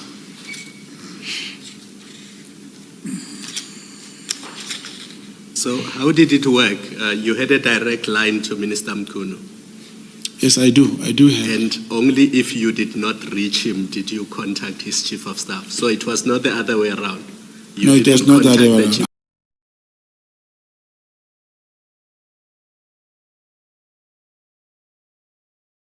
I would contact, but usually, you know... I'm sorry, there'll probably be problems with the transcription. Can you please repeat your question? Mr. Mkhwanazi, maybe you're not used to this, so you'll see when I'm done. Wait for me to finish and then you can answer. It's not your fault. I know you're not used to this. Don't worry.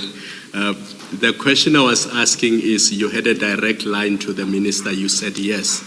So my next question was, it was not the case that when you needed to speak to the minister, you would call his chief of staff first. The way you did it was you would call the minister, and only if you could not reach him, then you call the chief of staff. Yes, on particular days, all members of whether parliament, ministers, all of them, there's something called ANC Day. On ANC Day, it's obviously open for Minister Senzo Mkhwanazi to call him. I would call him specifically on that day. But if he could not answer on that day, this is when I'll check the chief of staff and he say, you know, he's in the constituency work or he's with the branch elsewhere. But only on ANC work, on ANC Day, I would call the minister, not randomly every day. Thank you. And how often did you end up communicating with the Chief of Staff? Often, in which sense, Commissioner? How many calls have you exchanged with him? How many WhatsApps have you exchanged with him? I cannot remember. Are we talking about 1 or 2, 10 or 20? What kind of level of communication? Yeah, WhatsApp will not speak much. It's only on the days, not much. We'll only speak when I could not. Those are the things which I don't usually record. 99.2.2, you deal with Mr. Karim, and you address him all the way down to 99.2.7. Can you take the Commission through those paragraphs which describe your relationship with Mr. Karim? Oh, Mr. Suleiman Karim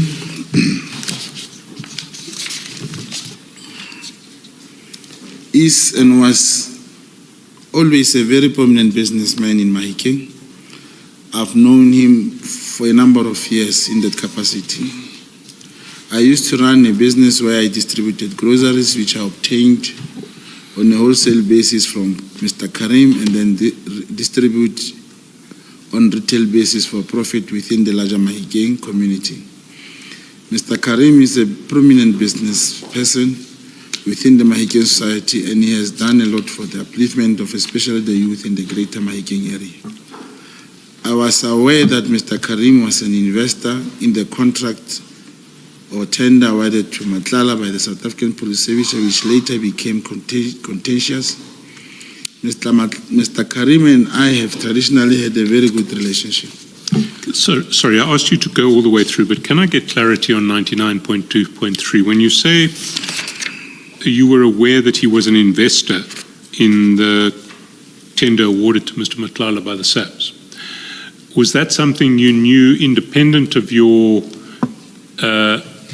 undercover work in relation to Mr. Matlala, or was it something that you found out in your investigation? No, it was not from Matlala or investigation. Mr. Karim did call me to say, I have invested money in this sub-tender. There's a guy, his name is Kat, and I did not tell him the role or whatever that I was doing on Kat or against Kat. And then what he wanted to find out in particular, he then said,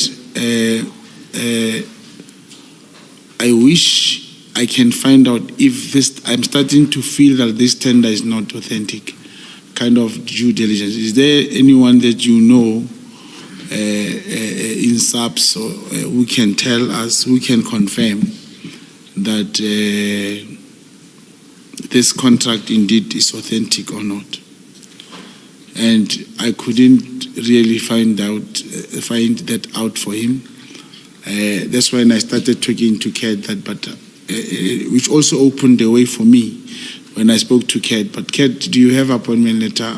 Were you appointed? Because now, as you say, they are struggling to pay you. Were you really appointed? And then Kat said, yes, of course I'm being appointed. But also, Suleiman Karim showed me the papers of investment with Kat's appointment letter. I think we met in Mahikeng. He was showing me that this is how he was appointed.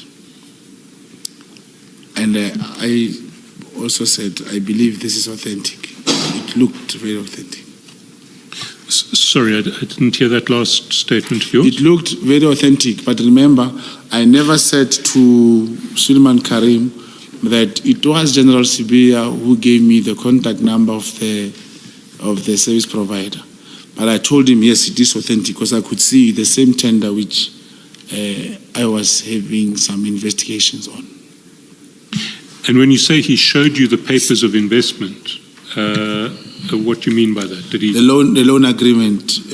And what did the loan agreement involve? The amount of money invested, the terms of payment as to whenever let me be more specific. What was the amount invested? 10 million rand. 10 million. That's correct. So Mr. Karim advanced 10 million to Mr. Matlala for the purposes of this tender. That's correct. And the terms of repayment? I did not read the entire document, but part of what I saw was, as and when he gets paid, he will be paying off this money.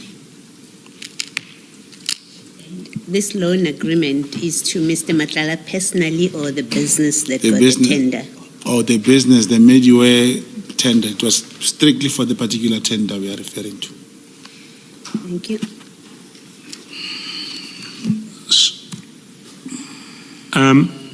In 99.2.7, you say that on 4 March,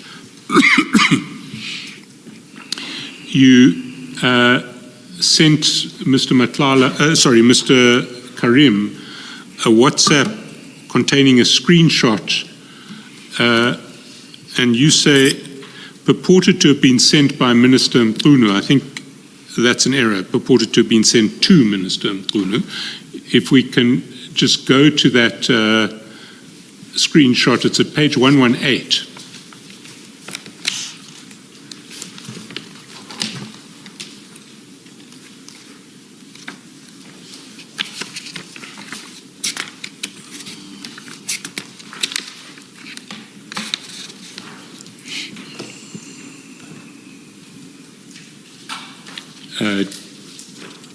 Do you have it?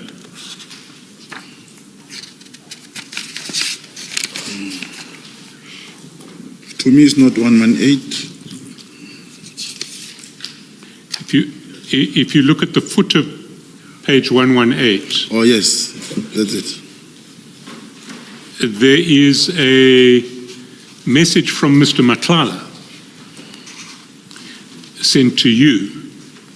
That's correct. That says, "Good morning, Minister. I just received a call from our guy, who's a service provider for our health risk management project. He's got very serious concerns. Apparently, you gave a directive to scrutinize his contract, and while they're at it, they must stall as much as they can to release purchase orders until you guys come up with something that can warrant the termination of service." That's correct. Now, that's a WhatsApp that Mr. Nhlanhla sends to you on the 4th of March. That's correct, Commissioner. Are you saying that you had earlier sent this WhatsApp to Mr. Karim? That's correct. In this instance, you will check that as I'm sitting, I will not have the content of Mr. Nhlanhla's problems. And in that case, if you check on top, there was a call between me and him, or maybe something like that. I will then ask him, look, for me to direct your message to the minister in a way that you want it, please draft something for me, send it to me so that I can copy and send to the minister. So indeed, I did ask him to send me this message. So this is a message that Mr. Nhlanhla sends to you at your suggestion, formulating the message that he wants you to send on his behalf to the minister. That's correct. That's not what is said in paragraph 99.2.7. Is 99.2.7 incorrect?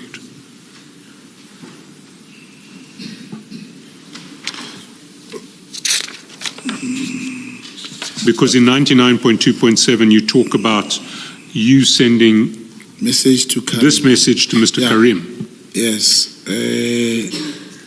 But this message, I think there's a mistake with numbering here.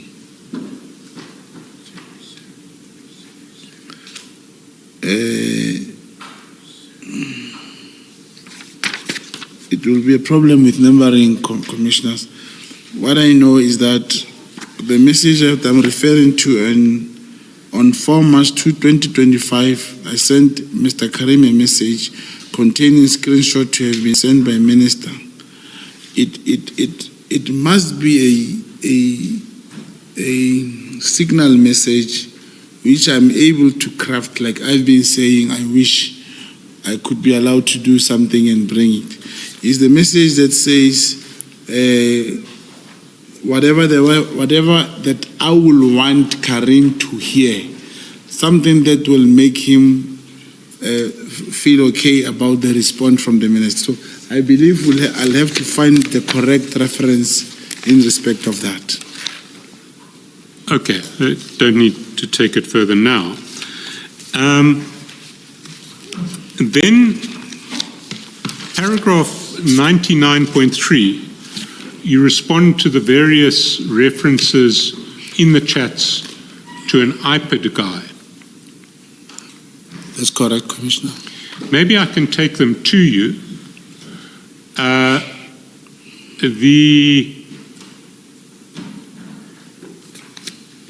If we start at page 45. Sorry. I have my wrong. If you 45 on the 23rd of December.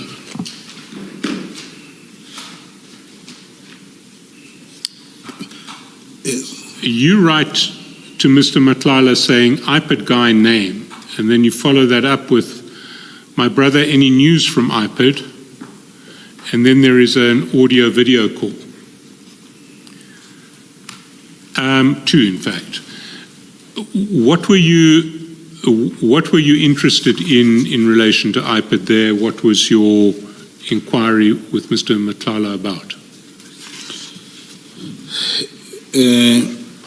I did mention the iPad guy was someone who was known by Nhlanhla, whom he said, remember the case was open both in Soweto and Brooklyn.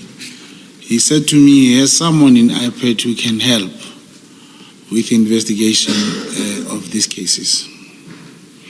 That's why. And sorry, which cases are we talking about? His case of assault. His case of assault. Of numerous years. And that's why I'm going to ask commissioners to go to page 46.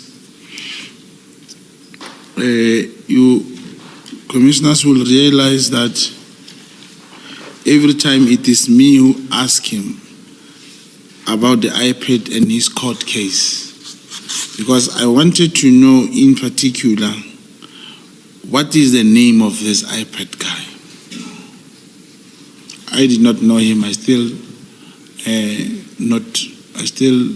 cannot tell who the iPad guy is. And why were you interested in the name of the iPad guy? That is one of the criminal network I wanted to establish. That someone can have iPad person who can do this arrest on his behalf. So you were trying to identify who Mr. Nhlanhla had in his pay, possibly in iPad? In iPad, yes.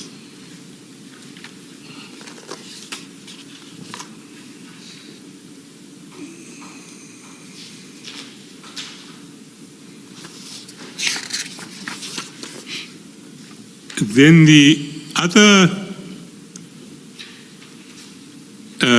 individuals we asked you to comment on are listed on 99.4 to 99.12. You've addressed all of them with the possible exception of General Khan. Is there anything further that you would like to say in relation to General Khan, your relationship with General Khan, your communications with General Khan? I do not have any communication with General Khan. General Khan, I met him physically. He was in the car. I was with my handler. It was about that period, about after the plot of his dismissal. It was only then my handler said, and then they opened the window and said, "This is General Khan." And that was the time I heard of him so many times. By the time I shook his hand, that was the day. Beside that, there is no any other relationship. So apart from shaking General Khan's hand, you've had no contact with him? No, I never had contact with him. If you had no relationship with him, what was your interest in the disciplinary process against him to a point where you were hoping that General Mkhwanazi would not accept to be chairperson of that disciplinary hearing, because that's your evidence. Why would you be interested in it if you didn't know him? It was not the interest on General Khan.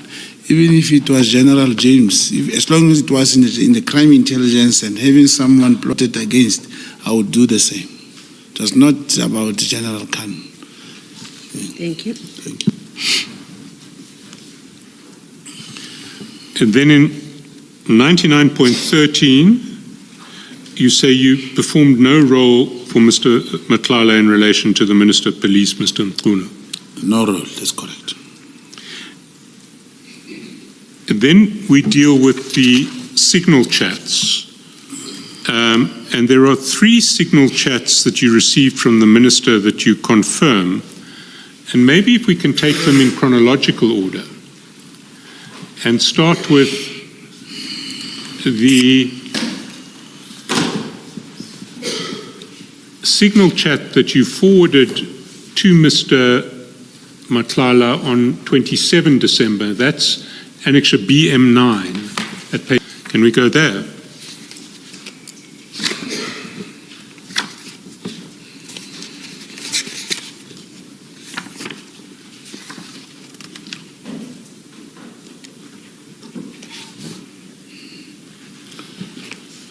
Yes. Do you have it? I have it. So it was forwarded to Mr. Mkhwanazi on the 27th of the 12th, the 27th of December. But it's a screenshot of a conversation between yourself and the Minister at a different time. And if we just go down to page 138, we see that at least the second half of the screenshot relates to the December chats on the December 23rd and December 24th. You confirm that? Yes, I confirm, Commissioners. Now, the first part of the chat, right up at page 137, when was that message, please update, sent to you? It was sent by Minister Senzo Mkhwanazi to me about please update. And when did he send it to you? Because it could have been one day before the 23rd. It could have been 1 year before the 23rd. Do you remember? Do you know what it refers to? I cannot necessarily say I confirm, but it was. I can still say it was sent the same day, or it was sent because it's a screenshot. I understand the point, but it was sent to me by Minister Senzo Mkhwanazi, and of course I have a screenshot which I forwarded to Ket Matlala. So it would certainly have been forwarded to you before Monday, the 23rd of December, because we see lower down there's a date line, Monday, 23rd December there. Can we just scroll down a little? You see, when it says we got a breakthrough, that says Monday, December the 23rd. Yes, I know the message. But do you recall what this chat was about? Yes, definitely, I do recall, Commissioners. Can you tell us what it was about? Please. First, starting with please update, it was during your tenure. That's correct. The message about please update, there was a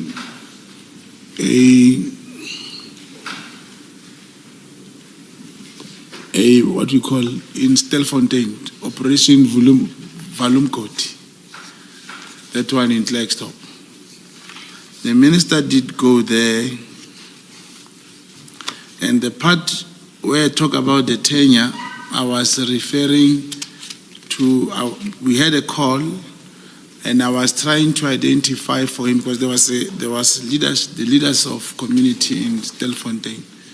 So I was trying to explain to him this particular person I was referring to.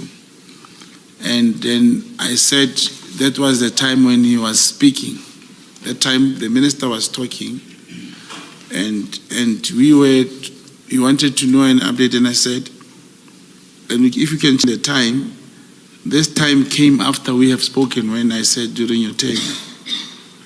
The update was that Stilfontein matter about the arrest, whatever that was happening in Stilfontein.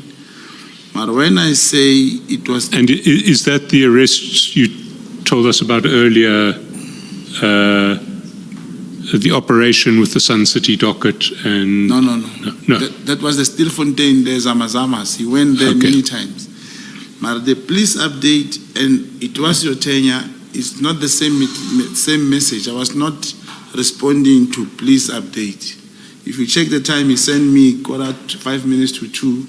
Then we spoke on WhatsApp about something that I think it will appear in one of the messages about this endeavor. And that's when I said during your tenure. Please update, he wanted, because I called him. I did not respond to him here. I called him to say they are not yet arrested. It was about the kingpin of the Zamazamas who ran away from custody, because it was the meeting that he held. He had a meeting with people in Stilfontein. And I said to him, and I gave him that the man was not yet arrested. I updated him on the WhatsApp. I called him. But this message about it was during your tenure is not a response to this. This I just sent it. I just sent responding to something else, which we spoke about telephonically, verbally.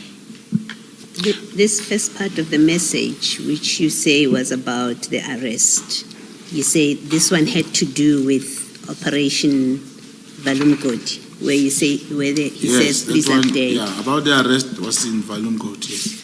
Why would you want an update about an arrest from you when this is a police matter?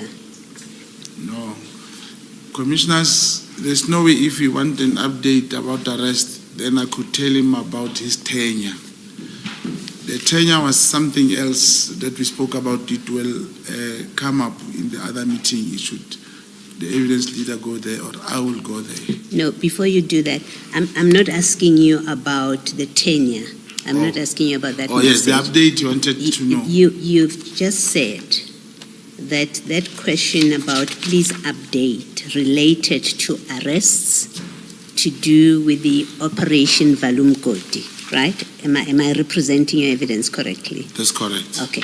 So my question is, if the minister wants to know whether there's been an arrest relating to an operation of Valumgodi, why would he ask you when it is a police matter and he's got police who report to him who are dealing with it? Yeah, if you check the message, like I said, there was a community meeting in Stilfontein where there was community members, CPF people who were involved. And he thought I would have known better because I was interacting with those people. Just to say the person who ran away, because they were saying the community was going to look and hunt till they find him. So he just thought I would have had first-hand information because I was in Klerksdorp that time. So you would have first-hand information about an arrest ahead of the police. Yes. So you would have first-hand ahead of the police. Not necessarily the police. As a civilian, if the community decide to look for a person intending to effect, probably I would say a civilian arrest or of some sort. But it was the community which was saying this man must be arrested. They kept on saying, and they were roaming all over to look. So it was relevant for him to ask me that what he was trying to say, did the community arrest this person? Because the community was looking for him. That's good. Thank you. Then when you write back to him on the 23rd of December saying we got a breakthrough, there are then 2 calls from him to you. Yes. What was the breakthrough you were talking about? You see,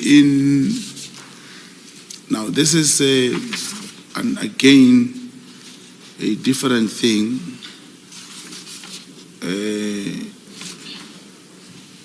Because these guys, it has nothing to do with this one of Stilfontein. No, it was not Stilfontein. It was something else. I just cannot remember what was that breakthrough, but it was not Stilfontein. Neither was it anything to do with politics. I can't remember what this message, but I did send this message. It came from me to Minister Senso. There's nothing to do with the police or Stilfontein. But if you go down a page, well, not down a page, just over the page to Tuesday, December the 24th, the minister asks you, was the arrest effected? Yes, but this is the same question Commissioner did ask me now about the arrest in Stilfontein.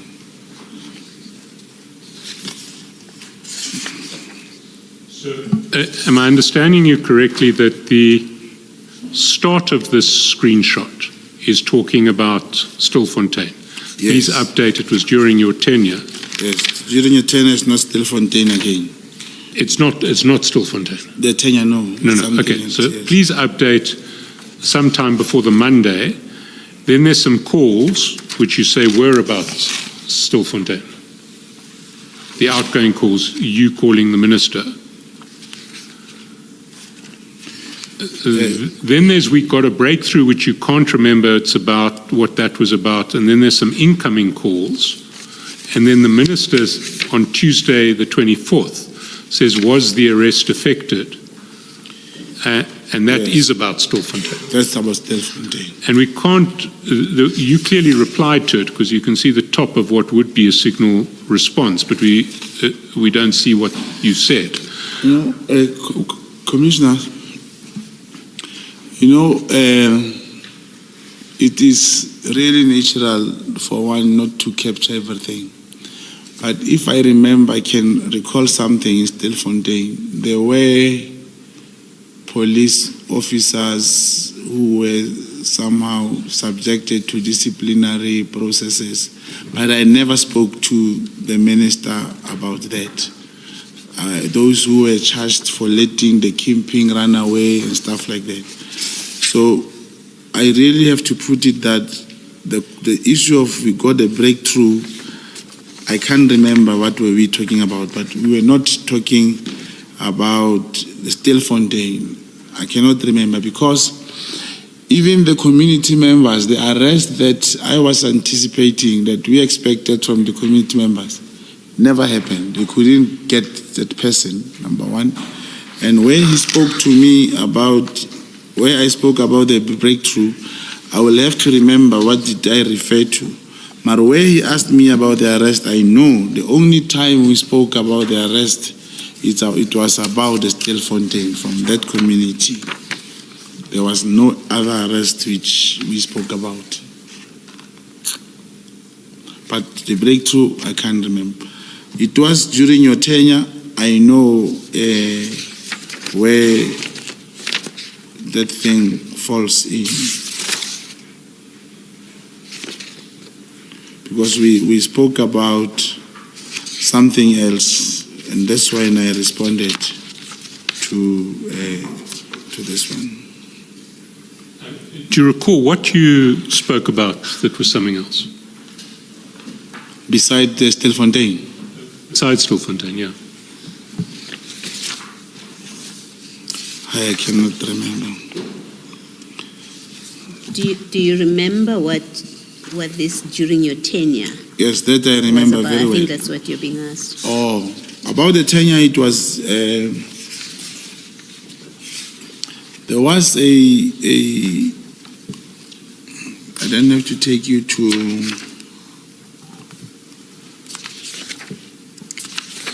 this message. May I look for that part, commissioners?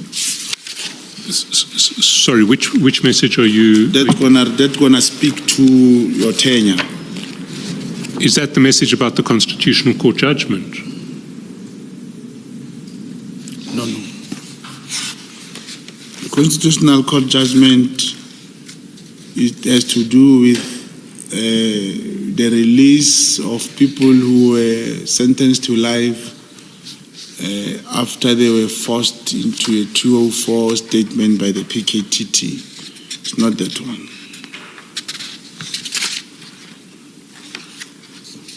I will perhaps request the Commission that I should go and make notes, and as I come tomorrow, I'll be able to find this. Let's not dwell on it now, but can I take you to the next one, which is the Constitutional Court judgment message? That's BM8 of the 31st of December. And it starts at the foot of page 135 and it goes down to the end of page 136. And there you write to the Minister, Minister, I'm going to get the case number and this judgment for you. Now we've got something proven by the court. This is the matter now which either Sibiya or the Minister can charge Khumalo and apply Rule 9 of the disciplinary hearing. It took the Constitutional Court to release a man who was sentenced to life imprisonment through a forced 204 confession. Imagine, Comrade Senzo, after 30 years of democracy having this kind of policing. The good thing now is these are not allegations but a court judgment. Yes, I did send this message. So you sent that to the Minister? That's correct. Now, and you've explained your understanding of the Makala judgment. What were you suggesting to the Minister in relation to the Makala judgment? Why would this be a matter for disciplining? Sorry, which Khumalo are you talking about? The Khumalo in the political killing task team. Major General Khumalo who's also head of crime intelligence. That's correct. No, not crime intelligence. It's in the KZN, not Lieutenant General. Not Lieutenant General. Yes. This is an incident that took place in 2020 or 2021, where the PKTT has obtained a statement, and when a person decides to change the statement, and they forced the person, the accused, to become 204. And during trial, the witnesses did mention to the court that they were forced to write this. They did not intend, they did not want to write this. They were sentenced to life. They went to SCA and they went to the Constitutional Court, and they were acquitted by the Constitutional Court. And this message, it has nothing to do with my work. I did not investigate this thing. And I may have been misplaced or think this would be the remedy. But I did write this message to say, Minister, here is a judgment of some people who have been sent to prison for something that they did not do and being forced by the political killing task team to become 204, put a statement. Unfortunately, the minister did not even entertain me. He never responded to this message. He said nothing.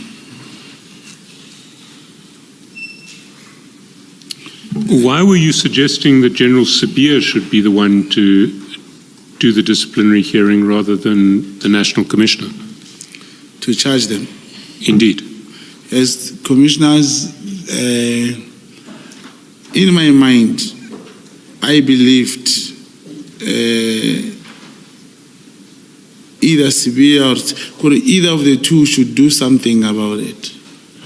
And whether one is a contact or not contact, naturally a person will have feelings to say, but how can anyone can imagine being a witness, being forced to say something, and ultimately being sentenced and you appeal to a SCA, you go and you end up being acquitted by Constitutional Court for something that you did not do just in the name of the PKTT. That's the reason. And when I checked this, and whoever I spoke to, they said, this has nothing to do with Khumalo, this has nothing to do with whoever. The minister cannot charge these people, and he did not even respond to me. It was my thinking that time. Why did you think General Khumalo in particular should be the one that's disciplined for this? Were there any facts in the judgment that pointed to you? You've read the judgment, that's why you forward it, and that's why you suggest it's enough to charge General Khumalo. What is it in this judgment that pointed to General Khumalo being guilty of misconduct that was committed here? Yes, that's why I said at that time, I took it that it is their making, they must actually be accountable also. But as I just like I'm saying, it is not specifically General Khumalo who did this. Yeah, well, your WhatsApp message is very specific. It says Sibia can charge Khumalo. So I'm asking because Yes. you're very specific. Yes. What in the judgment pointed to you to it's Khumalo that must be disciplined? What about the facts here? When the team commits an offense, the person responsible for that team must take the responsibility. Is that the only basis? That's the basis. He is the project manager of this political killing task team. Yes. Thank you. Did you read the judgment? Not in totality. So where did you get the idea that this was a PKTT matter? In part of the processes, it talks about them. The matter was done by them. It is them who were investigating the matter. It was a killing of a councillor, and it falls within the ambit of the political killing task team. I mean, it was in fact a killing of a councillor in Knysna. That's correct. And it had nothing to do with PKTT, in fact. Yeah, but it was investigated by them. Well, we can discuss that tomorrow. The last screenshot I want to take you to is BM11 at page 142. It was sent by you to Mr. Nhlanhla on the 30th of January, but it's a screenshot of an exchange that you had with the minister on the 26th of January. Yes, I did send a message. Can you just explain to what you are speaking to? First of all, you say, "Morning, Minister. I'm in Durban and can confirm they got nothing on Phoenix Saga, and our contact says they couldn't even go to any bank. By the way, the girls here also." What's that referring to?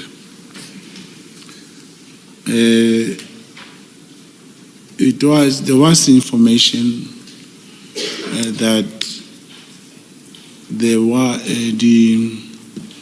some people who went to Phoenix. Phoenix is a business based in Durban, and it was alleged that he was involved with Minister Senzo Mkhwanazi when he was a Minister of Water and Sanitation.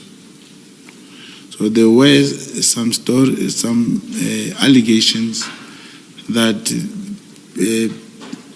there are certain people who went to Durban or to go and find out, to go and establish or investigate or go to find out as to what is it that Mr. Senzo Mkhwanazi was involved with Phoenix.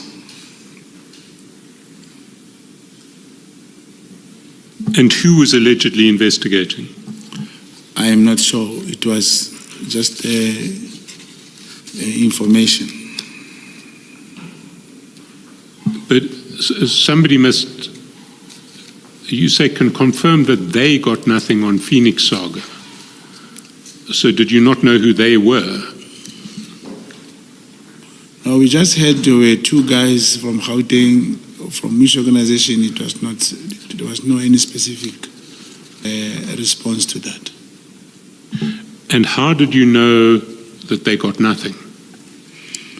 Because of the contact and people who were around, and the girl who told us, the same girl that I'm mentioning here, she did say they came, but they couldn't even proceed with whatever they were saying. And were you mandated by the minister to look into this issue? Repeat the question, Commissioner. Were you mandated by the minister to look into this issue? No. Because I was in Durban and I heard about that, I just thought I should talk to him about it. So this was the first contact you had with him over that issue? Yes, it was the first. You mean the first time in terms of me talking to him about it? Yes. No, I did. I did talk to him over the phone, but he said there is nothing there. I don't know what they're talking about, and he never sent me. But because I was in Durban, I just thought I should check on that particular issue. Then you say tomorrow we're signing the practice notes on the Northwest PEC matter for the SCA in Pretoria with the Senior Counsel. The matter will be a month from tomorrow. What was that referring to? That had nothing to do with the minister. It was my program, and therefore I had to tell him that I will be in Pretoria. I was checking in case he'll be in Pretoria. Oh, so you're saying essentially to him, I've got to be in Pretoria tomorrow, so maybe if you're in Pretoria we can meet, as it were. No, I'm just saying he should know that I will not be in Durban, I'll be in Pretoria. I hear it. Yes. Then, briefing. The businesswoman who'd like to assist our program, also participated in BRICS cybersecurity, is available to meet with the minister. Apparently you did meet before. Now, what was our program that the businesswoman wanted to assist? Oh, there is a program, and it could not even kickstart for Senzo Mkhwanazi in the KZN. It's a charity organization. At some later stage, he felt that we should not continue. But the idea was to, in fact, even the lady was to have a charity organization for which Comrade Senzo Mkhwanazi could work on, especially when he's home. So when you refer to our program, you're talking about a charitable foundation that Minister Mkhwanazi was setting up? Yes, that he actually planned to set up, but he ended up not setting it up. Why do you refer to it as our program? I wanted to be part of it. As a charity organization, I would gladly participate in that program.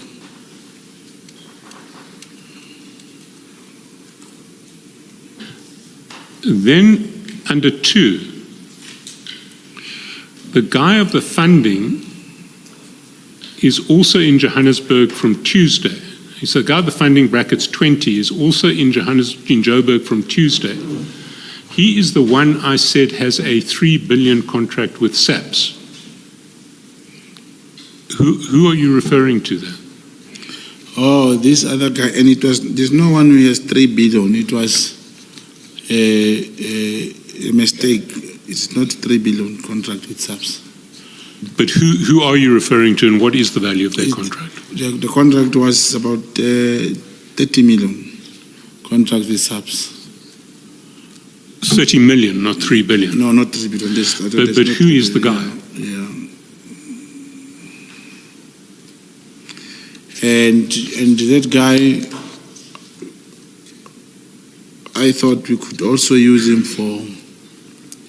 for the same program, that charity organization. I was going to combine them and have one program.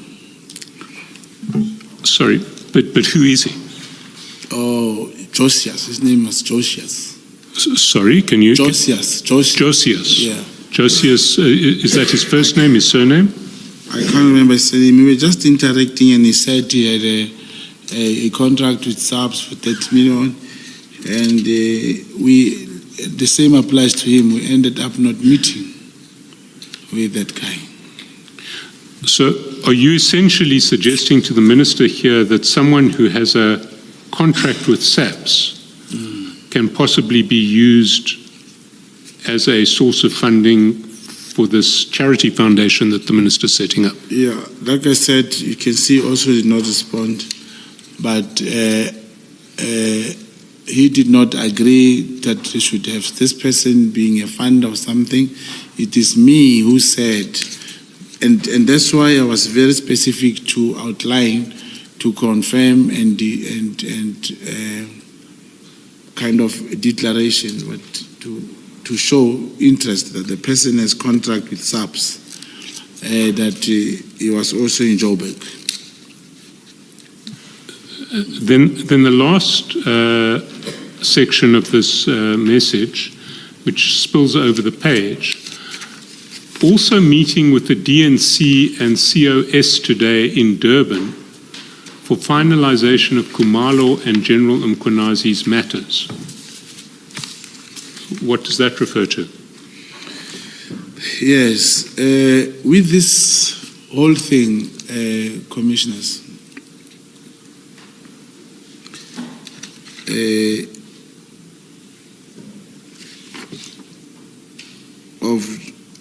this thing is cut off.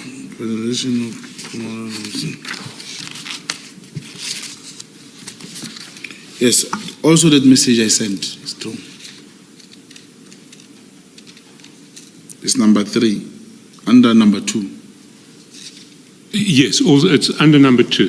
Yes. I'll read it for you because it does get cut off, but I've got access to a better copy in the original. It says, also meeting with the DNC and COS today in Durban for finalization of Khumalo and General Mkhwanazi's matters. Yes.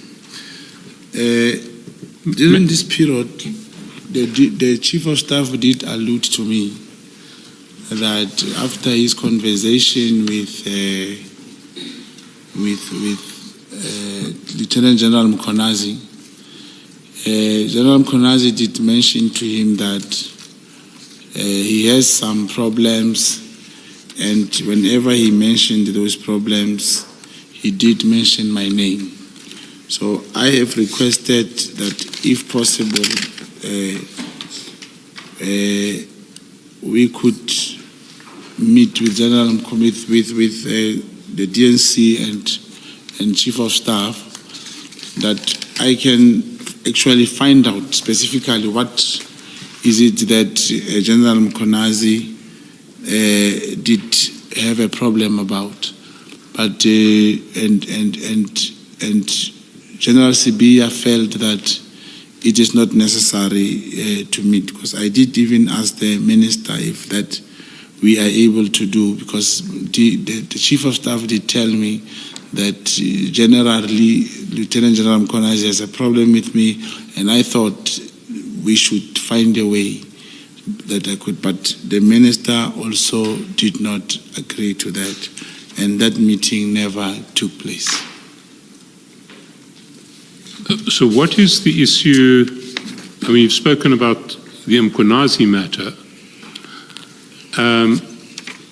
but the text says for finalization of Khumalo and General Mkhwanazi's matters. Yes, because I did talk to the DNC alone.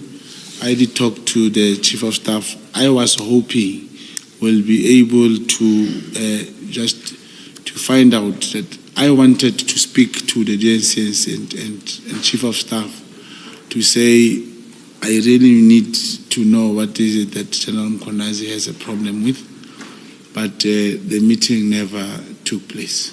I understand the meeting never took place, but I want to know what the relevance of Khumalo is in that meeting. Yes, it's to finalize that meeting, to finalize that issue, all of it. Because remember, when to me, it sounded like General Mkhwanazi did tell General Khumalo about that text of mine that I sent about him. I just thought that is the case.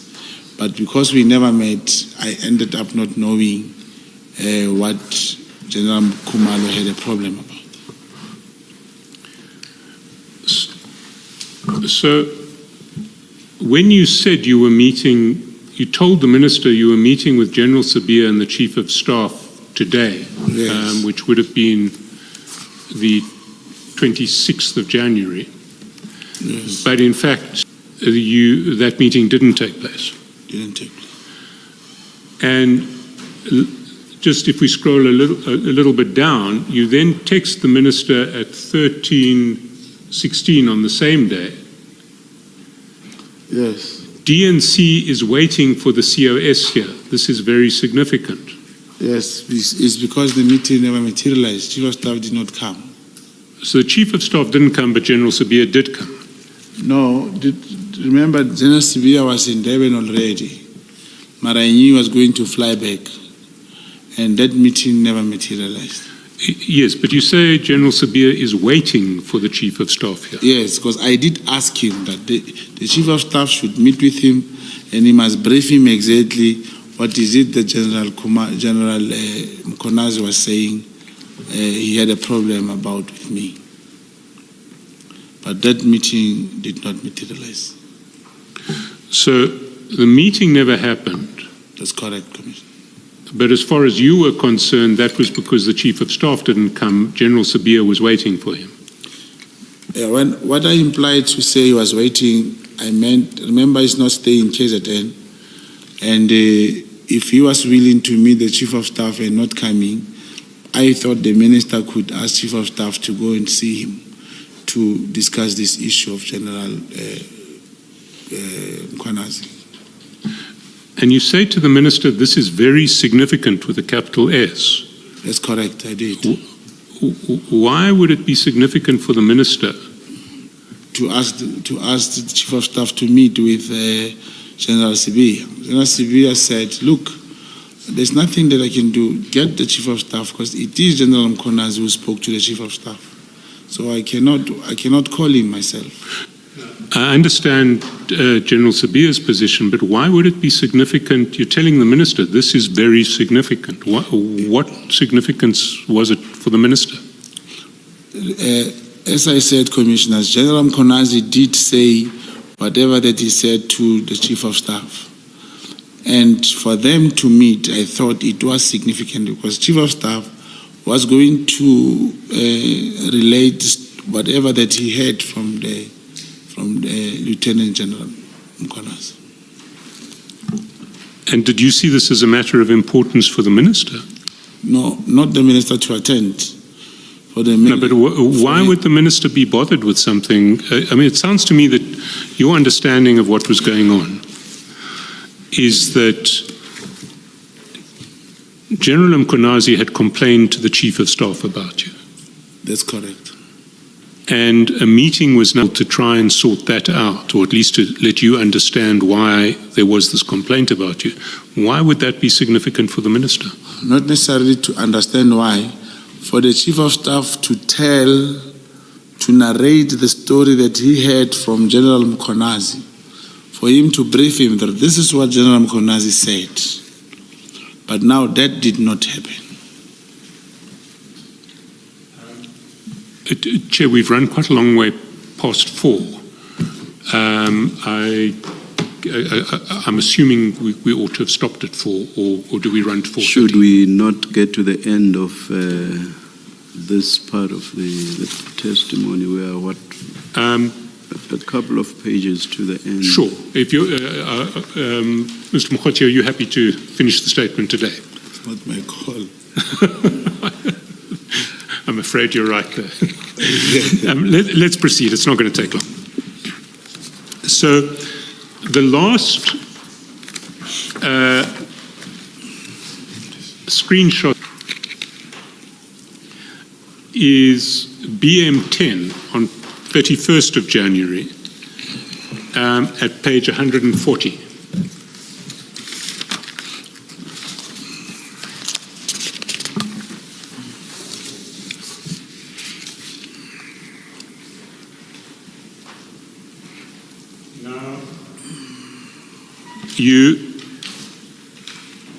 This is actually a screenshot not of a signal message, but of a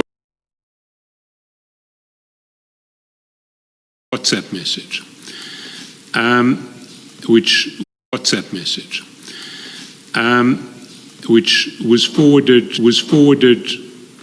from you to Mr. Nhlanhla on the 31st of January at 12:34. Now, you say in 99.15 that this is a screenshot of a message which I fabricated and then on-sent to Nhlanhla as if I've received this from the Minister Mkhwanazi. In fact, it's as if you'd received it from, I think, the Chief, which I did not.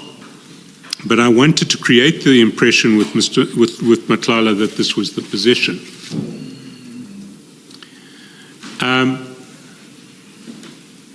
So you say you fabricated it, or you? No. I fabricated the part, the name there, Chief of Staff, Senzo Chief. That's what I checked. But if you look at this message, it also came from Kat, explaining to me his position with South African Police Service, where he says, if you check it, outstanding caseload, could you well? This was his problem. And I said, send me this message so that I can send it to the Chief of Staff. On top there, he said, please arrange a meeting as soon as possible. I think they're escalating the matter to him of non-performance. Rather, let me, I'll explain it to the manager. You'll explain it to the manager. Now there, he sent me this message as is.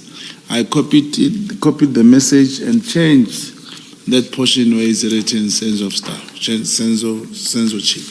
So that's the fabrication I made, and I sent it back to Kat to show him that I sent him the message. No, I understand that, but so what did you actually do? You took it, because if one scrolls down, one sees that the whole screenshot has a copy of, well, what it looks like is there is a copy of the original message sent by Kat. Then there's a voice call. Then you send some data conversation, and then at the all you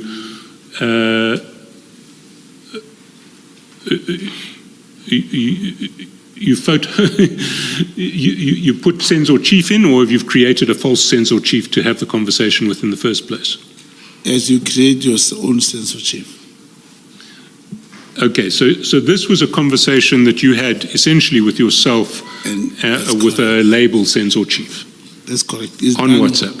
That's how it's done. You have two WhatsApps or whatever to do it, and then you take a screenshot. What is important is that the screenshot is to prove that I have spoken to Senzo Chief. And you then afterwards send a V card to Mr. Nhlanhla with the details, and then with a message that has to be sent to the Chief of Staff saying, hello, Chief of Staff, got your numbers from Mr. Brown, requesting a meeting, please, and you say, please talk to him. That's correct. But of course, the result of all of this is that Mr. Nhlanhla is going to try to call the Chief of Staff. That's correct. And also you'll check, there are two options in these operations. If the contact number of the Chief of Staff is on the minister's, what you call the ministry website, you can give it to someone. But if it's not on the ministry website, you'll send the number, but out of the 10 numbers, one will be shifted and you'll never reach him. So he was never going to reach the Chief of Staff on this number. I now understand this screenshot, Mr. Matlala. Mr. Mkhwanazi. Call me Matlala. I've done it twice. I apologize. Next time I'll vision week. Chair,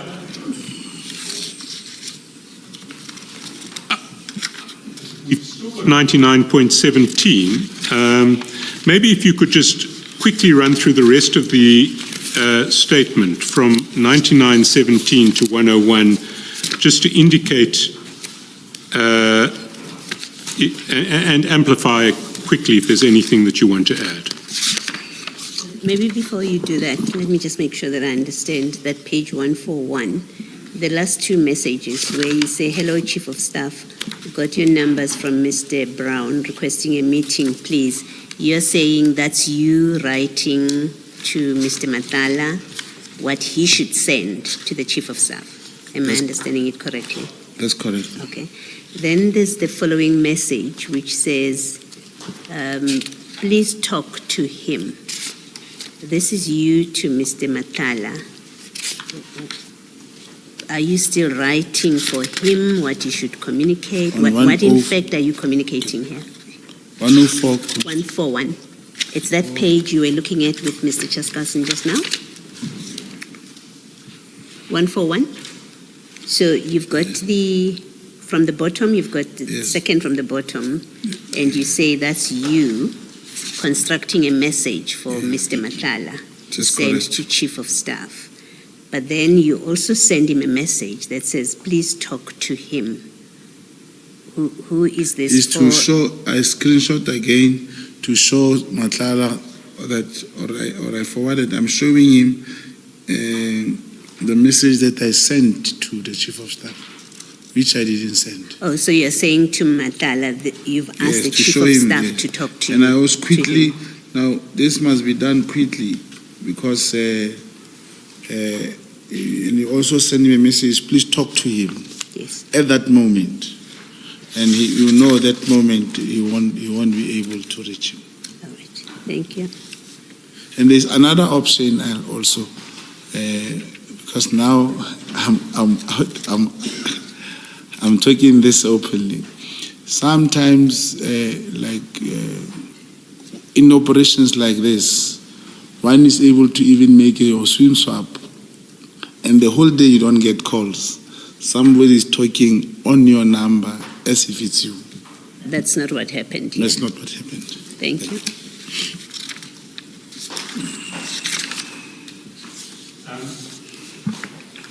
Then, Mr. Mkhwanazi, can you take us from 99.17 through to the end of the statement? The sub-document forwarded to Matlala was received by me through various sources within my network, which I recruited as a contact agent working for crime intelligence. I'm not at liberty to disclose the source identity, mindful of the repercussions that may follow. The information in each message contained information concerning crime intelligence that you forwarded to Matlala. All messages I sent to Matlala was in furtherance of my task order as a contact agent. Conclusions: at all relevant times hereto, I was duly authorized contact agent acting for and on behalf of crime intelligence, instructed by my handler or co-handler in terms of certain ad hoc task orders. I was privy to documents and information, being a contact agent with a vast network of information gathering sources. In terms of instruction received from my handler and co-handler, and in furtherance of executing the mandates contained in the task order, instructions from them, I engaged with the person stated herein above to the extent that I described. Thanks, Mr. Mkhwanazi. Is there anything you would want to add to the statement before we pick up tomorrow when you'll be questioned on it?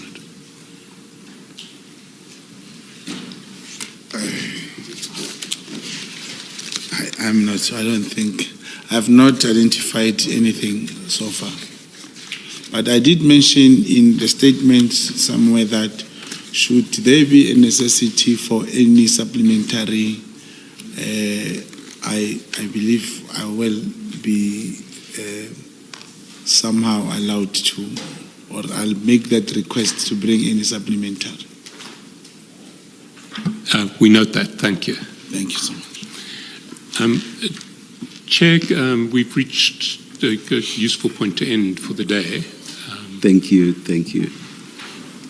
Mr. Mkhwanazi, see you tomorrow morning at 9:30. Let us adjourn.